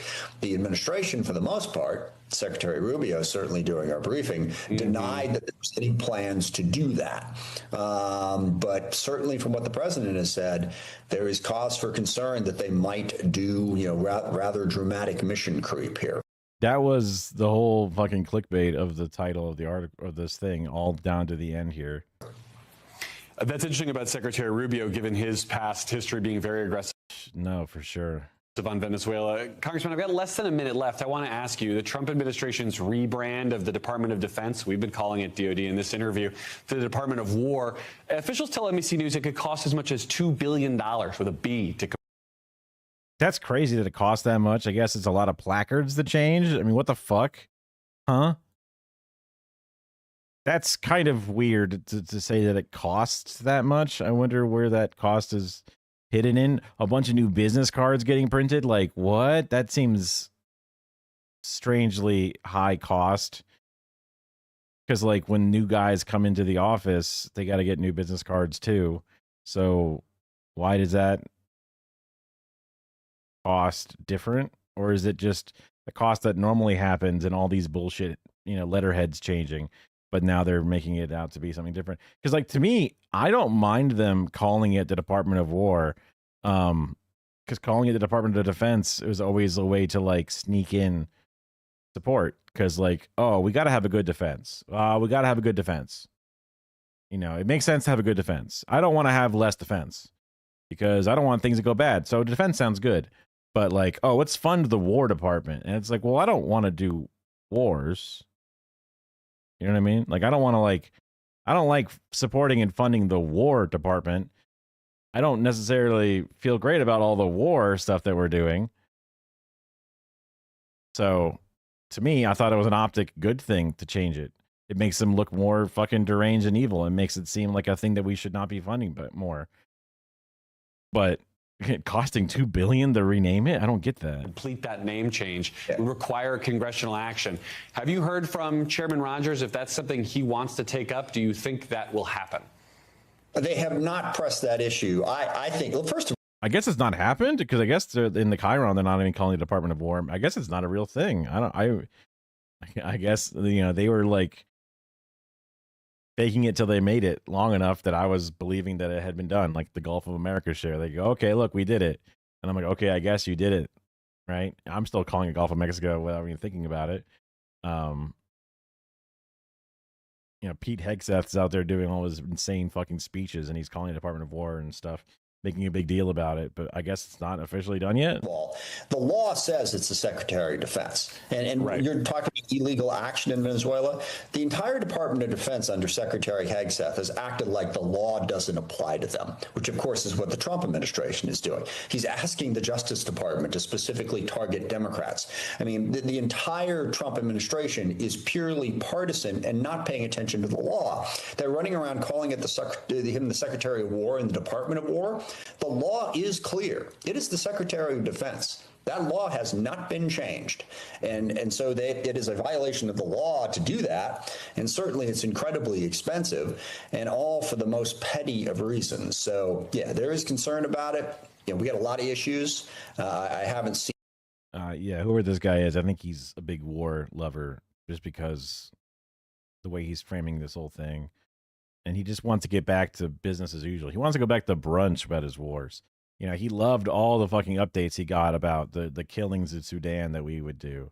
That was fine. But this one, this is too far because now you're being mean to me when you do it. Dumb.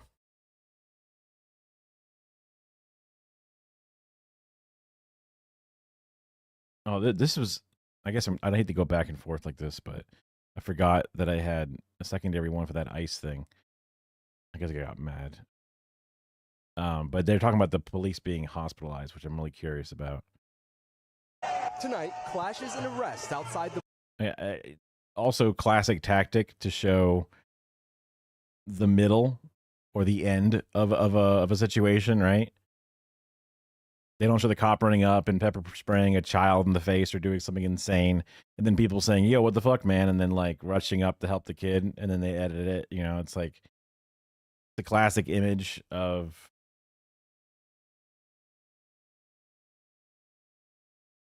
it's trying to think the right way to Google this without getting actual fucking gore porn. I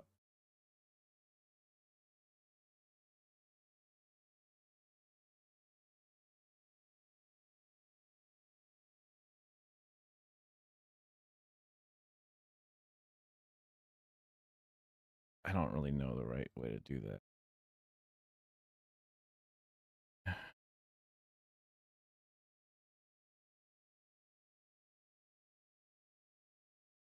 This is one of those things where like I have a perfect picture of it in my head. It's like silhouette of, you can see like inside of the camera lens, and it looks like a person getting stabbed, but actually it's a person running away, and the way the foot is up, whatever. You get the idea. All these ridiculous political cartoons I'm seeing are not the thing I'm looking for. So the classic bad journalism move to just get the thing and then frame it in the incorrect way of framing. Broadview ICE detention facility near Chicago. Broadview's mayor saying 4 officers But all I see here is a bunch of fucking cops brutalizing people for no reason. were injured, 3 of them hospitalized, saying violence by protesters was, quote, outrageous. 21 people were arrested at this facility, which has become a flashpoint for demonstrations against President Trump's crackdown on illegal immigration. Today's protest planned by a group of religious leaders, calling on detainees to receive spiritual care. Those people need to be released and recognized and given their rights back. You're here because of the detainees in that facility. Oh, yeah, I'm here for them. All of it after a federal judge spent more than 4 hours inspecting the same ICE facility, part of a lawsuit filed by attorneys for migrants. Another judge ordering the federal government to make improvements, calling the conditions unnecessarily cruel.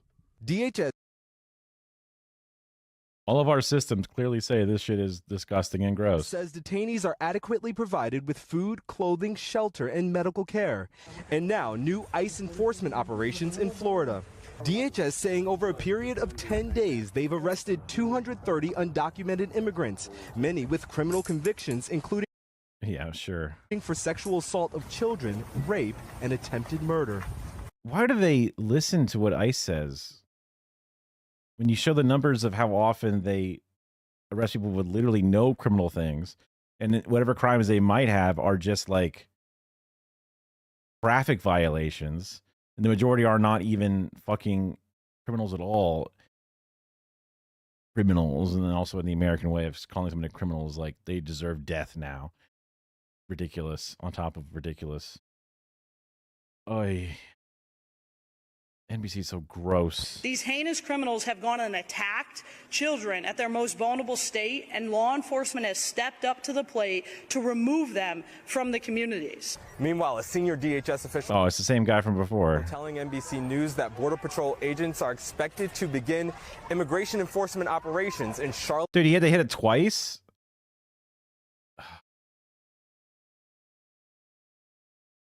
They didn't even say what the injuries were. I was hoping they'd learn about the injuries.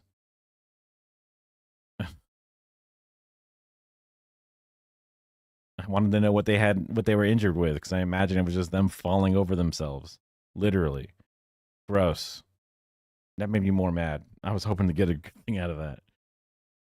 Oh, shit. God. Okay, I don't think I fucked it up. All right. This is, I guess, a bit of a palate cleanser, positive hope thing. This is going to be more of an actual how they won. Field director on grassroots organizing. Are you sure it's not because he's hot? Are you sure it's not because he had a particularly good social media game? Are you sure it's not because of this? I know. Yes, exactly. They're like, well, you know, these things happened and our poor cops were hurt. But did you hear that Florida says that they did things with no double checking? We didn't even double check their numbers. We just said, they just said it to us. And we're going to highlight. It's like, oh, to be a reporter and to just go, okay, I'm going to follow along with this stuff. And I'm just going to do the easy thing.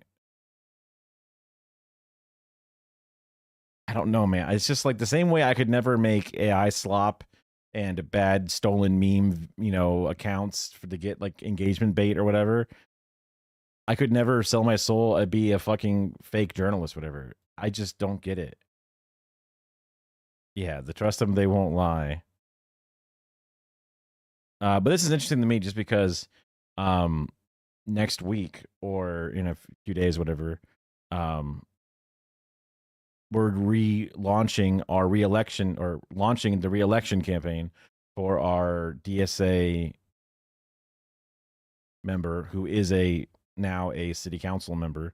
So, you know, DSA member for a while, ran for city council, won, has been our city councilor for, you know, the number of years that I think it's 2 years. I forget the total number. Maybe I don't think it's 4. I think it's 2. But now it's time for the re-election. So I was there to try to get a different person elected in the DSA, but that we just lost a primary because there were 3 Democrats and 1 Republican, and it ended up being, or 2 Republicans, and it ended up being 2 Republicans instead. So we, you know, I would say they split the vote because they joined much later than us, and also they had way less support than we did. But whatever. That's just Democrats being Democrats. Because it's technically a nonpartisan race, but let's be real, it's how it always breaks down. Be curious to see what they say, just if I can glean any information about how to, because I am the video producer guy for our guy, or our DSA in general. So not that this is going to be about videos, but I don't know. We'll see what they have to say. Maybe it can help us. Also, we have a re-election campaign, so it's different than what they were doing for a lot of reasons, but whatever. We end today's show here in New York City, where Mayor-elect Zohran Mamdani is less than 2 months away from taking office. There are no good billionaires. I think you've seen this shirt before. Got the little skeleton guy hanging out in like a retro wave silly style. The Democratic Socialist will make history as the city's first South Asian and first Muslim mayor, and will be the youngest mayor of New York in more than a century. We end today's show looking at the history-making campaign grounded in community organizing that propelled the little-known state assembly member to victory. Mamdani famously began the campaign. I don't really know what an assembly member is.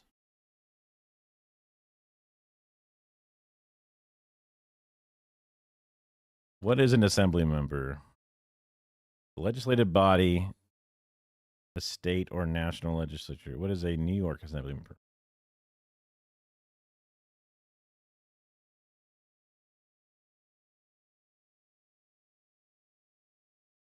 Lower house of the state legislature.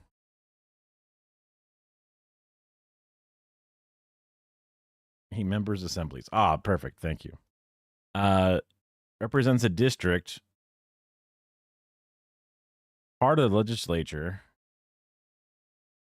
working alongside the Senate. So is it a state representative? I guess that's what you would call it. I see. So it is so there's a state senator, but then there's also a state house, right? But when you say a House representative, that makes it sound like you are an AOC or you're in the DC Congress. But there is, just like there's a Senate, there is a lower legislature than the Senate. So I guess that makes sense. That you're representing a specific district. So he's just a House of Representatives for New York State only, like within the state, which is why instead of having, it's so difficult to have to, re-clarify the same exact words. They just call it an assemblyman because it's different than representative. So got it. Polling at just 1% and went on to defeat the disgraced former governor. Hey, this is the guy that was on Assange stream a couple of times. Crazy. Just like interviewed like randomly on the street and shit. Sick. To see people who are straight up in it to be still in it, Andrew Cuomo twice. First in the Democratic primary and then again in the general election. By election day, more than 2 million New Yorkers had cast their ballots, a level of turnout that hadn't been reached in more than half a century. It is pretty depressing that 2 million out of like over 4 point something, a little under 5 active. So like in 2020, there was like 4 million point something active registered members, but including non-active members of the voting base, there's like 5 point something million registered voters inside of the New York City area. And that's in 2020's numbers. So then to get 2 million people to vote on an election day 5 years after that was been, literally half a census later, it's like that's less than 50% by a margin for sure. That's pretty bad turnout. That sucks. And apparently it's one of the first few elections they even had early voting that was not a COVID situation. And it's like, why the fuck don't they have early voting? Why is that so weird about it? They love making it difficult to vote in America. They love making it non-democratic. Yeah, people are lazy. It's crazy to me to think about how there's people in New York who are like, wait, there was an election today? Like there's people who are like, huh? Who's running? I never heard of the Zoran guy before. It's just crazy that that's the case because it's like, I'm plugged in. I'm paying attention to some of this stuff. So it's impossible for me not to know about it, to hear about it. But people just go to their job and they come home and they don't watch TV. And then it's like, they have their own life. They have their own situation. The campaign was fueled by more than 104,000 volunteers. This is Mayor-elect Mamdani on election night. This victory is for all of them. Like they could literally have had 1.5 million people in there. They had 100,000 people working for them. I think they said the volunteers, and then 2 million people voted. That's like a strong percentage of the actual voter base was people who were actively organizing to some degree, which is kind of like, damn, like that's a mandate of the people straight up. You know what I'm saying? Like to get a sizable percentage to actually be the ones that go out and door knock and shit for you is like very much so impressive. That shows the amount of effort that was put in to stop them, to try to stop them. Just people at work who've never heard of ChatGPT. That's extra interesting because that's very normie penetrating. It was like a couple of years ago that people were like, hey man, you heard about this AI stuff? You've got to get on this. You're smart, you can change your whole life and have it do all these things for you. It's great, people talking about it, and I'm like, oh, and I look into it, and I'm like, oh, this shit sucks. Especially because it was like the earlier models, ChatGPT 2 or whatever, maybe 3 was at the point. I forget. But yeah, so it's crazy that it had not penetrated even the normie sphere like that. And it's for all of you, the more than 100,000 volunteers who built this campaign into an unstoppable force. Because of you, we will make this city one that working people can love and live in again. With every door, I say I feel like we've heard this enough, but every petition signature earned, and every hard-earned conversation, you eroded the cynicism that has come to define our politics. oh, this must be them that got up there and The started to talk. person who introduced Mayor-elect Mamdani that night and led the organizing operation was the campaign field director, Tasha Van Auken. She spoke before the mayor-elect at his election rally. A lot of respect for the organizers involved in the process. Even seeing the few volunteers at the DSA that set up at the canvases and stuff, and the information they have to pre-gather, materials they get ready, and rubber bands and stapling, and but then also there's the paperwork, marking down all the different districts and how many places, plotting out the different routes specifically. They plot out all the different routes by hand, basically. It's kind of crazy. And that's just our small little, like, city council race stuff. So, mad respect to, obviously, the giant ones where you need to, I don't know if you need, like, a degree or something, but the amount of on-the-job training you must have in order to run something this big is insane. 104,000 volunteers. We love numbers, we love metrics, but I want to talk first about what's behind those numbers. Every number is, in a way, an act of bravery. Door knocking is not the easiest thing. For many, including myself, it takes a moment of bravery at the beginning, asking a stranger something about their lives and sharing something about yours. Sharing what you want to see in the world, it can be daunting. Thousands of people did it. And every time, every volunteer went to a door and talked to a stranger, they offered their vision to that stranger and invited that stranger to be a part of shaping their vision. We love strangers. Every door knock and every phone call is a statement of belief that politics is for all of us. Are you saying that because of the blue light that's hitting her?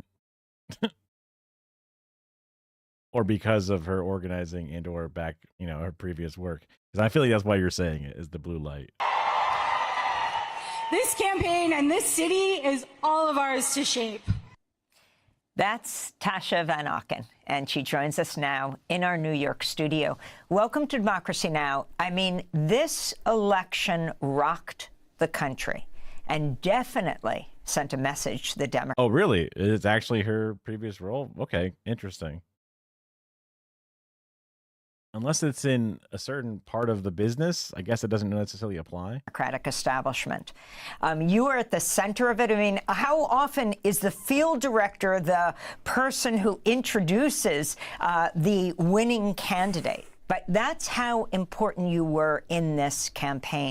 Oh, I guess I thought that would be kind of normal, but I guess there might not even really be a field director for Andrew Cuomo in the same way, because they just paid people to do it, to stand on the corners and hand out shit. I feel like that's one of those things that's probably worth sharing more as an outsider to the organizing world. When I thought about it, I always assumed people were paid, right? I always thought at least you know, they're putting in some work to go out there and do these things for people, not because they're doing it because that's just something that they want to see. And sometimes the people are paid. In our stupid city council race, people, Democrats who were fighting against the DSA's candidates, were paying people to go out and to door knock, which is insane to me. What a weird job. How do you even sign up for such a thing? That's crazy. I guess there's a Craigslist ad or something. A WeWork, Upwork ad. And maybe it should be a bigger part of the process to be like, look, we're all volunteers. We're all just people who live here who are tired of it being bad and want something better. We're all dedicating our personal time. That should show how that should add so much reality to it, because it's not just like, look, I'm just getting paid to be here, man. Don't listen to me, or you have no reason to. Like, this is all fucking pro bono, man. Like, I don't want to do this. I wish I didn't have to do this, but I do. Talk about your strategy and your experience, how you organized a campaign with Zoran Mandani that started with 1% name recognition against almost 100% for Andrew Cuomo to this massive win. Thank you, Amy. It is very exciting. And you know, I keep saying to people that I really feel the history in this election and all that has happened that has led to this campaign being possible. The years of organizing that thousands and thousands of people have done that led to this place. I think when we started the field operation in December, we knew that we wanted it to be very big. We had a goal of 1 million doors. And so what we did was we prioritized developing leadership and bringing in as many volunteers as possible. And so the first thing we did was we launched a canvas in about 8 locations across the city in December. Those canvases were anchored by members of Democratic Socialists of America who had been an early endorser of the campaign and had worked on campaigns prior. So we were able to get a big scale right at the beginning to demonstrate what we wanted to do. And honestly, I mean, from the first canvas that we did, we had folks coming back from doors. We were talking about the 3 planks, the affordability agenda. So it was fast and free buses, universal childcare, and freezing the rent. And we had such a positive reception from day one when we went to people's doors. We had canvassers coming back who had never done it before, who were quite nervous to do it, who were just excited. And they were like, I had so many amazing conversations. And so that's where we started concretely, was just talking to voters. And where were you physically in the city? Where were you coordinating all of this? In my apartment. In December, I was in my apartment. Materials were delivered to my apartment. It was before we had an office. Yeah, it was. I was the only person on the field team at that point. We were a very small team. There were just a small handful of us. And yeah, volunteers came to. Huh. Interesting. That not only would the team exist as one person to start, but then it would grow as it grows, which I imagine is another part of the complications, is like creating the business structure, the management, sort of like when you have 100,000 people, obviously a certain percentage are going to be one-timers and go out, but also there's just a lot of information to scan and to learn and to orchestrate, communicate, text message. So there's like layers of administration basically having to be done. And it was built from the start of just being one person to eventually being what I assume would be a bit of a full team, if not even more.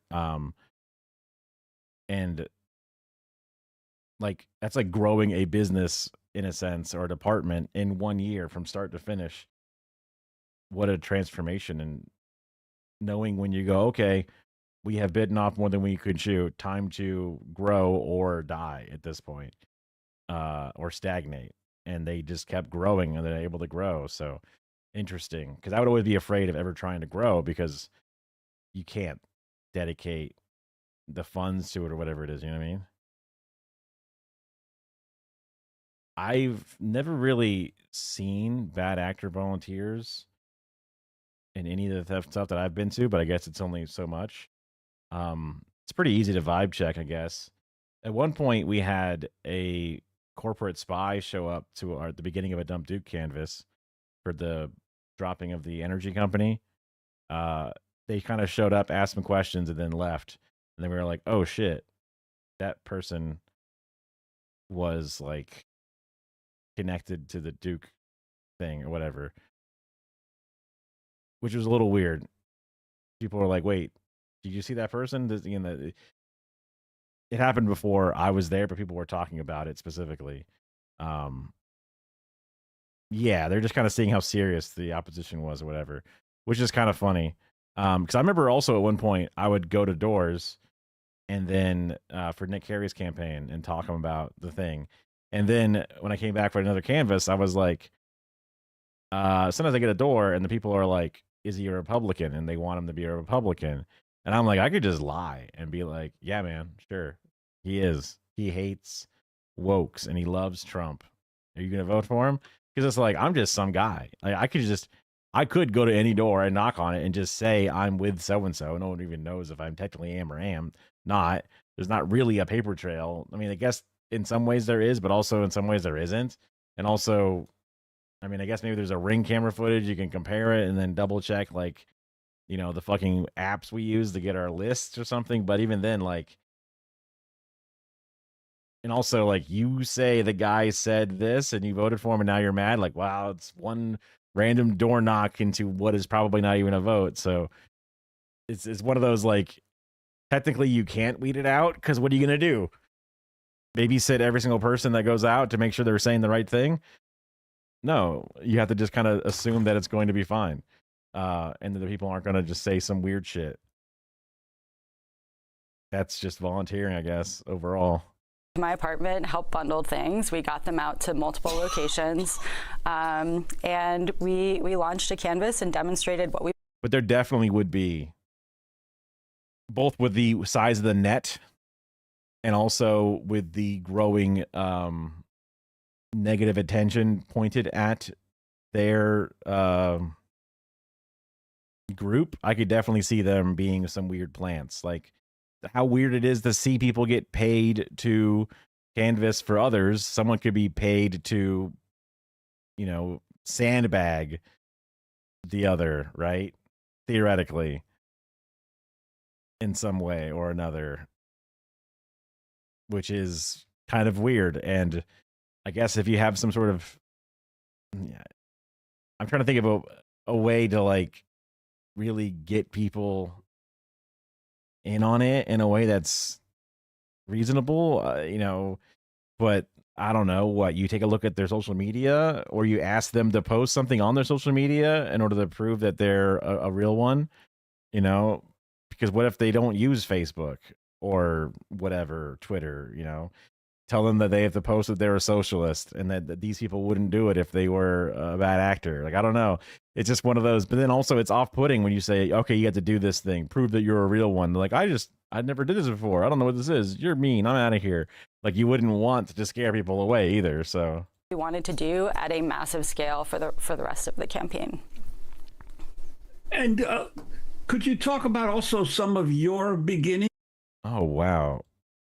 Candidates, because that's true that the candidates, especially in small races, will canvass themselves, obviously, because they're direct constituents, and also they want to talk about things, and then them just lying blatantly about what they want to do or what they can do.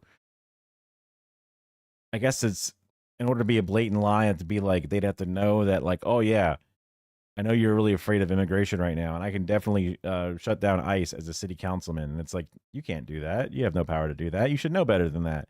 And that's a lie. And you're just, doing it. Or they just say that, yes, I am pro taxes. Oh, next door, I'm actually very anti-tax. Like, okay, clearly you're saying whatever you think they want to hear. And that's kind of gross. I could see that, I guess. I wonder how successful of a strategy that actually is. Because I feel like when it comes down to some stupid things like city council, there's not really a large presence, so most people don't talk about it. There's not a lot of coverage of it. There's no debate that's televised, at least not in our current ones and our local ones that I'm aware of. So it's not like when you get up on the podium and you start talking about your policy, they don't go, "Hey, that's different than what they came to my door and talked to me about." Even if they would watch it, if there was one, right? Because the random person you knock on is probably not turning on whatever local fucking news station has that being covered. So there's no way to catch you doing it other than, I guess, they come to the fucking city council meeting and say, "Hey, you scumbag, you fucking came to my door and looked me in the eye and told me a lie. I fucking hate you." And then that might get news coverage. And then all of a sudden you're a piece of shit and your name is mud and you don't get reelected. And now your burgeoning political career is dead at city council person, you know? Tasha, you started back in 2008 with the Obama campaign in Pennsylvania. Now, Obama was certainly a candidate of hope and change, but certainly not a democratic socialist. And could you talk about this, the impact of the ideology of DSA on the organizing that you did and the differences between this campaign and others you've run? Sure, yeah. Okay, so she had experience. That makes sense in order to be able to properly do such a big thing. It makes sense that she would have had experience doing this for a while. So yes, the Obama campaign, I credit that field operation for really setting the bar for me. So I wasn't politically organized before that. I had political leanings. I wanted to participate. I wanted to do something. I didn't know where to go. I think a lot of people feel that way, and so I think about that point in my life a lot. And when Obama won the primary, there was this amazing movement around him, and that is what pulled me into that campaign.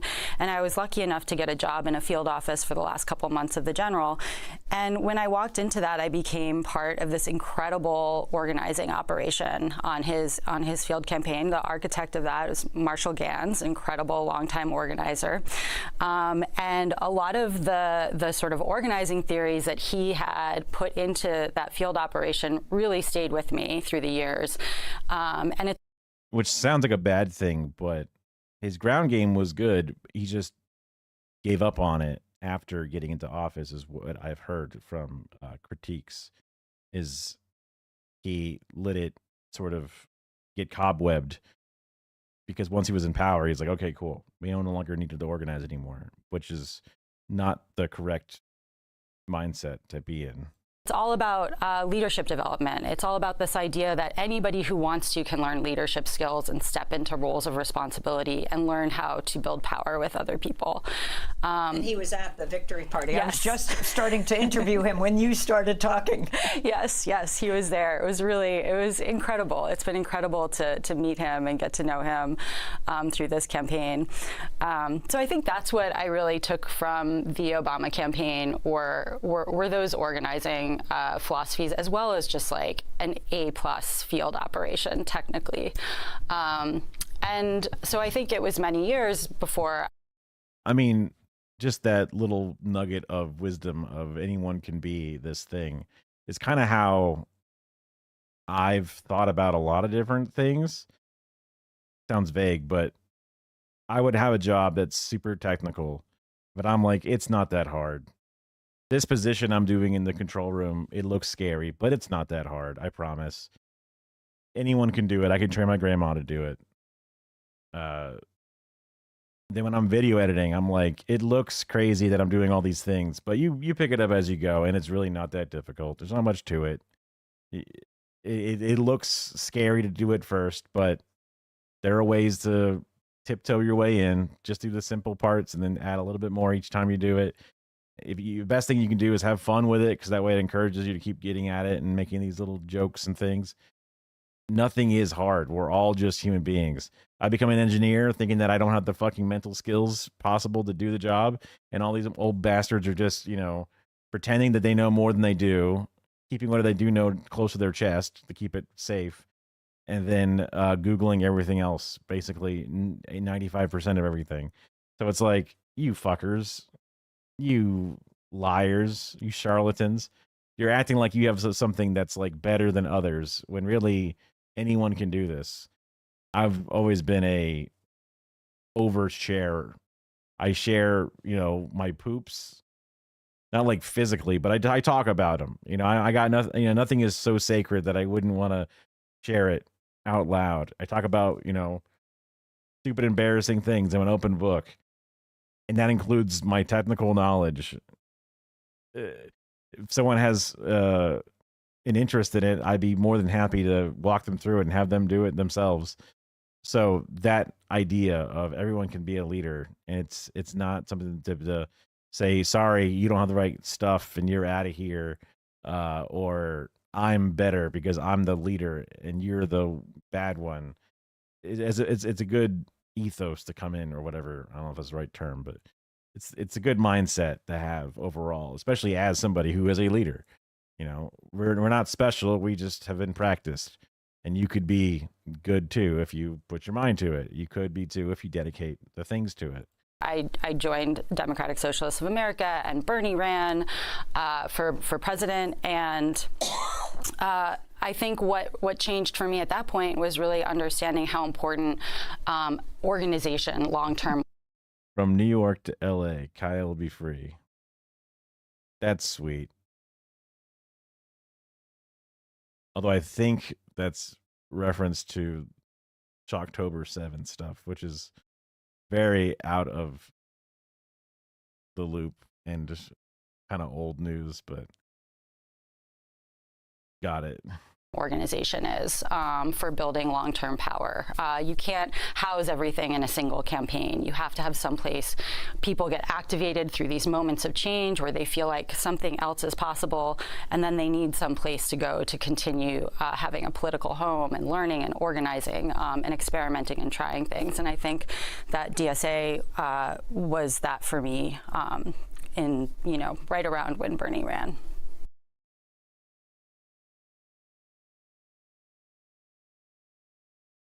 I guess you do, because I've got 5, 6 viewers, and you're searching their name and finding someone with the tag or anything vaguely related to Hassan to then come into the Twitch chat to just say you don't like him.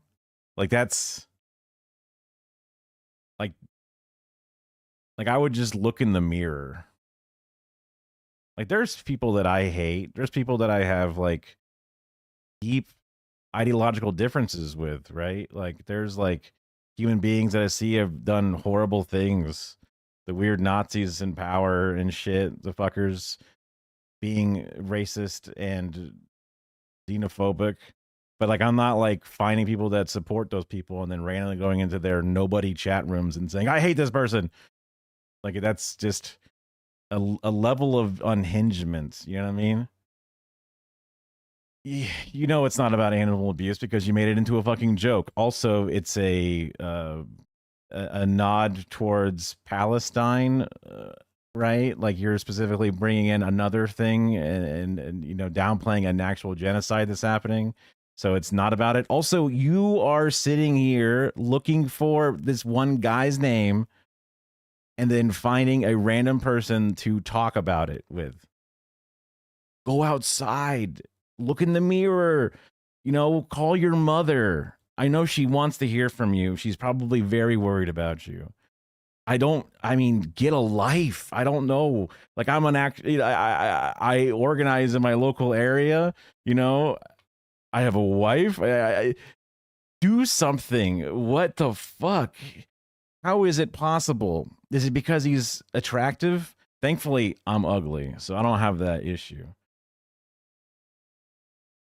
Are you threatening me? I have not said a threatening thing to you whatsoever. You've come into my chat specifically to talk about Hassan. You're searching this person's name and looking for dead streams to come in and talk about it with. You have a problem. I'm telling you to go outside, which is not a threat. I'm telling you to, to touch some grass and to look in the mirror because I search just chatting. Oh, you search just chatting, and I'm I am this 4 viewer stream is the person that showed up when you search just chatting, the most popular topic on Twitch right now. And that's you also just so happened to hate Hassan. And you also first chat message talked about Hassan and also pointed out the Gaza genocide specifically with your from the river to the sea, Palestine will be free, and you twisted it into the Shocktober fucking thing, right? But you just searched just chatting, has nothing to do with anything actually. And I wasn't looking for this thing.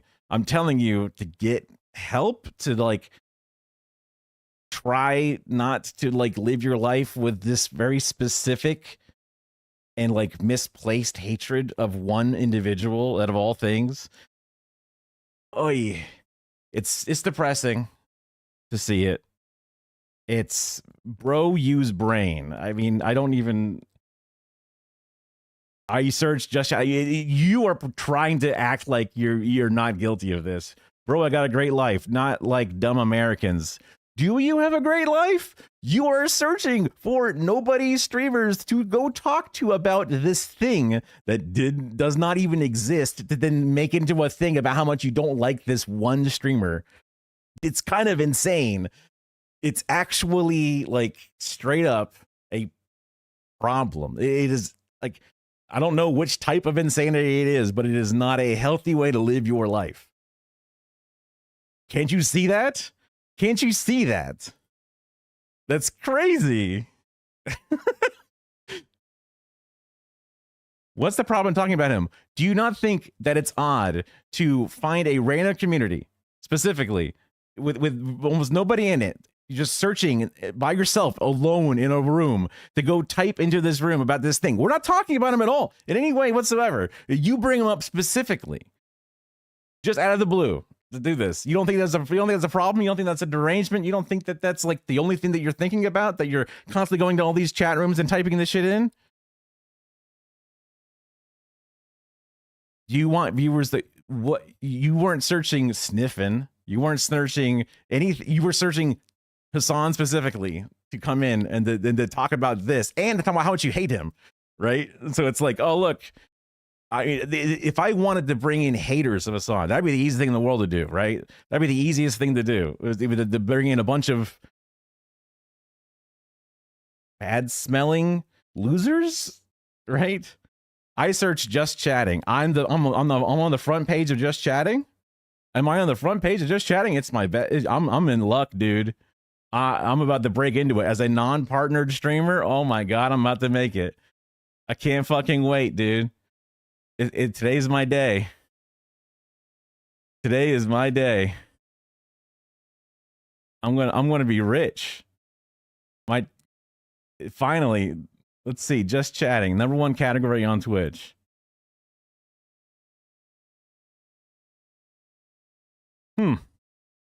Weird. Yeah, lots and lots of people that exist with, what is it?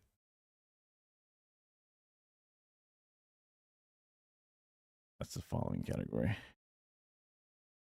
Let's see.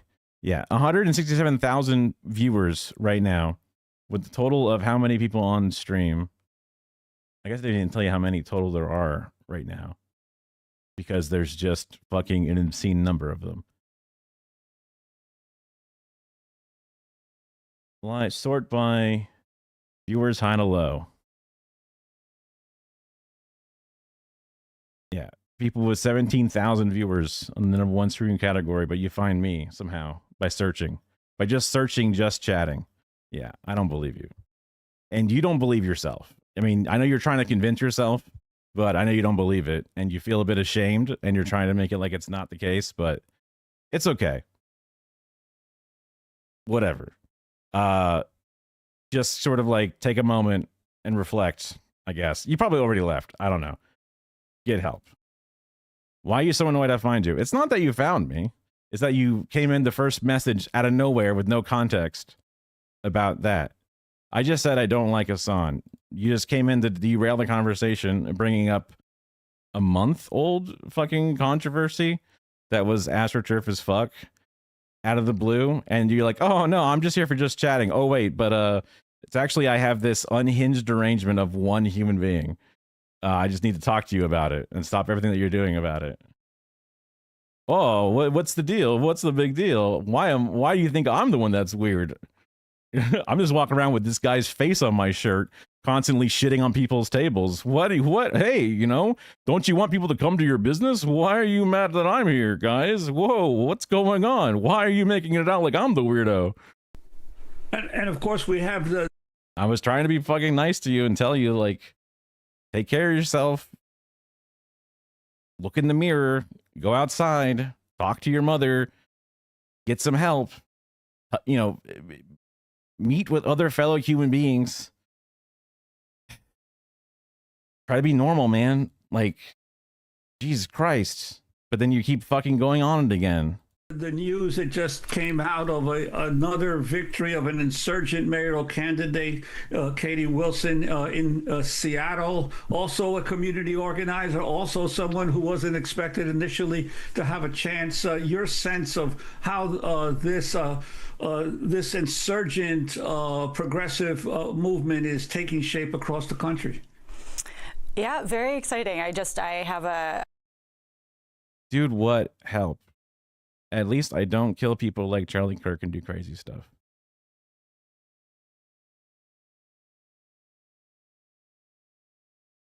You say you don't do crazy stuff, but you bring up the killing of Charlie Kirk. What the fuck are you talking about, man? Do you think Hassan killed Charlie Kirk? I don't think you actually believe that. Also, you don't even live in America. Why the fuck do you know about Charlie Kirk? Wait, what the fuck? You're being weird for the sake of being weird, which is annoying. You're being a troll. Leftist it was not a leftist. I mean, I guess the court case is coming out. I guess we'll find more information over time, but like, don't be ridiculous. Also, do you care about which of the two sides do weird individual acts of terrorism specifically?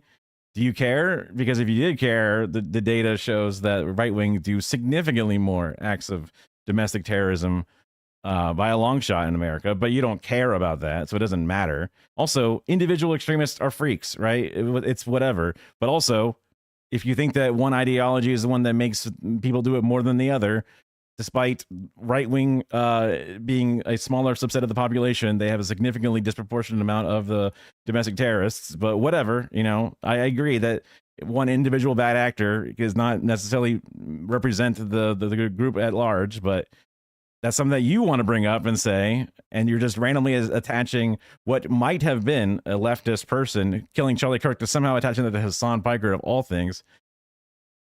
It's the Gish Gallop where you're just saying as many disassociated, unhinged things, and I have to sit here fucking breaking it all down, lies about who, if the person was leftist, and then also making it out that leftists are doing more crimes, and then also bringing up the Charlie Kirk thing, bringing up a song, bringing up none of that stuff happened in my stream whatsoever. What the fuck? It's just 100 things, and it's just like, oh, I'm not being a fucking pants shitting loser. Everyone pointing and laughing at me. It's you that have the problem. I'm living rent free in their head. It's not that I'm constantly thinking about Hassan and everything and hating him and then trying to get attention in communities. You're annoying. You're just kind of pathetic. And you have no personality. You are just like every other one of these fucking bot-like people that come in to talk about this one thing and say the same, 10 different individual things whatsoever. It's just kind of sad. Anything leftists don't agree with is annoying. No, it's not that you have you don't have a ideological idea that you are pitching here. You're just saying that it's not like, oh, look, I actually think that trickle-down economics is a factor that'll actually help more people in America versus the idea of providing things to people without barriers to entry. No, it's not a thing based off of policy or based off of examples. It's saying I don't like Hassan because Charlie Kirk was killed, and it's just like, what? Huh? That's not that is. You are coming in here shitting up the chat with a bunch of messages that have nothing to do with anything we're talking about, and you're saying, why do people think I'm annoying? Why do people think I'm annoying? I keep constantly attaching things that have nothing to do with each other to the topic that is not nothing to do with relation to it. But everyone's calling me annoying. Why is this the case? My brother lives in Seattle, and his partner sent me that information yesterday. I think that, yeah, moments like this feel very important because they really, the zeitgeist shifts. People start to understand that other things are possible, and it's been overwhelming to hear from folks across the country, all over the place, who are inspired by this campaign and are organizing to change things. So, Tasha Van Auken, you are still the field director, but the campaign is over. But actually, is it? Because, I mean, you have President Trump threatening to take billions from the city. He even threatened to detain and deport Zoran Mamdani, clearly going to target him. The response, it seems, is the same as the response in the campaign, is people rising up across the city. You have 104,000 volunteers. Are you keeping them organized? And what exactly would they do? How do you carry out this campaign, from free buses to childcare to city-run grocery stores? It is a very good question. It is the question, in my opinion. I think from the very first training that we did in January, we've said from the beginning, it is very important for people to see this as one step towards more organizing, and that it is incredibly important to continue organizing after the campaign. Which is the one thing that, one of the many criticisms of the Obama campaign was not keeping out the momentum that they had, because they were, depending upon which part of it you're looking at, once in a generation charisma and getting people all to believe in hope and change, but then boom, immediately brunch mode after that. Don't look at what I'm actually doing. Just pretend that it's going to be good. And then people realize that, wait, we voted for the change, but then nothing happened. Why didn't anything happen? Wait, we voted in massive numbers, whatever it was. I think you know the answer to that, right, buddy? I'm not a person that reads a bunch of theory, but I just want the government to do good stuff for its people, right? That's what sounds good to me. If we want to buy Coca-Cola while we do it, that sounds cool. I got no problem with that. It doesn't have to be this whole these are the three different economic leanings that exist.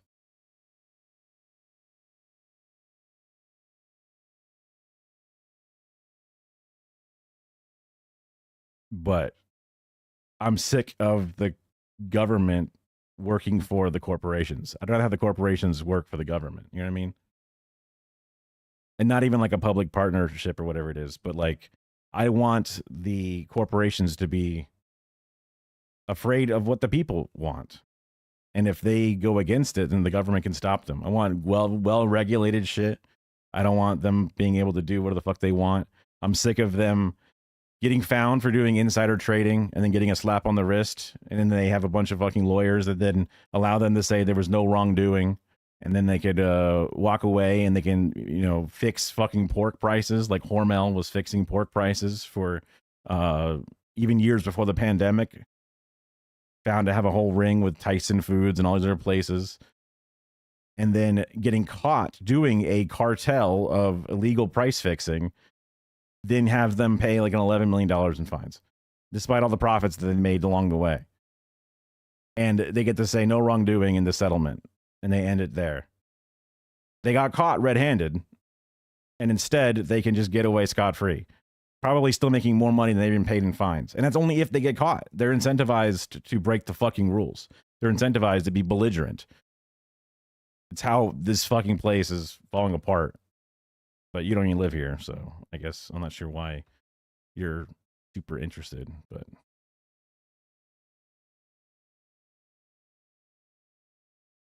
oh, geez. Now I gotta find my tab again. Oh, geez. Oh, here we go. campaign is over. I think we're in this exciting moment in terms of infrastructure, organized infrastructure that can help move this agenda, as well as help, I think, respond to what might happen. It is also a very scary moment for all the reasons you listed. I think we have this moment where we have organizations, progressive and left organizations in New York City who are organized and have been building, like I said, like a lot of them building towards this campaign being possible. And they will all be organizing. And then I think we also have this exciting opportunity to vision out what the government looks like and to demystify the government and access to the government, access to politics for people. And that to me has been at the centerpiece of all of this work, is really like opening up a lane of access for folks so that anybody can consider themselves political, understand and learn what they can do that can actually change and move the needle in our world. About 30 seconds left, but how do you guard against the movement to demobilize, in essence, that has happened with many progressive movements once they come into power? Even under Obama, the Obama campaign they're talking about was forced often to contend with those on the ground who were still demanding more change. 15 seconds. I think it's good for there to be organizing outside of the administration. I think that is good. So I think that Zoran and everyone from the campaign is very excited for there to be lots of levels and tiers of organizing. Tasha. Yeah, I mean, it makes sense that organizing is what got them there, and just because they're now back in the official office, and that only has a limited number of slots, and all the organizers, 100,000 people aren't going to get a job in the administration. Not that they would all want one, but there's going to be continued organizing outside. And even there could be things that are outside of their control. Zoran can't change a war because he's just the mayor of New York City, but there could still be organizing around that war, or there could be organizing around the things that he's not doing right in New York as well. And it was important to have it before him, and it's important to have it during him, and it's important to have it after him, which is a good mindset for the people to have, because it's not just tied to one person. It's not just tied to one race. It's tied to a continued push to have things to be more equitable and have things be more in line with what they want to see. So it just makes sense no matter what, really. Because when people aren't organized and it's just the corporate backed packed money, it's just the the big parties that put up a random schlub or a shill for the party in the end of the spot, then you end up with the crap with what we have, which sucks. It's kind of cool that New York has some fun batching stuff or whatever, but I would love to see campaign reform, the fact that outside money can come in. Like, there's rules about what can be donated and how much can be and all these different things, but then there's this big, like, well, but then you can have an outside pack come in, and then you can do whatever the fuck you want. And it's just like, we've seen it fail now a couple of times in a few different ways, but we've also seen it succeed and get close. And I don't like how effective it is at changing the temperature or shifting the overall vote, because you got X number of million people, and then you make an ad saying sniffing feet smell like cream cheese. Ew, it's gross. There's a certain number of people that will believe it, whether or not it's true or anything, right? It's just the numbers. And the fact that can be swayed by just throwing more money at it, as obviously a silly example, but the idea is there that misinformation, and now it's a PAC that has this statement that's saying it. Yeah. I don't even know if cream cheese really smells like anything. I was just think of the word cheese, and then cream cheese came up, and I'm like, well, that's neither here nor there. But if that's found to be a lie, or kind of, if it's using an AI video with racist undertones and bad facts and just blatant lies, then the PAC is what's in trouble, not the other thing. Now it's funny that the Cuomo campaign literally actually put their name on it and put them out, which is like obscene. But that was just the last couple of days of the campaign. We're going to see a lot more of that shit in the future for sure, because it's out there now. Like, all the Sora stuff is going to be making a bunch of complete garbage, and I am not looking forward to, although maybe the other teams won't be as fucking desperate as the Cuomo team was. It's really funny that the Cuomo team was also bringing up Hassan, of all things, which is just kind of crazy to think about. Pictures of him in Central Park. This is crazy. Well, this video was sitting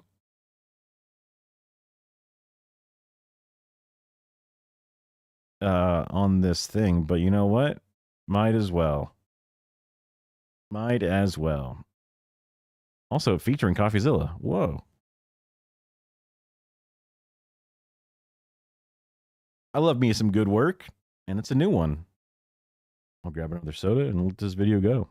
For a long time, cryptocurrency was something that only mattered to smelly men who are also probably criminals. To many normal people who do things like go outside, it seemed like this incel dweeb money would never become anything more than a niche interest or a means of exchange between perverts and the Taliban. But despite all of that, today, the United...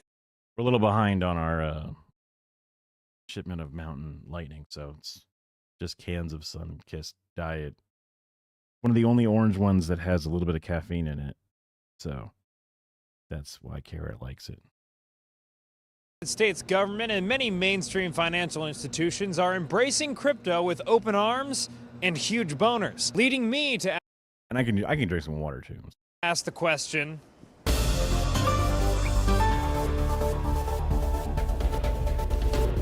All right, everybody, sit down, open your ears, and close your legs, because I'm about to read an explainer on cryptocurrency. If we get through this, you have permission to stop this video and get a healthy snack. Investopedia defines cryptocurrency as a digital or virtual currency that exists on a decentralized network of computers and is not issued by a central authority like a government. The first cryptocurrency, Bitcoin, was invented by an anonymous person or group named Satoshi Nakamoto after they published a paper in 2008 describing their vision for a purely peer-to-peer version of electronic cash that would allow online payments to be sent directly from one party to another without going through a financial institution. Bitcoin remains the most...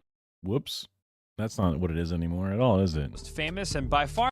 Not that it was that perfect to begin with.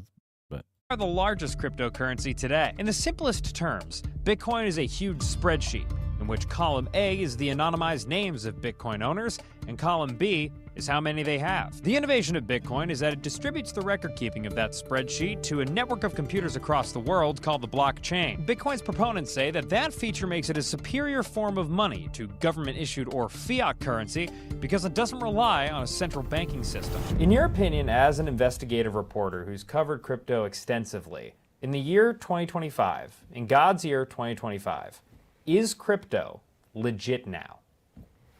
You know, it's like medium legit. I think even crypto people would admit that if you were to just pick a cryptocurrency at random, the odds are like very good that it's a scam. Zeke Fox is a veteran,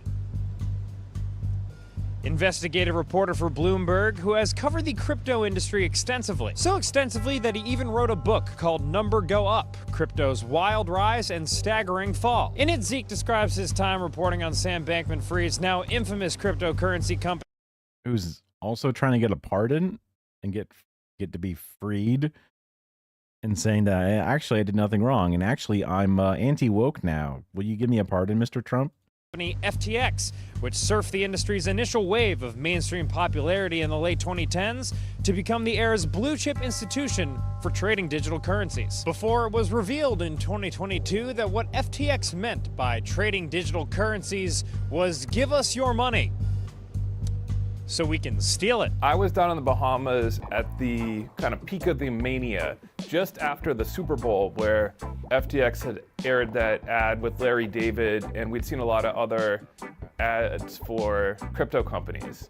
And what it seemed like to me, I mean, we're in the Bahamas because they're trying to get around US regulations. It seemed like they basically created this giant, semi-unregulated offshore casino where people could go and bet on the prices of all these different dumb coins, and that it was kind of bad because most people would probably lose money. But what I did not suspect at all was that it's not just a casino, it's a poorly made casino. That's a Ponzi scheme.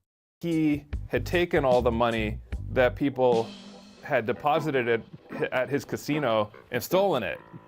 That thought never crossed my mind, honestly. FTX collapsed in 2022, bringing crypto prices down with it, creating a bloodbath to rival history's bloodiest of baths. It was precisely like the Battle of the Bulge, except instead of hundreds of thousands of human casualties, what was lost was tens of billions of dollars that people had voluntarily chosen to invest in computer money that is famous for its volatility. I asked Zeke to think back to the aftermath of those harrowing days. Almost all cryptocurrencies were down, 70, 90%. It looked terrible for the industry. And it was kind of hard to imagine that there'd be this mass of people who'd be like, hey, let's give that another shot. The one exception I would have made at the time is Bitcoin.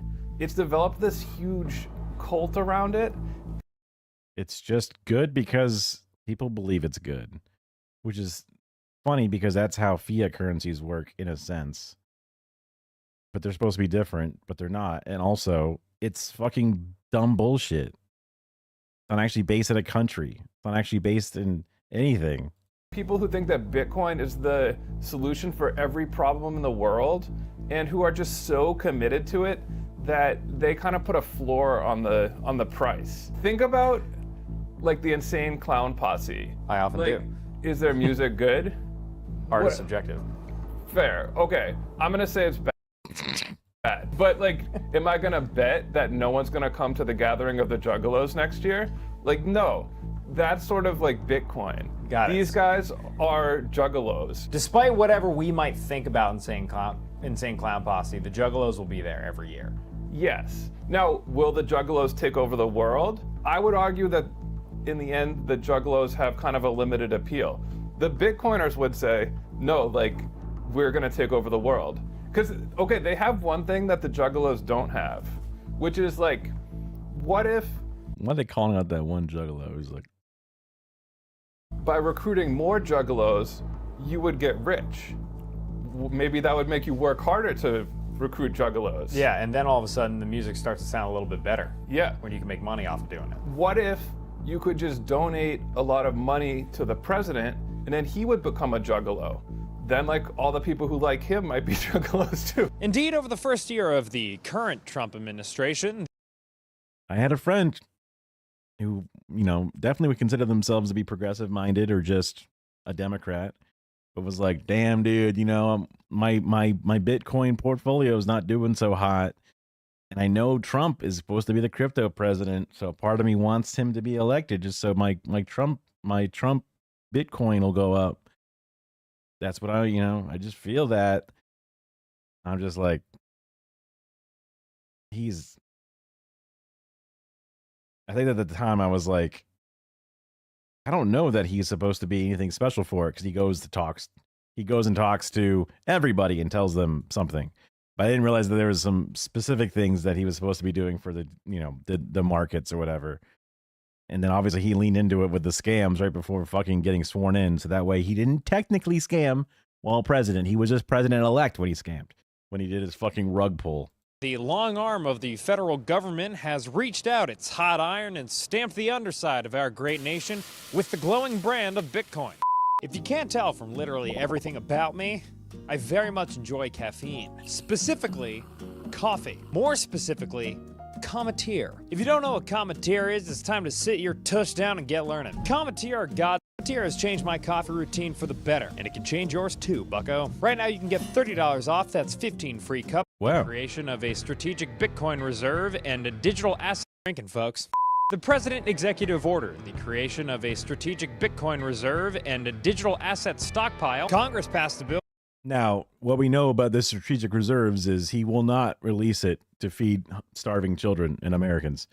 He will actually go to the Supreme Court to try to stop it from being released. Fucking Bitcoins, how do they work? I could see the Juggalos being into Bitcoin. You give them one fucking pitch about the blockchain and they're like, what? Dude, I'm all in. I don't know what you said, but I feel like you know what you said. Therefore, I'm all in. With flying bipartisan support to legalize stablecoins, which are cryptocurrencies whose value is tied to the US dollar. So basically, crypto dollars. Oh, I worked with a guy who was telling me about how, you know, he's sad by a lot of the things in life and how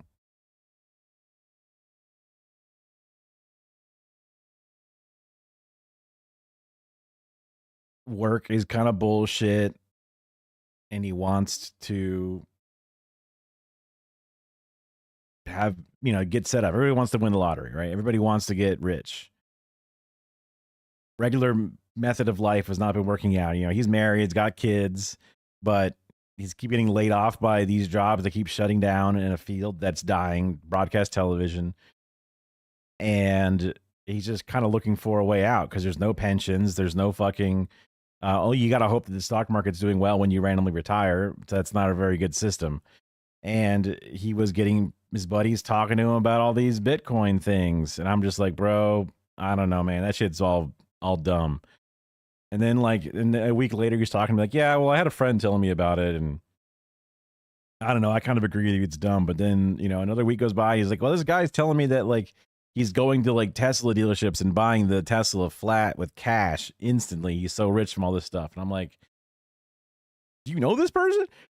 Because it's probably not. Like, this is probably a bunch of like either lies or scammers, you know. And then he got wrangled up into this. He was a skeptic or a non-believer, but then he got swept up into the idea that he could buy this Bitcoin thing and be told when markets would go up and then sell it. And they give you like, you put money into this thing, they give you a rate of return on the US dollar coin and whatever. Like, he had this obscene fucking too good to be true fake thing.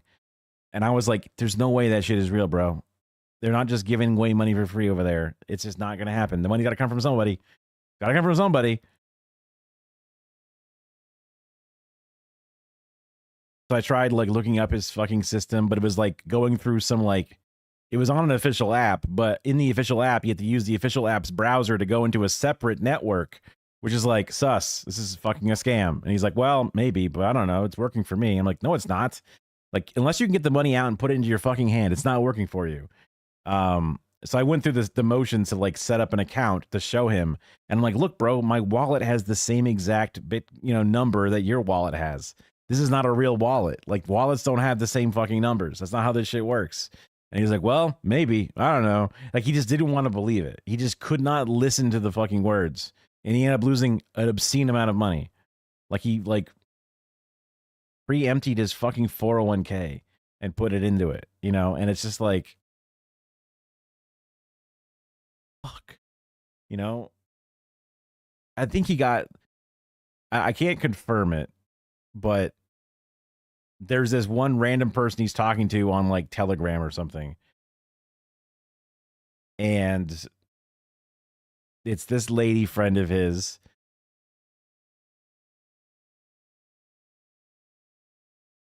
And I'm pretty sure he was just getting catfished or he was getting faked because he, you know, was being said how pretty and handsome he is or something. And it's like some like e-dating thing or whatever.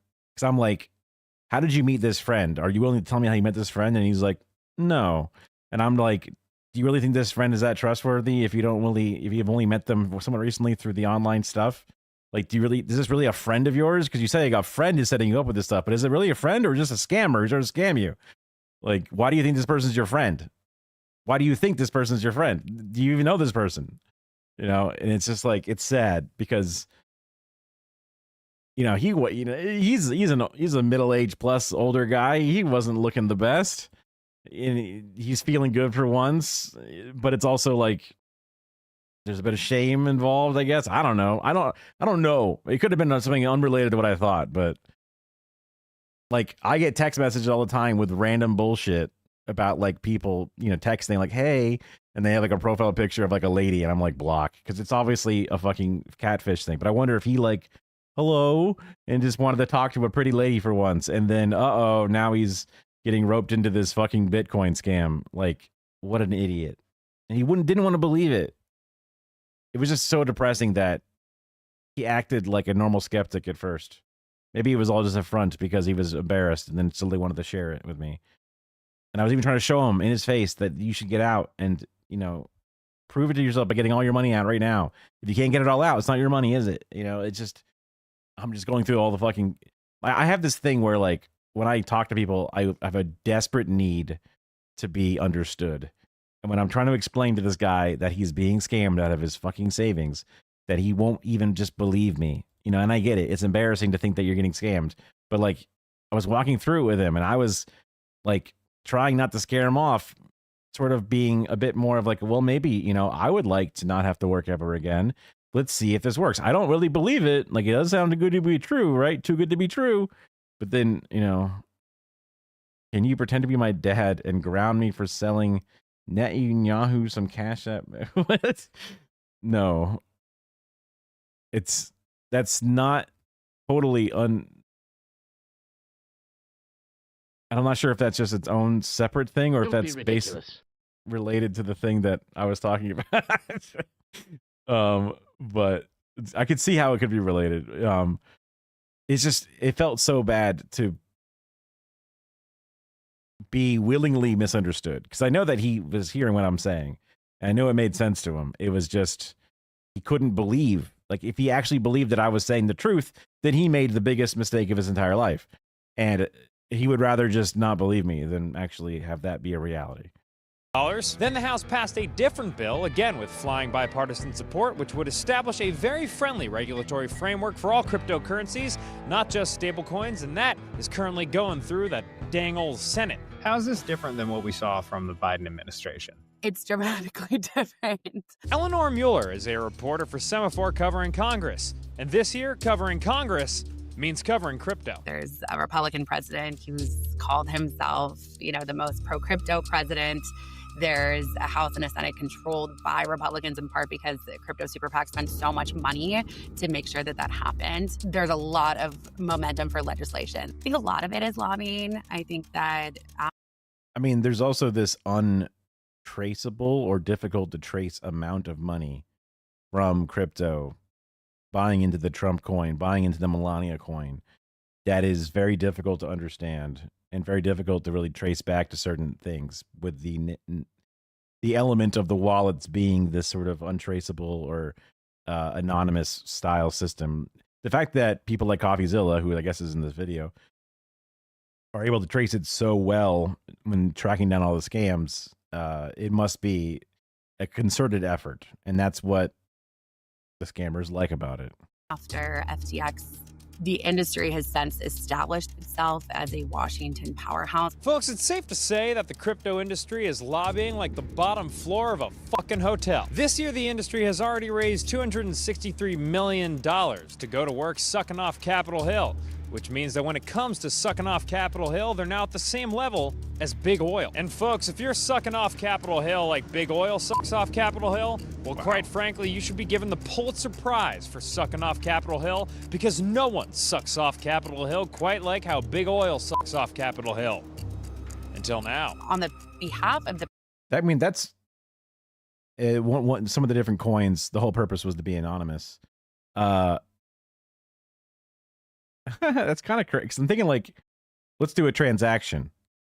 I would like a soda. Let's transact. You anonymously got money. That was me. Give me my soda, please. It's like, what? Obviously, you can't be that anonymous if you. But maybe it's a transaction thing. Obviously, maybe that's a bad example because there's ways that they could make sure that it's done in a certain way, but. It's just now you open up the idea that, oh, look, we have this totally untraceable form of currency. Sure hope corruption doesn't happen. And it's like, well, now, hold on. But I guess cash is kind of a version of that, but then you eventually deposit cash somewhere, or you spend an obscene amount of cash and then that's tracked via your taxes. So even that can kind of show up in some way or another. Also, the whole idea of a blockchain being an incredibly tedious and time-consuming and also energy-consuming element to. If I ever owned any crypto, technically I owned crypto of like crumbs here and there. When my buddy was trying to like talk about it, never like an investment amount or anything like that. Never really bought or sold it in any way. Like technically the card company that we had a very small amount of crypto before getting out and barely making. I don't remember if it might have made, but you lose out on fees, gas fees, whatever, all this weird shit. I don't remember being anything of value, but it was just like a dumb like, look, let's spend a little bit on Bitcoin as whenever we buy cards or something as a way to maybe see this thing build. But then ultimately he decided to take that money back out again and put it in something else. And it's like, okay, so I technically own some Bitcoin there, but like that was like, I don't know, $1,000 at most. Again, in a shared fake company between the two of us. So technically, yes, but no. President is a little more personal.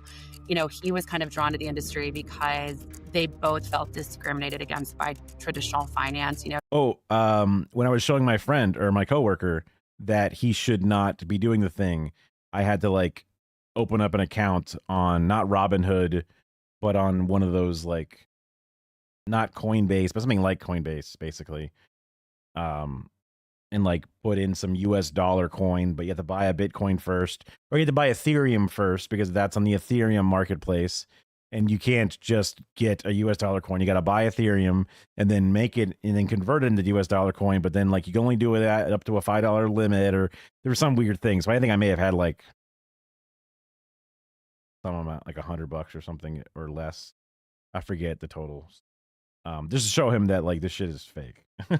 And I was able to get all my money back out of it, minus whatever the few percentage points you lose. But he was not able to get his money out. Poor guy. I feel bad for him, but he bought off Silk Road, which I guess is like maybe a marketplace or something. Got to be angry they spent like their 5 Bitcoins on an eighth of wheat. Oh no, that's some early shit. Oh, also thanks for the follow, by the way, Blood. Yeah. I've heard about some stories about like someone's like, yeah, I got like a flash drive somewhere that has 5 Bitcoin on it, and that's $500,000. What are you talking about? That's crazy, bro. You gotta find that. I'll be searching everywhere for that. You know, or like, oh, like, I have this account, I just don't remember the password, and it's like I don't know. I don't care how long it takes for the lockout. I'd be sitting there spamming every fucking. I'd be putting a fucking keygen generator and throwing it at it. You know what I mean? No, it's fine.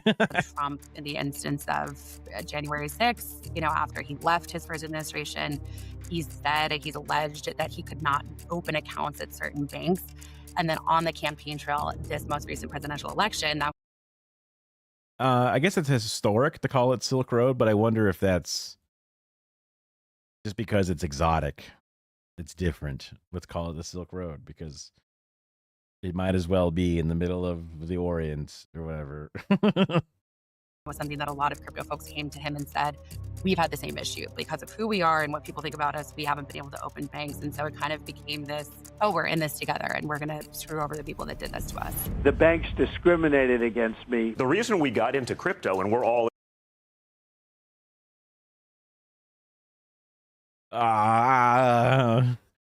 just screaming into the void at this, the most petulant, worthless crybaby. Like, does he even believe it? Or does he just think that he can just...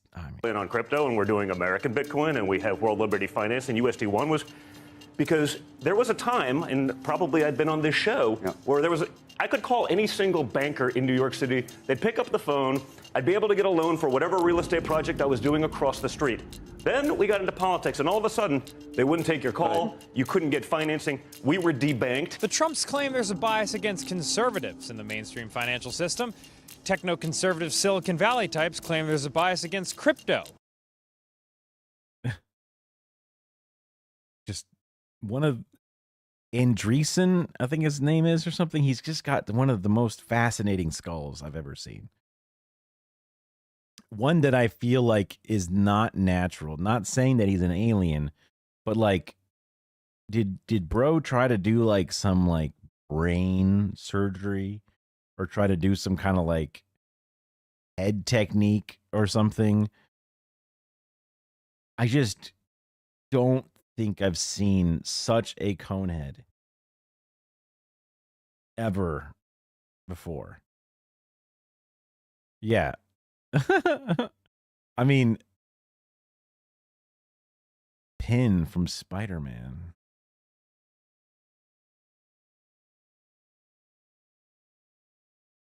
Oh, I typed in Spider-Man pin, and now I get a bunch of small pins. Not getting any better.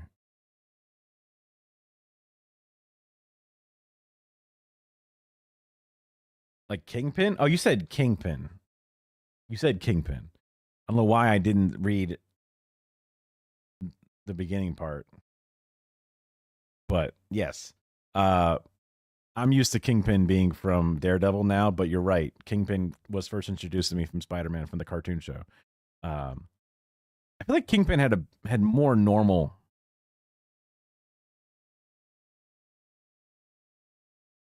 look to him. Slash, this is the cartoon version. Open image in new tab. There he is. This was the Kingpin for me. And he's a big rich guy, right? But there's a definite conehead thing going on. To me, he looks more like the coneheads than he looks like...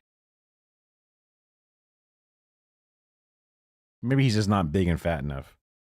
But there's something spectacular. In the mainstream financial system, the solution? KISS. Hello, Bitcoiners. As we implement these reforms, Bitcoin and crypto will grow our economy, cement American financial dominance, and strengthen our entire country. He has such a weird... He has a weird cadence whenever he's just not giving a fuck and just reading his teleprompter. But then he gets all animated when he goes off script. Into the future. Reports say that in the first half of 2025, the Trump family made more than $800 million in sales of crypto assets, on top of potentially billions more in unrealized gains from their new crypto business, World Liberty Financial. On top of that, they've made hundreds of millions more selling their meme coin. This is all burning the path to create a more crypto-friendly America. A future that many crypto enthusiasts are absolutely cheesing to see. What do you make of the Trump administration's steady adoption of crypto? I mean, clearly they have personal interest in it as well. Yeah, I'll leave the personal involvement aside. I'm not a government ethics lawyer, and I think that's sort of a separate question. But the administration itself, these are people who understand Bitcoin and care about Bitcoin, and it has actually definitely been a boon to see policy being taken very seriously. Zach Shapiro is a lawyer with a practice dedicated to helping Bitcoin-focused ventures grow their business and navigate regulatory hurdles. I don't think this is, an explicitly left-right thing, but I think it's no secret that the previous administration took a pretty outwardly hostile approach to the entire sector, and so we did not have a lot of regulatory clarity either from the agencies or from Congress about what... Is bro out here trying to get regulation, but in a good way for crypto? Because they don't want regulation. What little regulation there is about the money that goes between the two, because you need to then dump fiat into it in order to properly buy into it. But the whole point is to be unregulated, right? They don't want a central banking system despite having only a few centralized hubs for all of the different things, the different trading networks. I'll wait. I mean, CoffeeZilla is coming on, so despite being, from what I've heard, a crypto hope, he believes in it to some degree. He's constantly out there pointing out all the fucking flaws and all the crazy scams. The ground rules are, if you don't provide clear rules, it is really, really hard to legally build valuable things. So what is a great reason to have the regulations that exist? It's so fun watching them speed run every one of the different major regulations that we have for stock trading, which is, heavily regulated, but obviously there's still problems involved. But the unregulated market, which is running through all the old scams all over again, just naturally finding them, almost like, putting fungus in a maze where it'll slowly finds its path to the least resistance to get to the nugget of moisture or bread in the center of the fucking maze. It's just finding its way again without really being guided, but just fucking getting there again. Ponzi scheme 2.0, Bernie Madoff 2.0, all these different fucking versions of it, on top of a bunch of brand new innovative fucking insane Hawk Tua coins and shit. The thing that's left that's legal to do, meme coins, right? Those are not regulated. Those are jokes. Those are gambling vehicles. And that's what we saw, right? The previous administration did not pave the way for the crypto industry to be able to build a lot of... Okay, Mr. Dead skin on your lips, making a weird string sometimes that makes me grossed out, but I can't stop looking at it. You think it's unregulated because the meme coins, these are the only things that are unregulated. But the Bitcoin itself, haha, now that's not a joke. That's a serious venture. Bro, that's a gambling venture as well, based off of the speculative market of the vibes of Bitcoin. It's just, there's not even a product like NVIDIA's vibes when they have a big release of a graphics card, their sales go up. That's vibes. Stock markets are always, an emotional market. But at least there's a fucking graphics card that they're saying they're going to release. And they've released a lot of graphics cards over the years, so people believe them. There is a product being developed. There is a thing that exists, unlike random fucking vibes of Bitcoin. Oh, the blockchain, this very long ledger of all these transactions. This is what we got. It takes more energy than ever before to look at it and to recreate it for the next fucking batch of transactions logged. Come on in, guys. This is a real serious fucking thing that's useful stuff. And so we built a lot of frivolous stuff that got a lot of people hurt. Now, what the Oklahoma City Thunder's Alex Caruso is referring to here are all those meme coins that had a buzzy rise and a spectacular fall. Doge, Shib, Fartcoin, Hawk Tua, Bonk, Mog, Giga, and plenty more that make an 11-year-old boy shart his basketball shorts with laughter. He believes that meme coins like these have no institutional use, unlike Bitcoin. The biggest misconception I hear is a misunderstanding, I think specifically of what Bitcoin is. Oh, give it to me, bro. This is me misconceiving. What Bitcoin is, and a lot of crypto sort of on the back of Bitcoin, is it's a return to a form of money more like gold. It's like a type of gold that's engineered for the internet age. When Bitcoiners say the dollar is backed by nothing, what they mean is that it's only valuable because we trust the government that issues the dollar bill. They contrast this with gold, which is valuable not because it was issued by...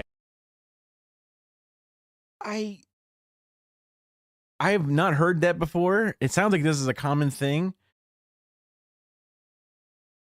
Trying to say Bitcoin is like gold is like yelling at the gold and saying we lost the gold standard, yelling at the dollar saying we lost the gold standard. That's an argument I've heard before in different ways.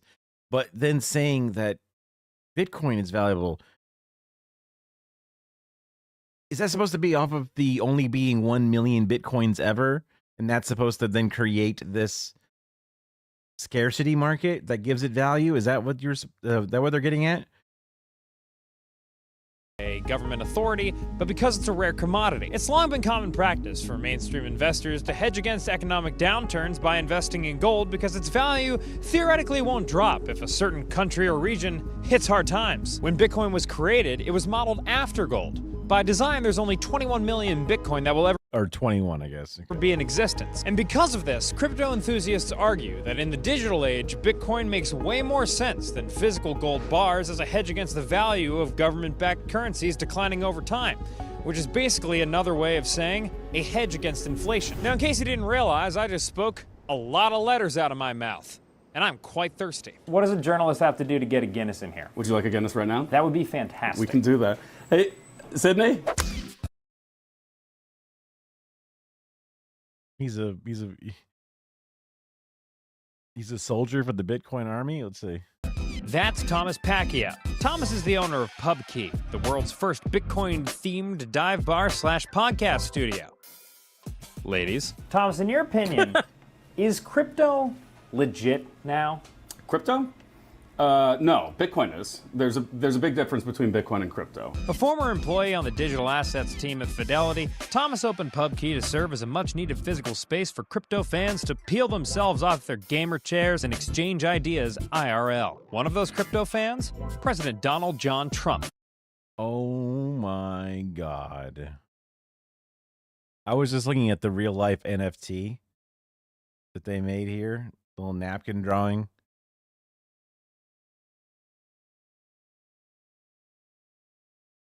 Did not expect Donald Trump to walk into this bar. And exchange ideas IRL. One of those crypto fans? President Donald John Trump, who visited back in 2024, immediately becoming the first president to ever pay for burgers with Bitcoin. Suck it, Eisenhower. We were not the first person or the first company to accept Bitcoin, but you're starting to see more use as it continues to gain relevance, legitimacy, people understand it better, become more comfortable with it, then more of the attributes of broader currency are realized.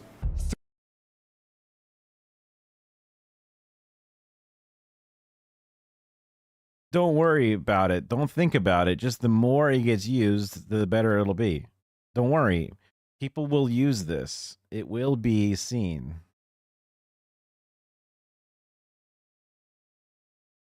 Thoughts on Punch Up? Is that a coin?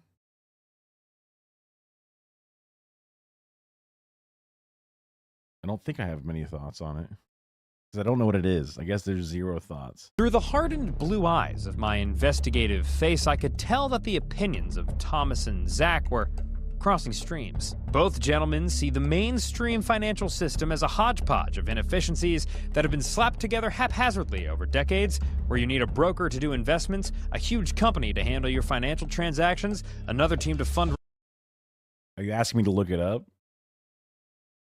Raise your business, and a whole band of Korean gangsters to kill your co-founder.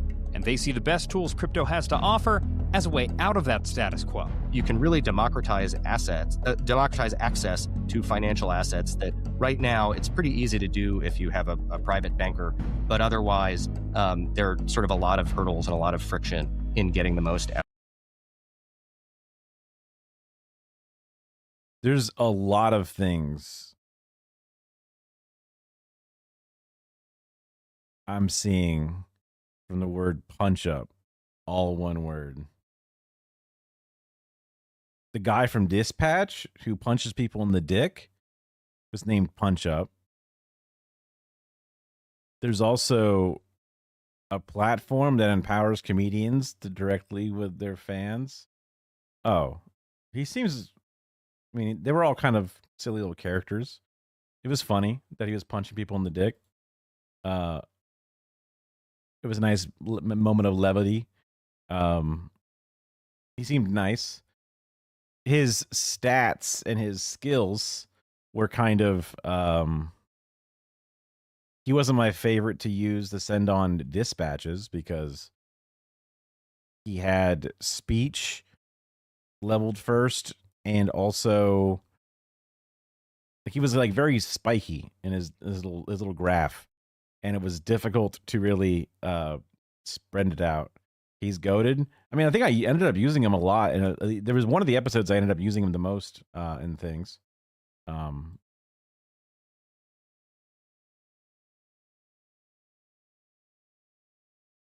He's cool. Out of your assets. I think the only two types of assets that are ready for... You know, that's why other animals... They learn to keep the dicks and even sometimes testicles in the body. Humans, we actually watched the whole thing about the ball size and how humans are different for that. But prime time are Bitcoin and stablecoins. Now, again, for clarity, stablecoins are crypto coins that are pegged to the dollar. I am a journalist that is pegged buy the dollar. Zach and many of the most bullish people in crypto see a future where stablecoins are used as a means of exchange, basically to manage transactions instead of relying on big merchants like Visa. They also envision a time where stocks and bonds will be secured on that sweet blockchain spreadsheet instead of having to be managed by bankers who charge hefty fees. And these are both things that big companies are already starting to do. I think in the next 5 years, you will see maybe the vast majority of payment systems in the US basically convert to stablecoin payment systems, whether or not you even know it, right? The back end transfers are going to probably be stablecoins. Alex Thorne is the head of research at Galaxy Digital, a digital assets platform and data center developer. There are tools in decentralized finance, particularly the trading and lending of assets without the use of an intermediary, that have proven themselves as uses. And I think one of the big issues there is that we actually want more high quality assets that you can use in those things. The idea that you could use these blockchains, integrate them with traditional assets and traditional.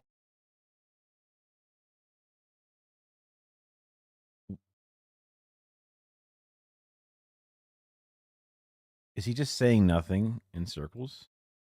In the next 5 years, you will see maybe the vast majority of payment systems in the US basically convert to stablecoin payment systems. So like he's saying in the back end, instead of using Visa, they'll use this. But in the stablecoin, it's so funny because they're backing it off of legitimate currencies because they want to keep the price consistent, stable. Funny because they're just labeling it. I don't think he does. It doesn't seem anywhere close to what he's looking for, which is usually a fun fight or food or drink. You know what I mean? That's the vibes I got off him after their Taco Bell, but wasn't Taco Bell, and the bar fights, and then yeah, just.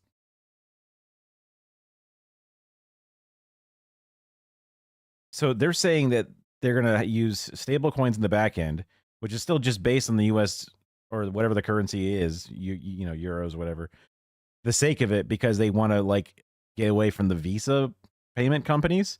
But the amount of transactions that happen through Visa currently are an obscenely high number that happen every day, every minute, whatever it is. The number of transactions are obscene.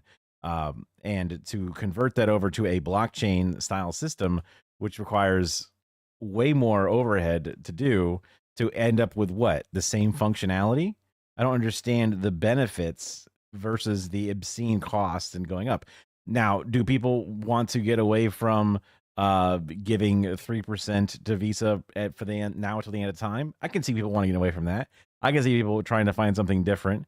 But if you're trying to create an infrastructure of transactions being done securely through the entire world 1 million times a minute or something, I don't think having the would Shroud invest, the streamer Shroud possibly. I don't know what the real Shroud from the game, I guess, is what you're referring to, just because it didn't get a lot of screen time. There was the past interactions and then the bar. Oh, streamer. Yeah, I'm pretty sure he would. Whether or not you even know it, right? The back end. Just because he seems to be like, hey, man, whatever makes me money kind of guy. Haven't really watched too much about him. I've seen him. I've watched his streams a few times for sure. But he's playing the game. He's not really talking about, big picture stuff. So I assume he's kind of just like, I don't know, whatever. I guess I'll put some things into it, but it seems risky. It's kind of like what it is. But if it became whatever, then I'm sure they would do whatever. Maybe he has a more opinionated stance on it, but I doubt he cares, is what I'm getting at. Transfers are going to probably be stable coins. Alex Thorne is the head of research at Galaxy Digital, a digital assets platform and data center developer. There are tools in decentralized finance, particularly the trading and lending of assets without the there's the trend in decentralized finance, particularly the trading and lending of assets without the use of an intermediary, that have trading and lending assets without an intermediary proven themselves as uses. And I think they've proven themselves as uses. Tell me the use. Tell me this proven use. one of the big issues there is that we actually want more high quality assets that you can use in those things. High quality assets. So there's currently dog shit assets that you can use in these proven things, but we just need high quality assets to use in this proven thing. No examples of assets that are good or bad in what this proven thing is. The idea that you could use these blockchains, integrate them with traditional assets and traditional systems, and they could bring massive efficiency gains to what is really like, I mean, you need an archaeological degree just to unpack and figure out how the finance and payment system even works in this country. And I won't lie, folks. After all these conversations and the 14 Guinnesses I had off camera, I must admit that I was starting to warm up to all this crypto business. So I decided to climb YouTube Mount Olympus and talk to the absolute king of well-dressed crypto. Middlemen take away quality.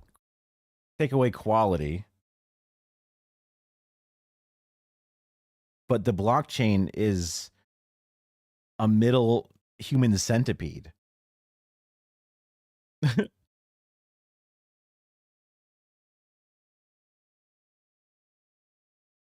Had to punch 2 dicks. I mean, that might be seen as a positive, but depends. Skeptics. I want to be clear that there is some real technology there. It's just, I don't believe it. He's a Bitcoin believer, like I said. It's as big as some people are saying. CoffeeZilla is an independent journalist famous on the internet for exposing crypto scams, from Andrew Tate's meme coin pumping to Logan Paul's blockchain video game. There are some real innovations, like, you know, if I want to wire some money to a, you know, an employee who's overseas, that might cost me like $10 wire fee. Bringing that down to pennies is actually an innovation. But it's not pennies, because you have to convert your US dollar to Bitcoin and then trade that Bitcoin on whatever market to get added into the blockchain to log your thing. And then they have to then remove that Bitcoin into US dollar, and to say that's pennies because of the gas fees, and you have to spend a certain amount of money. Depends what money you're trying to send, right? And it's this specifically this overseas thing where there's like weird banks when it's like you can just PayPal your friend, you know, you can just PayPal them straight up. You can Cash App them instantaneously, or to the point that it's not like, you know, instantly in their bank, but it's like given to them, and like within 1 to 2 days it goes in naturally, whatever. Like it's this like very specific, oh, I need to wire money to a person who's overseas so they can spend it instantly without a wire fee. And it's just like, this is an example where it works perfectly, but also you're both already pre-invested into this system, and you have money that's willing to be taken out and money that's already put in, and you don't factor that into this model at all, because that's not what a wire fee would be considered in this. Not at all. Being able to pay them directly, you know, I know some people in like Ukraine, and maybe their banks weren't working too well, or they wanted to be paid in US dollars. Being able to do that instantly is good, but I really think that we're kind of bear hugging crypto and embracing it, bringing it into mainstream payment rails in a way that's probably faster than we have answers. I don't want to just make everything about all of crypto is all a scam all the time, but without taking away from that, it's obvious to anyone who actually looks at the technology and the amount of scams who are cropping up in this, that if you want to actually plug it into finance, you have to be responsible and treat it like an adult and realize the downsides. So, is crypto legit now? Well, if you're talking about Bitcoin, which could be used as a sort of digital gold, stable coins, which could be used as a faster way of moving dollars around, or blockchain technology. Sometimes I appreciate the framing and the styling of some of the good work stuff, but sometimes they drop the ball on certain aspects of things. But it's also expecting too much out of a couple of goobers, right? To unpack the entirety. Like they're out to like create a folding ideas video, you know, like a 3-hour fucking movie. Exactly. Now everyone's punch up, yeah. Which could be used to make our financial system more efficient and accessible. And the answer could be yes. The level of enthusiasm around that yes depends on how revolutionary you think this stuff will be. But if you're talking about the rest of the crypto landscape, like meme coins and NFTs, well, not even the people staking their careers on this stuff will go to bat for that shit. And when it comes to whether or not you should invest in this stuff, Pretty sure my friend bought of Gary V friend. I forget what it's called. Crypto is not good. Like a lot of speculative market, like the AI bubble exists. If you look at the leverage versus the value and all these different things, everyone says this is a bad thing. Is a good.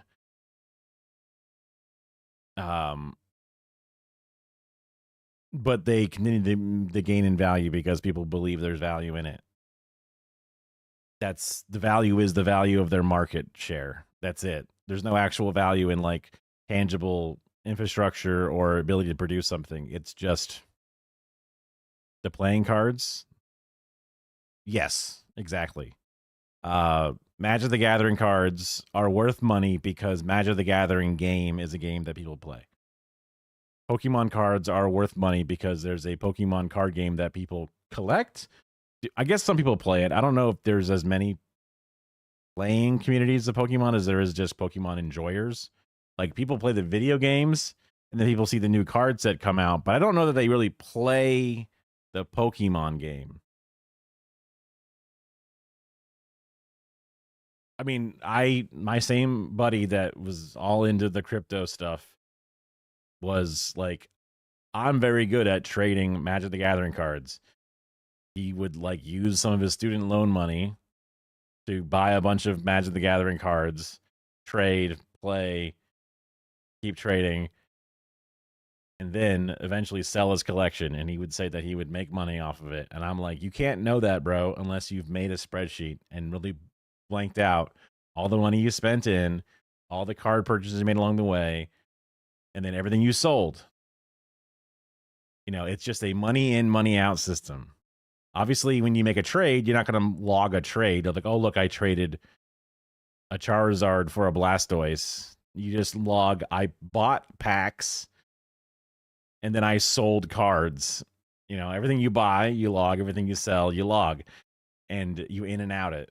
And then that turned into making a business with him after a while of trying to help him build out this stuff because he needed logistics and math done.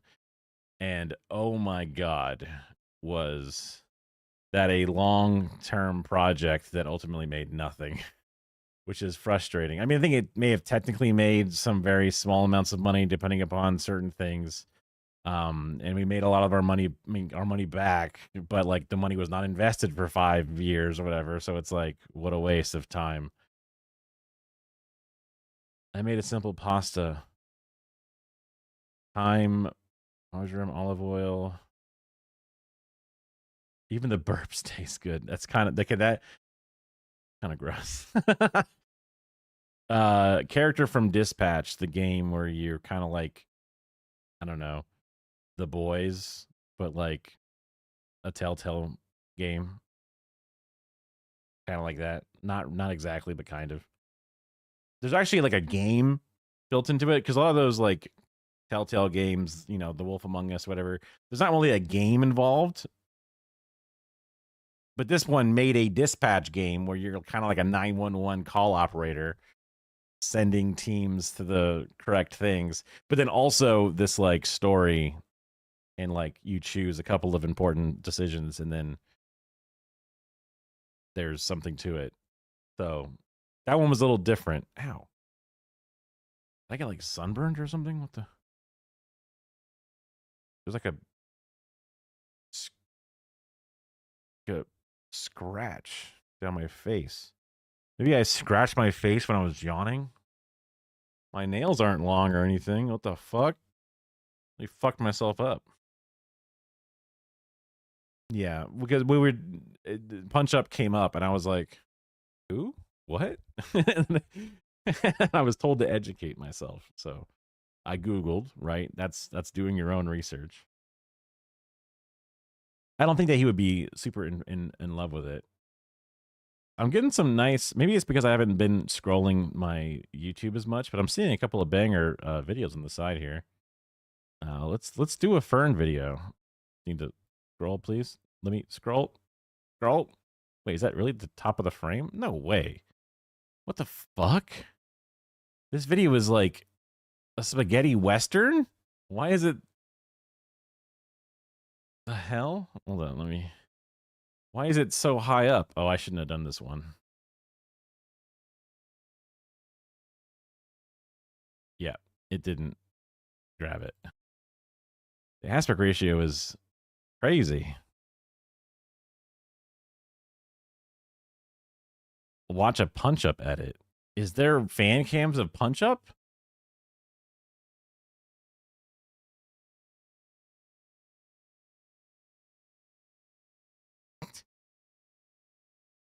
It's nice that you have a really good appreciation for the one character. I'm trying to think of who's my favorite character out of all the heroes. Definitely not the flame guy, because he's just a jerk. Malevola is kind of...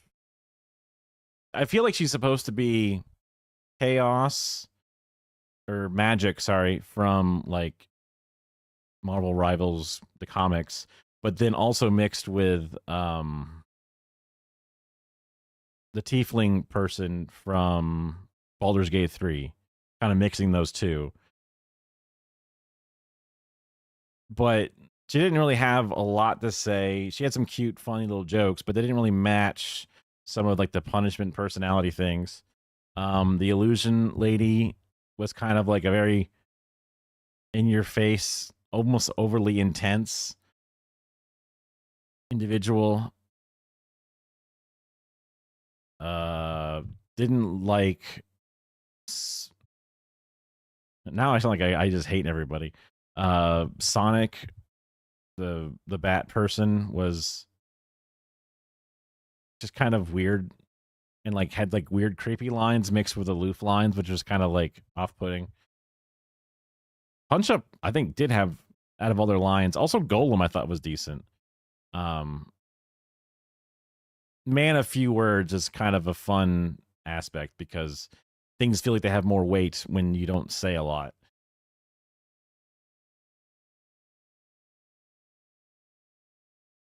I forget. There's probably a couple more heroes that I forget. Whatever. Probably Punch Up would be my favorite, I guess. Just thinking about it. You got to give it to a short king every now and then. If there's any snitches in the group, we kill the snitches and they fire shots out of a gun. Boom, boom, and everybody's kind of getting scared. April 21, 2017. A group of men stand in a remote field in the middle of Alabama. It was nighttime, and I am blindfolded. I've been instructed to place my right hand. Our animations are made by humans. Oh, that's nice. I just don't know why. I guess it's just widescreen. It just is. I just want it to be more centered. I guess I could full screen. It's just different. If I do this, I think this works. This works. And on the right shoulder of the person in front of me in line, because that signifies brotherhood. That's crazy. Just talk to. Oops, forgot. He probably does. I hope they all would hate racists. Uh-oh, this messes with all the controls. I just wanted to turn the closed captioning on. I have to refresh. It's a weird extension to do this.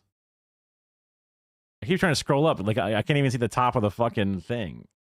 That's why I thought I wasn't scrolled up enough. But anyway, closed captioning turned on. Thank you.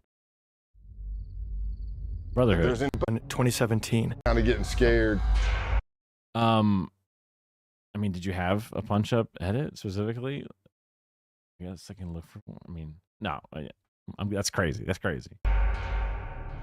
April 21, 2017. A group of men stand in a remote field in the middle of Alabama. Wait, where's It was nighttime, and I am blindfolded. I've been instructed to place my right hand on the right shoulder of the person in front of me in line because that signifies brotherhood. The Brotherhood is the Ku Klux Klan, the United States' oldest, most notorious white supremacist hate group. I wonder if oldest is correct. But an FBI agent in a hate group? I can't believe it. Wait, do you mean just naturally joining on their own in their personal life, or do you mean leading the organization as a member of the government to direct them, or do you mean there to try to like get them all in trouble? Like what version of this do you mean? This is one of their ceremonies. What they don't know, one of them is an FBI undercover agent, and he's no lightweight, 6'4", 260 pounds, covered in tattoos. His nickname, Hillbilly Donnie Brasco. He's gone undercover as a contract killer, a contraband smuggler, an arms dealer. He's put dozens of people behind bars, from drug dealers to violent motorcycle gangs to pedophiles. He's befriended and brought down biker gangs and neo-Nazis, people who are planning kidnappings, murders, and the overall downfall of society. And when he was saying we're going on a camping trip, what he was saying is we're going to kill somebody. And everybody's screaming death to your, F your Jewish God, death to America. And then somebody says, if there's any snitches in the group, we kill the snitches, and they fire shots out of a gun. Boom, boom. We drove all the way over to his ranch in Tennessee, and he told us everything. This is the story of Scott Payne, the redneck turned FBI agent who infiltrated America's underbelly. Interesting.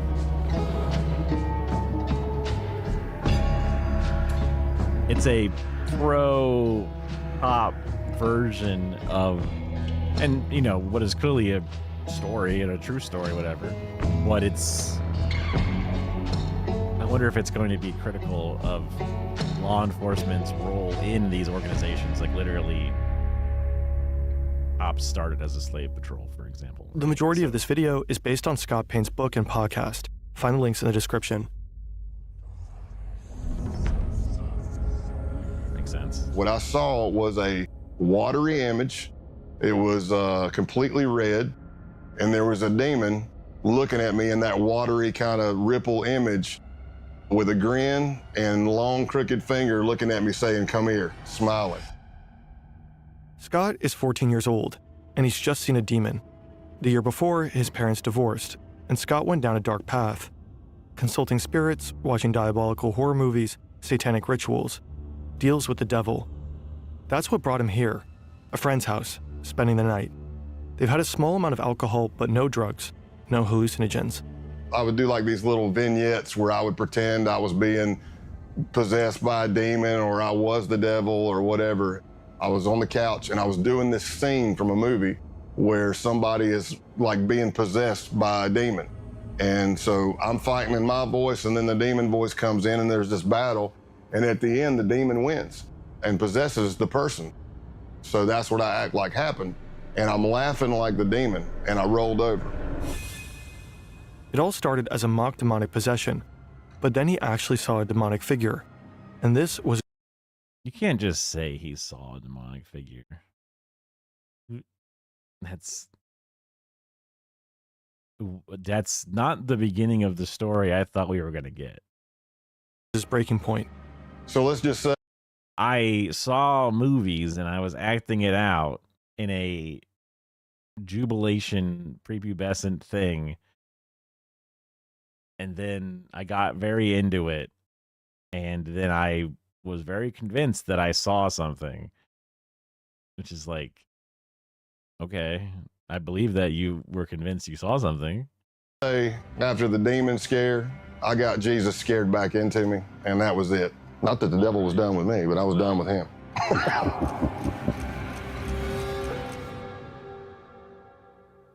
Halloween night 2019. This is Scott on his final major undercover mission. And this is a goat.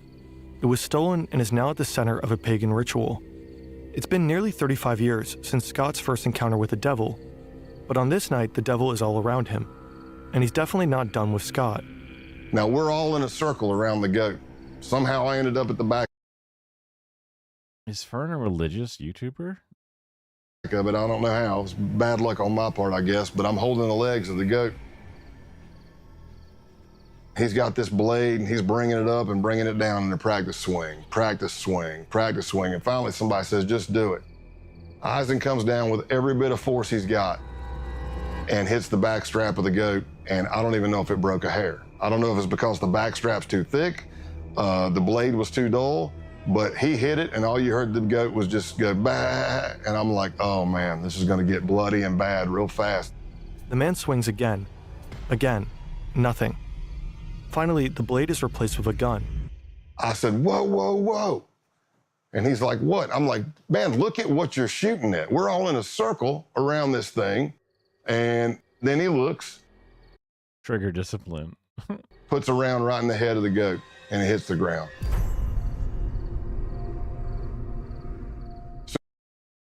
White supremacists, fucking losers. Just. So you think you're done? No, you're not done.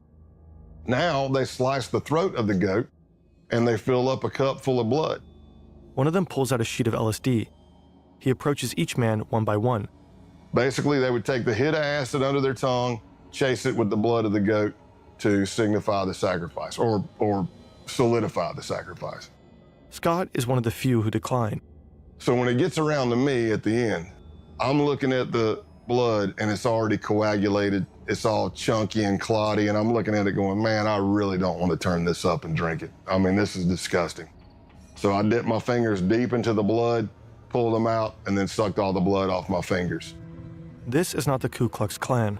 This group is younger, better equipped, and preparing for a bloodbath.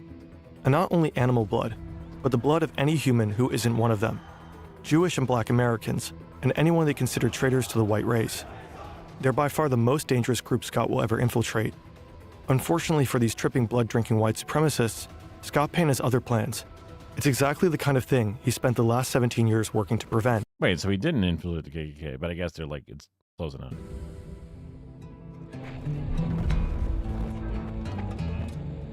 I became an FBI agent in 1998, and by 2002, I'd already done some undercovers for the FBI, but I wasn't yet certified through the FBI undercover school.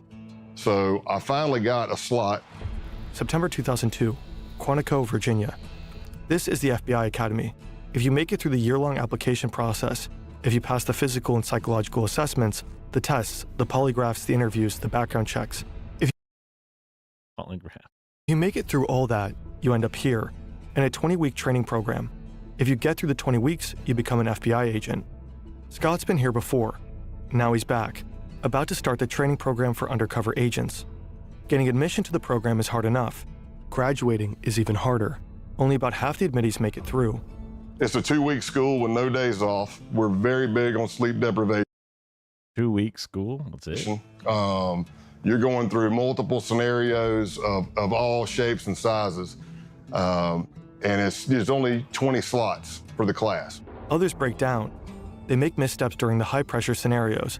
They grow delirious and erratic from the lack of sleep. But Scott thrives. The sleep deprivation, the relentless roleplay, the grueling exercise. If anything, he feeds on it.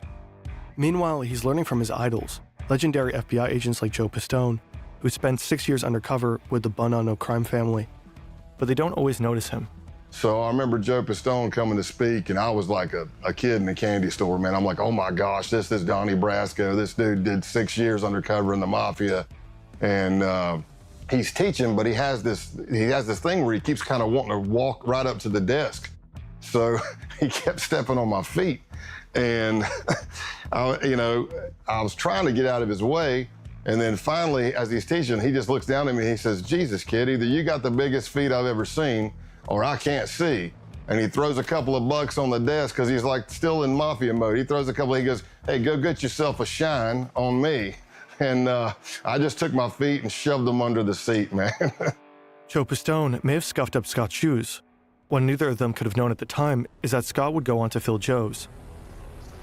The FBI Academy trains agents to take down bad actors. More and more of these criminals operate online. Scammers, identity thieves, fraudsters. The list goes on. Delete me ad time. Such criminals rely on your personal data, your name, your phone number, your email address, sometimes even health-related information. Most people aren't aware that their data has already been exposed and is Incogni. We were making some joke versions of these. you share online. So once I was certified as an undercover in the FBI, if you're looking on paper, I really didn't jump out. Scott doesn't have a fancy degree. He doesn't speak any foreign languages. His nickname is Big Country, for obvious reasons. So he begins to work as an instructor at the school he just graduated from. Unorthodox, but it got him noticed by the right people. I'm role-playing in these scenarios, and people that are there who are senior undercovers are watching because they're trying to recruit for other cases, and that's how my name started getting out there. So after months, there's finally a possible assignment, one that Scott is perfect for. Sure, he's a redneck with almost no foreign language skills, not suitable for many undercovers, but he has something most other agents don't. He doesn't need to pretend to be a hard-living misfit. He is one. He knows he'll feel at home where he's about to go, but he has no idea how close he'll grow to the criminals he's been assigned to infiltrate and how hard it will be to turn on them. People kind of crazy. That's kind of crazy. Always have their own opinion of what undercover work is. Some people say it's acting, some people say it's lying. Essentially, this is the definition of undercover work. You are building relationships that you're going to betray. These are just gone honest racists. Ugh, these murderers want to be murderers. You know, they're just. I just don't want to turn on them. Like, it's not even like I don't want them to like have the death sentence put on them or whatever. It's like I don't want them to get caught. What the fuck? Maybe it's not quite that bad. Scott is on a mission, and his targets, these men, have just arrived. They're members of the Outlaws Motorcycle Club, the main rivals of the Hells Angels. They've been. I mean, it's kind of crazy if undercover work, like if you like, oh, you got to kill somebody to get into the gang, and like, okay, FBI agent undercover just murders somebody. Like, but this was done to get into the gang, and it's like that's crazy. Like, maybe that's not how that works.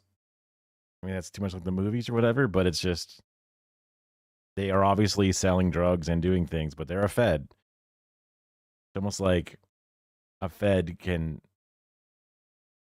But a lot of times those are people who are already involved in things and they get caught and then they get turned into a Fed in order to give them immunity so then they can turn eventually on some bigger criminals in an organization. But implicated in drug trafficking, prostitution rings, money laundering, the list goes on. And they're notorious for violence against rival gangs. Infiltrating them is exceedingly difficult. Scott Payne is here to do just that. But there's a problem. Part of the intelligence Scott was given is wrong. He was told they wouldn't be wearing their colors. Obviously they are. Scott has hoped to strike up a casual conversation, letting the topic of motorcycles arise naturally. But these guys are advertising their gang affiliation. He can't just go up and say, hey, you guys ride. His only choice is to make them come to him. Luckily, another part of the intelligence is right. This guy, road named Spanky, loves to be the center of attention. So Scott steals it. He works the crowd. He tells jokes. He talks loudly. He draws attention to himself, making Spanky want to steal it back. Soon enough, Spanky asks where Scott is from and sends him a drink. Spanky's called me over. He's introducing me to other people. And of course, I'm getting more scrutiny. The more people I meet, the more scrutinized I am. Everything seems to be going well, but the real scrutiny happens somewhere else. So I walk into the bathroom, and as I'm at the urinal, in a lot of bars, there's like a little box in front of the urinal, plexiglass. It might be flyers for a band coming up or a stripper coming to town or something like that. So I can see a little bit of a reflection. And I see this jacked, big dude come walking in. And I see him looking at each stall, and he's like, okay, that's empty. I see him looking under the stalls to make sure nobody's in there. And I'm watching this from a reflection. And then he comes walking up right beside me, and for a split second, I thought, oh, I'm getting jumped. I'm getting jacked right here. And that didn't happen. He says, so what brings you to Massachusetts? All undercover FBI agents have a legend, a detailed made-up backstory that they have to commit to memory. He's from deep South Texas, up in Massachusetts for work. He loves Harleys and whiskey, and his name is Scott Calloway. As it so happens, the guy grilling him in the bathroom is also named Scott Town. A lot of undercovers, you bond with people, especially deep undercover long term, but there's never been another person I bonded with closer than Scott Town. For a year and a half, Scott gets to know the outlaws. He drinks with them, rides with them, fights alongside them. He gains their trust. He becomes their friend. They call him Tex. Scott's legend may be a lie, but the friendships are real. Scott Town becomes like a brother. He likes to drink, I like to drink. He likes to fight, I like to fight. He likes to ride and lift, I like to ride and lift. We completed each other's sentences. We were just kind of cut from the same cloth. They even both have a daughter who's the exact same age. Scott Town is kind of a doppelganger, the person Scott Payne might have become had he not gone into law enforcement. Another gang member, Brian De La Vaga, aka Clothesline, also becomes a close friend of Scott's. He said, and these guys are my brothers, and I grew up around them. He said, but I really don't have that many friends. Somebody that I know would take a bullet for me and that I would take a bullet for. And in my mind, I'm looking at his face and I'm going, oh no, man, don't say it. And he looks at me and says, you're one of those guys.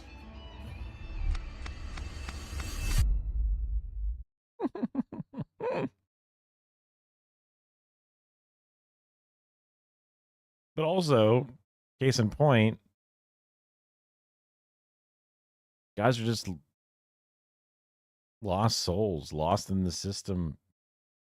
Not everything has to be a fucking leftist message or whatever, but that guy looks like he's hurting.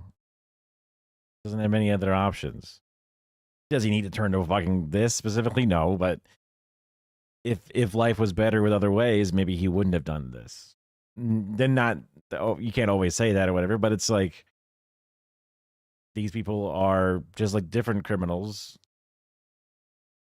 trying to find their place in a place that doesn't have a place for them. You know what I mean? Tomorrow is the big day. Over the course, I just think that if the gang had 100 members, but America was a better society, they would have a certain percentage of less members. And there's a critical mass when, you know, if they go from 100 to 99, well, they're probably still in existence. If they go from 100 to 50, they might be a different version of themselves. If they go from 100 to fucking 10, they're just a fucking club. They're just a card night. They're not an organization trying to kill people or, you know, whatever it is these people are doing. Course of last year, Scott has convinced the outlaws that he's a high-ranking member of an international theft ring. They begin running jobs together. It begins small, with insurance fraud and vehicle trafficking. An outlaw reports a motorcycle as stolen. He then files an insurance claim, while Scott sells the motorcycle across the border. A double win. Money from the insurance company, money from the sale. They do this again and again, with motorcycles and other vehicles. But tomorrow's job is different. Some of the outlaws will be serving as security during a major drug deal, a gig arranged by Scott himself. He's revealed that he has connections with a Mexican drug cartel. No surprise, considering his line of work and his proximity to the Mexican border. The stakes are high. If they get caught, they'll be looking at serious jail time.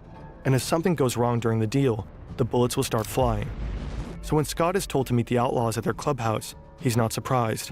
They probably want to go over the plan one last time. Scott arrives. The place is familiar. He's been here countless times. He knows what's behind every door in the building, except one. Clothesline leads him to that very door. Now he realizes that something is wrong. Scott is told to strip. They need to check him for a wire. Because of the stress of this happening, I forget my middle name. I'm having an adrenaline dump.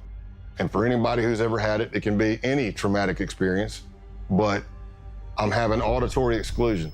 So what I hear sounds like I'm underwater. It's going whoosh, whoosh. So it's slow. Oh, that's interesting. Because of the blood rushing around or whatever, he can't hear. Right? Oh, I need you to take all your clothes off. It's slowing down.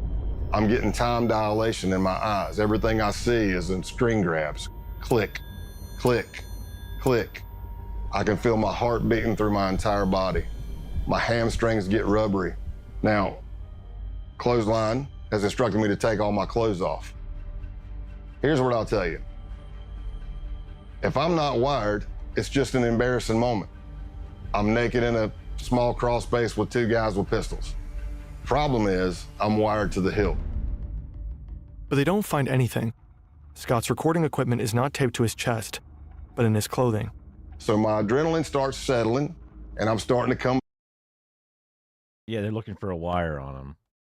But that's funny that they're expecting to be like in the movies where it's taped to your chest, but instead it's sewn into his clothes, which is a smart way to do it. Back to normal, and I think I'm done. And I get my pants back up. I don't know if I have my boots on yet or not. And then Clothesline grabs a piece of clothing that I was wearing. And that piece of clothing has a recording device in it. And I'm watching him, and he starts grabbing the clothing, and he's going through it nice and slow with his fingers.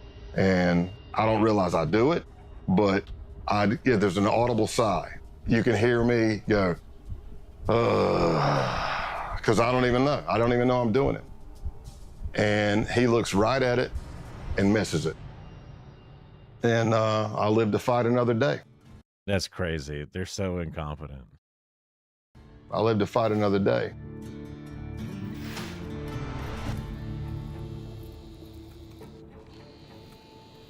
Two moving trucks enter the parking lot. It's funny that they have a special room that they only use for that.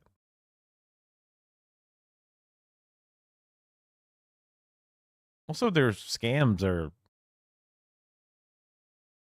well, maybe in the book and also in this, they're trying to highlight the non-negative ones, the non-violent ones, the non-drug life-ruining ones. It's just an insurance claim. It's just a little white-collar crime, right? Oh, gee whiz. But if they're just a ring of insurance scammers, then they wouldn't have this murder thing going on, right? So also it's funny that they just fucking missed it because they don't know what they're looking for and they don't really know. And hell, maybe the guy, because he liked him so much, just didn't want us to think of anything. You never know. Of the Brockton Holiday Inn. One is filled with drugs. Also, it could just be a fucking lie told by a guy to make a book. The other is filled with money. A Mexican drug cartel is selling 40 kilograms of cocaine and 1,000 pounds of marijuana to Canadian buyers.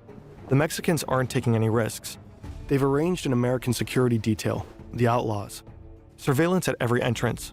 4 men in the parking lot there to provide protection, unload the drugs, and count the money. Everyone is armed and antsy.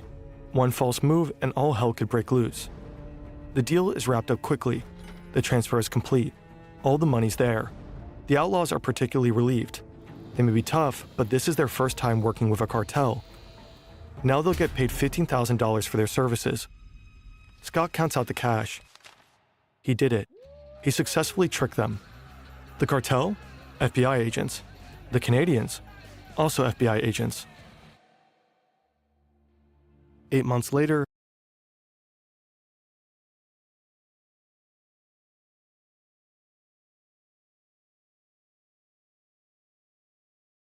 Is there any actual crime? Is it just a bunch of fucking FBI agents?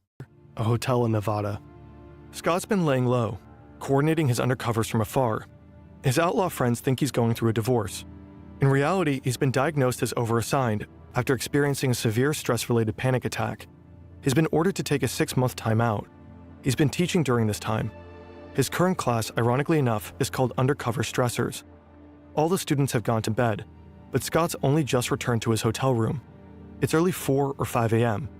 The drug deal back in November gave the FBI all the evidence necessary to arrest and imprison multiple outlaw members, but the operation has continued.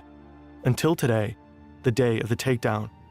Scott doesn't think he'll hear from any of them again, but then his phone rings. It's Scott Town, and he's concerned. He's heard some arrests were made, and he wanted his friend to know about it. He says he's going to take a shower and gather more information. He'll report back. And the last words we spoke to each other were, he said, "I love you, brother." And I said, "I love you too." And that was the last words I spoke to him, and probably about 45 minutes after that, a SWAT team hit his house and he went to jail. In the end, 15 outlaws were arrested as a result of Operation Roadkill. One of them was sentenced to 21 years in prison. Clothesline got 12.5 years. Scott Town, 7. The outlaws never saw their friend Scott Calloway again.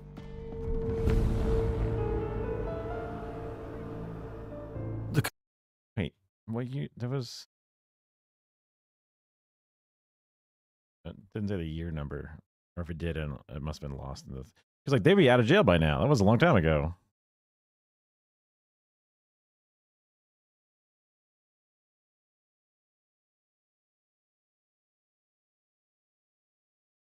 Ku Klux Klan emerged. That's crazy. I don't know. Bugs in the house are one of the things that we always made exceptions for. In the wake of the American Civil War. From the very beginning, they were racist to the core, raining terror and death on black Americans. In the late 19th century, they flogged, tortured, and lynched politically active black men, raped their wives, shot their children, and burned their schools. Historians consider them to be America's first terrorist movement. Today, the KKK remains active, but only as a shadow of its former self. Fewer members, less influence. However, burning crosses is still one of their favorite things to do, and they've stayed true to their roots. Naturally, as a terrorist organization, they have to act in secrecy. You might assume that infiltrating them as an FBI agent is not the easiest feat. So you may ask yourself, how do you contact the United Klans of America? Well, it turns out the group I was looking at had a hotline. Oh, so that was just like the prep, the precursor. Scott starts talking to a guy named John Jack, a Klansman whose passion for Jack Daniels earned him this nickname. Scott tells him he's got the number from a group of bikers he met at a gas station. It's a plausible story. Scott looks the part, and his time with the outlaws taught him how to play it. Biker gangs and white supremacists often run in the same circles. Jack starts talking about this rally that's coming up. Vendors, burning crosses, country music, the usual. But there's a problem. He said, I'm not gonna lie to you, Scott. I had a band lined up, but the singer just got locked up, and I really don't know what the hell I'm gonna do about music. And I thought, this could be my end. And I said, did I happen to mention that I'm a musician and a singer? I said, well, I'll tell you what I'll do. I'll bring my acoustic and my PA system. When I get there, you can come meet me by the car. I'll strum a couple of tunes for you if you think I suck. And he's like, oh, hell, this is gonna be great. It's gonna be great. Scott doesn't know that he just signed up for something far more sinister. April 21st, 2017. It's the day of the Ku Klux Klan rally. I got lost multiple times until I finally drove up on this empty, I don't know, lot fenced in the middle of nowhere, but it wasn't hard to spot because the Nighthawks, which would be the Klan members in all black, who were the security force, are all standing at the gate with guns. And a lot of these people were felons. Scott's ready for an interesting time. He's been to plenty of biker gatherings, and perhaps this will be similar. During his mission, Scott will be taught the KKK's constitution and bylaws, studying the Black Klansman Handbook, which he'll learn to refer to as the Cloran. He'll become familiar with the original mystic insignia of Cloran?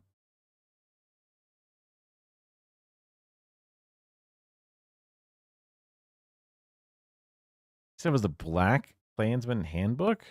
They mean like the black robed ones? Of the Klansmen. He'll learn this all in class with a K, so that he can pass the K-Uno test, a prerequisite to getting fitted for a robe. K-Uno stands for character, honor, duty. It's getting dark, and he's been invited to participate in a naturalization ceremony. He has no idea what this means, but all the newbies are doing it.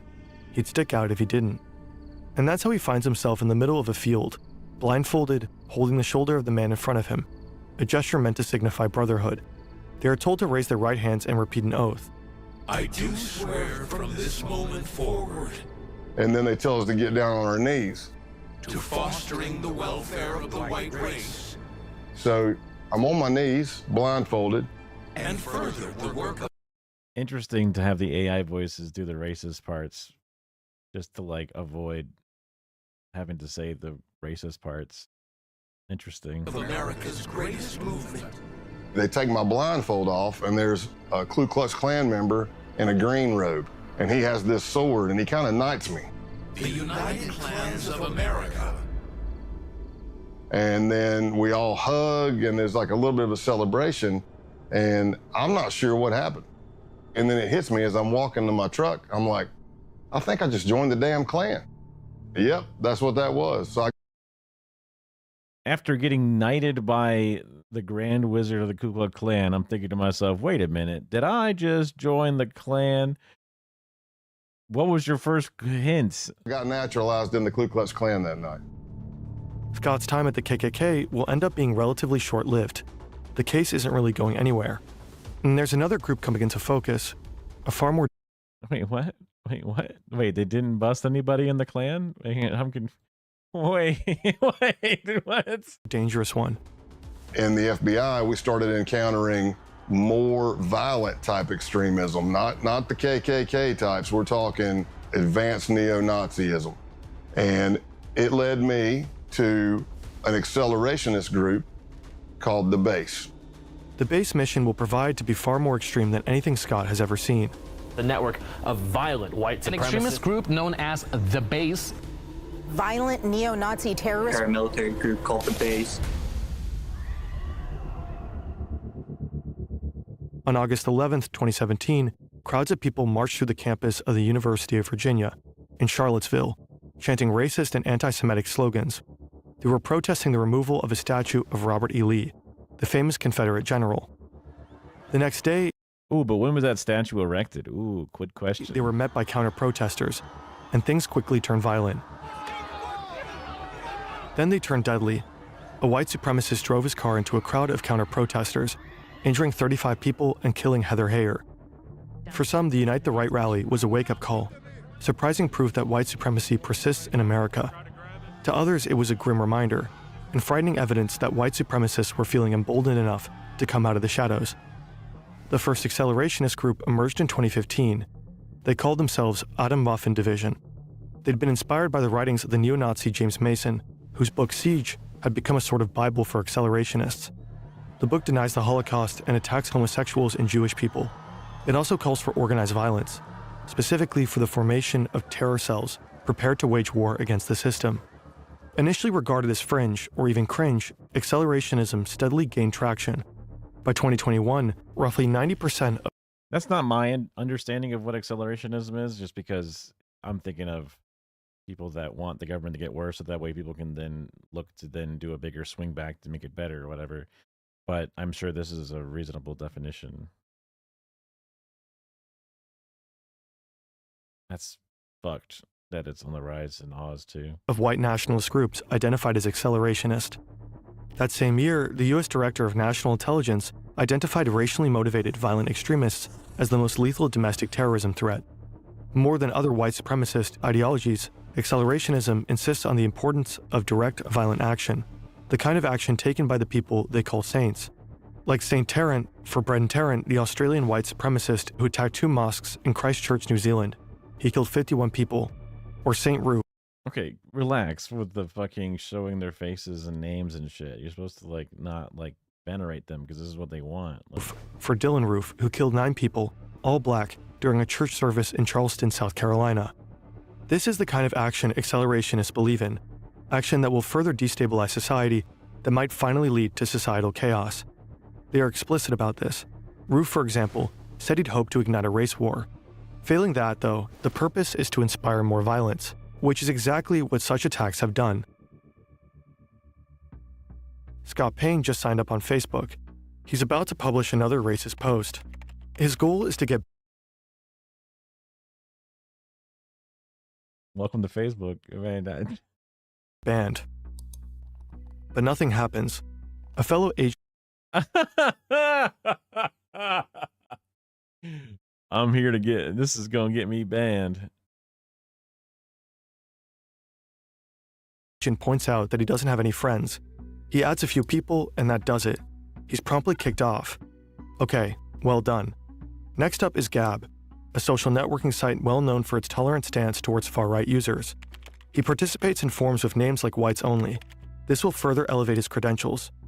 On July 15, 2019, he writes an email. I've been seeing your stuff, and I'm definitely interested. Survival and self-defense. I like it. The next day, a ping. Thanks for contacting the base. You can learn more about us on our official Gab account at the base. If you're interested in joining, please provide the following info to begin the vetting process. The base is a white supremacist neo-Nazi group. They were just founded a year ago, and they are accelerationists through and through. Their plan entails assassinations, sabotage, and acts of terrorism. No, I don't think I've heard of orange people before. Their targets are black people, Jewish people, and anyone they consider traitors to the white race. They want to do guerrilla warfare tactics, so it's murdering people and disappearing. It's poisoning a water system, taking down a power grid, derailing the train, anything that causes chaos. The idea is that after the collapse, the group's cells scattered across the world will form white ethno-states led by white supremacists. This event, total societal... Yes, we will annoy some municipal water supplies or rural water supplies and to derail some busted-ass old trains. Then society collapse. Like, okay, well, there's a lot between those couple of nuisances and then that. And you think the OBSEC of your groups is good enough? Like, sure, bros.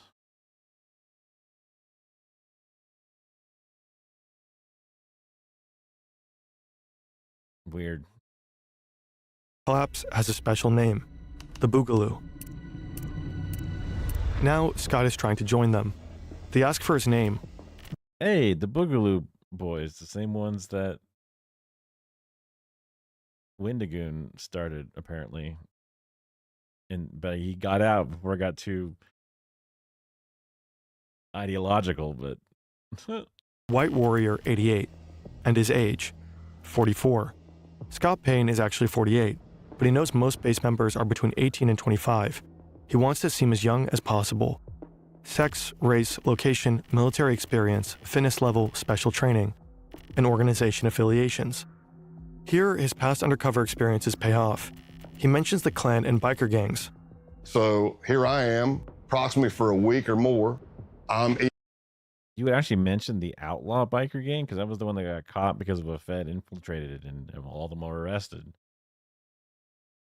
Emailing back and forth to somebody with a Proton email account. And they're asking me all kinds of questions about my ethnicity, what I can bring to the table, what is my history. And I laid out a story that I was a old biker, shocker, and a former skinhead from South Carolina. As Scott would find out later, the owner of that email account was none other than the founder of the base himself. Online, he's known as Norman Spear and Roman Wolf. He's been on the public's radar since 2018, but his true identity is unknown. That is, unless you're in the FBI. Ronaldo Nazaro is 45, American, born in New Jersey. He'd worked as a contractor in Iraq for the Department of Justice. Now he's in Russia. Contractor, huh? But it's 2019. You can organize neo-Nazis into a network of accelerationist insurgents from just about anywhere. The email exchange continues for less than a week. Then, Scott is invited for a phone interview. It's supposed to take 30 minutes, but ends up lasting an hour. Now, both Scott and the base have a 24-hour grace period. After that, Scott will need to make the decision. Does he truly want to join? I passed the test, and they bring me in. And they asked me, hey, where are you located? And I said, in East Tennessee. And they said the closest cell to you is in North Georgia. That's where Scott will have to pass one final test, an in-person vetting session. August 2, 2019, Rome, Georgia. To Scott, the men look more like boys. He knows that one of them is the leader of the base's Rome cell, but that's it. They tell him to step out of his truck. Scott isn't wearing a wire. He knows they'll check. But hidden in his truck is a tracking device, put there by his case team. As long as Scott is near his truck, his team will be able to find him. I step out, shake hands or whatever, and he says, hey, I need you to put your phone in airplane mode. And I said, okay. He pulls out this wand thing that I'd never seen before. It looked like a Geiger counter. It had a big triangle card in it, lights all over it. He wands me, and I pass because I'm fine, I don't have anything. Then he starts wanding my truck. No big deal. Until he starts going to the back driver's side of my truck, which is where the case team placed my tracker. That thing he's holding in his hand starts going crazy. The closer he gets to the back of the truck, it starts beeping, beeping, beeping, beeping, beeping, beeping. I see colors going on it. I'm like, oh no, man, it's picking up the tracker. Scott braces for a fight. He's alone.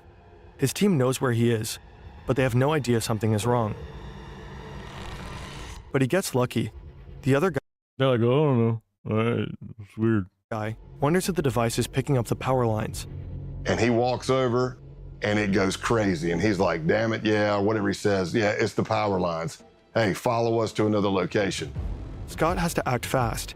He has to get the tracker deactivated. And I'm calling the case team and I'm like, hey, you need to shut that tracker off. And at first they're like, well, we can't shut it off. And I'm like, you have to shut it off. And they're like, well, if we shut it off, we're not sure. What if we can't get it back on and we lose you? I said, here's what I'm telling you. Whatever they have is picking up the tracker. If you don't shut it off, this is going to be. Also hilarious that they're like, duh, we don't want to. Like, what a weird whore they have. A very fast undercover, because it's going to be over as soon as we get to where we're going. They arrive at an abandoned concrete plant. And I'm thinking to myself, oh, this is great. How many movies have I seen where somebody's killed in an abandoned concrete plant? I hope they got the tracker off. They pull out the wand, they wand me, and I passed.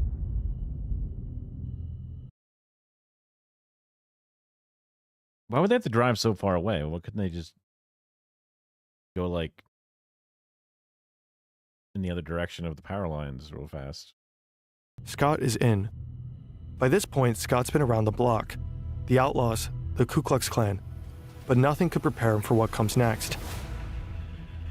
Also, it's weird that there's like commercial breaks paused out in here. And it's 41 minutes exactly, which is time for like television movies. Or like, you know, TV 1 hour special. Also, like, this is weird. Also, like a Ford truck commercial there, which is weird. Scott has been with the base for over 2 months now. As a boy, he loved camping with his parents and friends. He'd explore the woods, go fishing. But the camping trip he's just been invited to isn't like the ones he used to go on. I guess it's a good sign, yeah. The list of things to bring contains some unusual items. Weapons, ammunition, and the same kind of camouflage.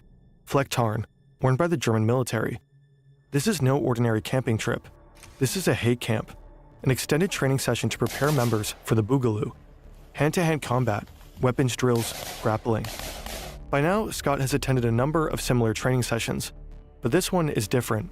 It's longer, 3 to 4 days, and it's bigger, with base members coming in from around the country: Texas, Alabama, Michigan, Delaware. He's familiar with many of the men he'll be camping with. At least he knows most of their online pseudonyms. Can't Go Back, Ison, Punish Snake, Dima, Big Siege, Zoomnat, all from out of state. And of course he knows his fellow Georgia cell members, Helter Skelter and Pestilence, who vetted Scott back in August with the cell leader himself. TMB, the militant Buddhist. Everyone knows Scott by his code name, Pale Horse. When you're an undercover agent, some cliches are true. Scott has learned to expect the unexpected, yet he fails to expect what would happen at the Halloween hate camp. I wake up to pounding on my window. Pale horse, you gotta wake up, you gotta wake up. I'm like, what's up, man, what's going on? They're like, hey, you gotta get out here and see this. I've been doing undercover since 1996 at this point, and I have never been with a group of people where I had to burn Bibles, burn American flags. I damn sure wasn't part of a group that went out and stole a goat and we sacrificed it at a pagan ritual and drank its blood. And I did all that in 3 days with these guys. After they decapitated the goat, the group comes together for a barbecue. They roast the goat over an open fire and have it for dinner. All of this, of course, while tripping balls. It's impossible to know what blossomed in their brains that night, what hallucinatory horrors they saw. If their drug-fueled fantasies were anything like their sober ones, then they dreamed of death and destruction, of killing Black Americans, Jews, anti-fascists, and communists, of the Boogaloo. Scott has become upsettingly familiar with these fantasies and with the beliefs that produce them. Behind each pseudonym is a young man, and within each young man is a darkness. They're pushed. They have grievances with the world because of their shit sucks.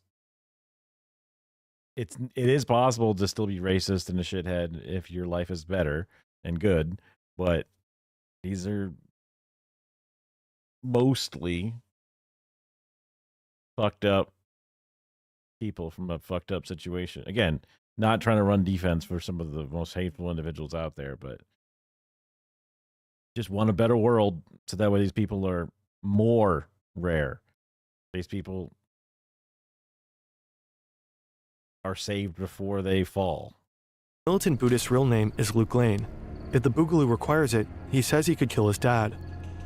Pestilence is Jacob Cotterly. He believes Hitler is still alive.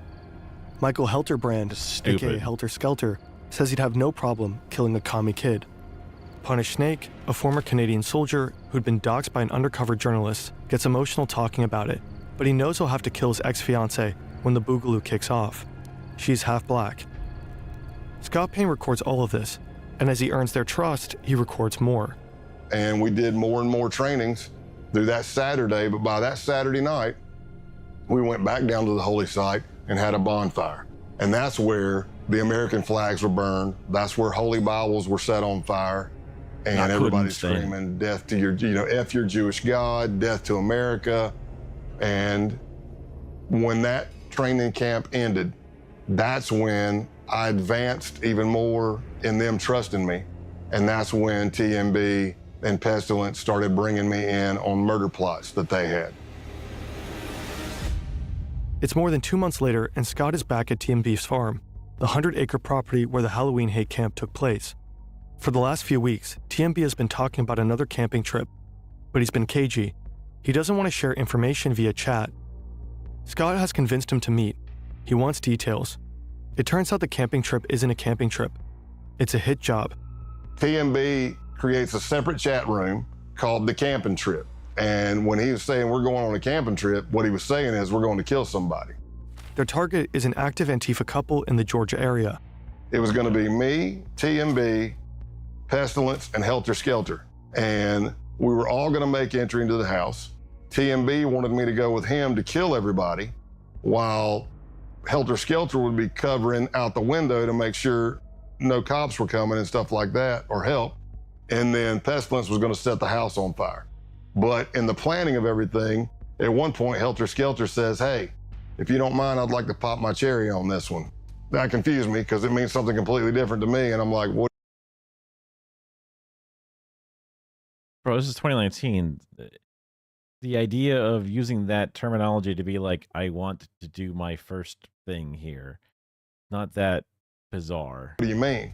And he said, I would like to actually put a bullet in somebody's head as well. After casing the house, they begin the next phase of the murder plot, planning. It was pretty extensive. Like, you go to a camping site, we leave everything digital, everything phones, everything there. We go scrub ourselves at a pay-by-the-hour motel. We tape our pants to our shoes, our gloves to our shirts, Vaseline on eyebrows and facial hair. See, this is all to avoid leaving DNA for law enforcement. At one point, TMB had done research, and he said that he read that the first time somebody kills somebody, they lose control of their bowels. So he was suggesting that we all wear adult diapers. I didn't tell him that I'd killed somebody before, but I told him I think I'm okay. I don't need him. Either he did not read the right, like when you die, you lose control of your bowels, not when you kill somebody, you lose control of your bowels. These are not people in their right mind. Diapers. I was just as shocked when I got brought in on this murder. He's killed people before? He's with the FBI. Who has he killed? They didn't talk about any deals gone wrong where he had to shoot people. Plot, as most people were. But while this is going on, the Baltimore cell, which is Can't Go Back, and Eisen and Punished Snake, are planning to go to this Second Amendment gun rights rally in Virginia that they thought was going to be the kickoff of the Boogaloo and the D-Day, the race war. Their idea was they knew you're going to have a bunch of Second Amendment people there, militias, 3%ers. Wait, did he? lose control of their bowels. So he was suggesting that we all wear adult diapers. I didn't tell him that I'd killed somebody before, but I told him I think I'm okay. I don't need any. I didn't tell him I killed somebody before, but I think I'd be okay. I think he's saying like, he's like, hey, the first time you kill somebody, you shit yourself. So we should wear diapers. Yeah. That they thought was going to be the kickoff of the Boogaloo and the D-Day, the race war. Their idea was they knew you're going to have a bunch of Second Amendment people there, militias, 3%ers. You're going to have cops. You're going to have protesters. What if you pop a couple of rounds into that crowd? Nobody know who's shooting at who, and everybody starts shooting each other. That could be the set-off. That could be the set-off of a whole race war. One little group of people, they're just stupid. They're just stupid. You think the entire world's going to like randomly start, like people get killed in racist ways all the time. Nobody starts a race war over it. People are being racist and killing each other. And nobody starts a race war over it. God, they're so stupid. They think this one thing was going to... Also, that's always my concern with open carry, a good guy with a gun versus a bad guy with a gun. Because even when I was a kid, I was like, you're in a mall, someone shoots somebody.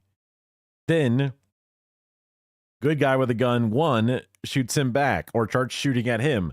Then, good guy with a gun, 2, hears shooting, turns the corner and sees a shootout or just one guy shooting and people screaming. And he goes, that must be the bad guy. But oops, actually, it's good guy with the gun 1. It's the Wild West. Everyone starts pulling out guns and shooting each other. And everyone's afraid of everybody because everybody has a gun and they could all die. And then they all just start firing. And it's just like, that's, you know, it's not good to have one gunman with a gun killing people, but it's definitely not good to have everybody having guns killing everybody out of fear, because then everybody's justified to kill each other despite nobody actually being the fucking person who's at fault in all of this.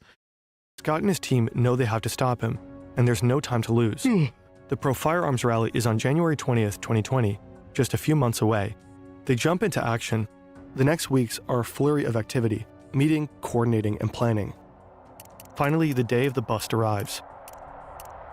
It's a Wednesday, and I'm in Rome, Georgia. I pick up Luke, who's TMB, to go to lunch. And we pull out, and as I'm driving down the road, I knew what my ruse was going to be. I was going to say something was wrong with the truck, but sure as you know what, the truck made some loud sound I've never heard. I didn't hit anything. Something just went, and I was like, did you hear that?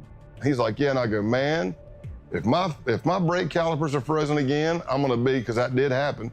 So I took a left out of his neighborhood, pre-planned by the SWAT team, and I pull up tight to a fence. And as I go, hey, I'm gonna get out and check the truck. So I'm walking around the back of the truck, another vehicle pulls up. He doesn't know who they are. I know who they are. They're part of the case team. And the guy says, hey man, you need any help with that? And I look up and I'm like, oh my gosh. I can't believe it's you. What are you doing in Rome, Georgia? He goes, what are you doing here? I'm like, man, I haven't seen you. And as I'm doing that, there's the distraction. Here comes a Bearcat with a SWAT team over the hill, barreling down the hill. But Luke's looking at me, not at the car coming. And when that thing's coming. That's like, you're in the line. So of course he'd be looking at both, wouldn't he? I jump in the back of the agent's truck and I'm like, go, go, go.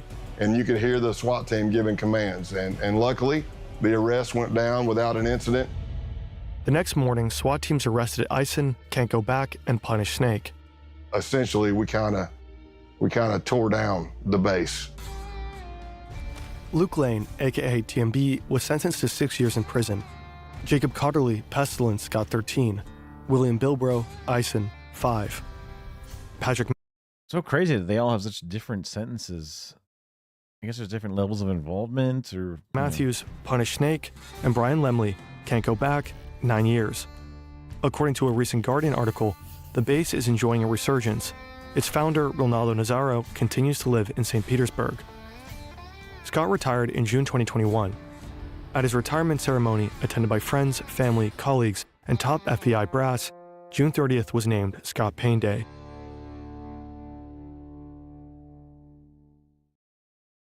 crazy to just like straight up be that open and have your enemies and just kind of say fuck it. You know, it's just kind of crazy to me, but weird.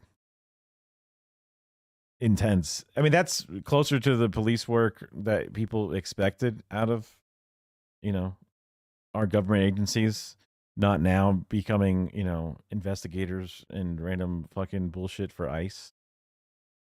That shit sucks.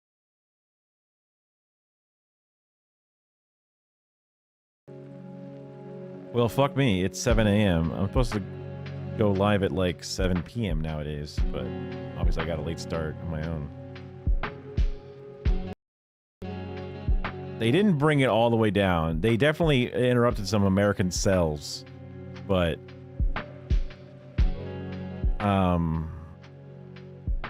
yeah. Also funny that they, out of all of these, they let the KKK go. Like, oh, you're fine. I guess you're not doing enough of a crime for us. What a weird, what a bizarre and unimaginable world to just like be this type of bizarre criminal and then also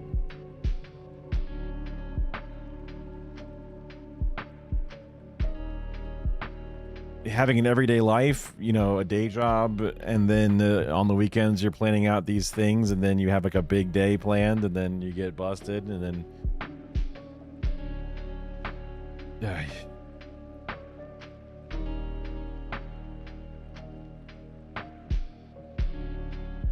like his best friend from the first biker gang got 7 years in like 2005 or whatever it was. Like, that dude's been out for a long time. That's crazy. Hopefully he's reformed. I don't know. I mean, good luck.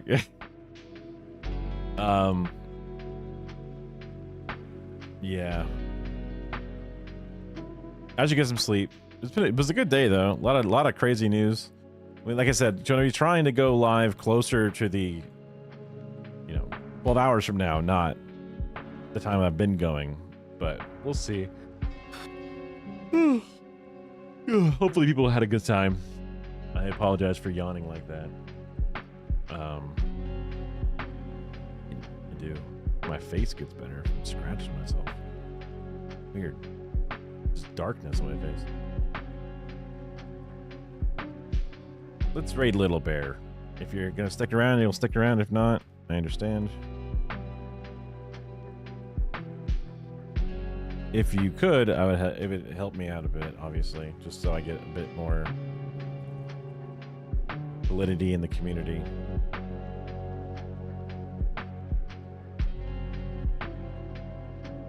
One viewer. Why does it say one viewer? Maybe the thing is just being. Maybe the auto joining doesn't happen the same way.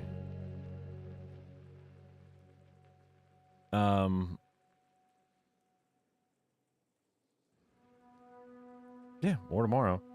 Trying to think of something else to say about it, but I have some edits and stuff I can do from that one protest I went to. And Okay. Sure. Oh, just making sure that they're up to something. Anyway, if you're here tomorrow, I'll see you tomorrow. Bye-bye.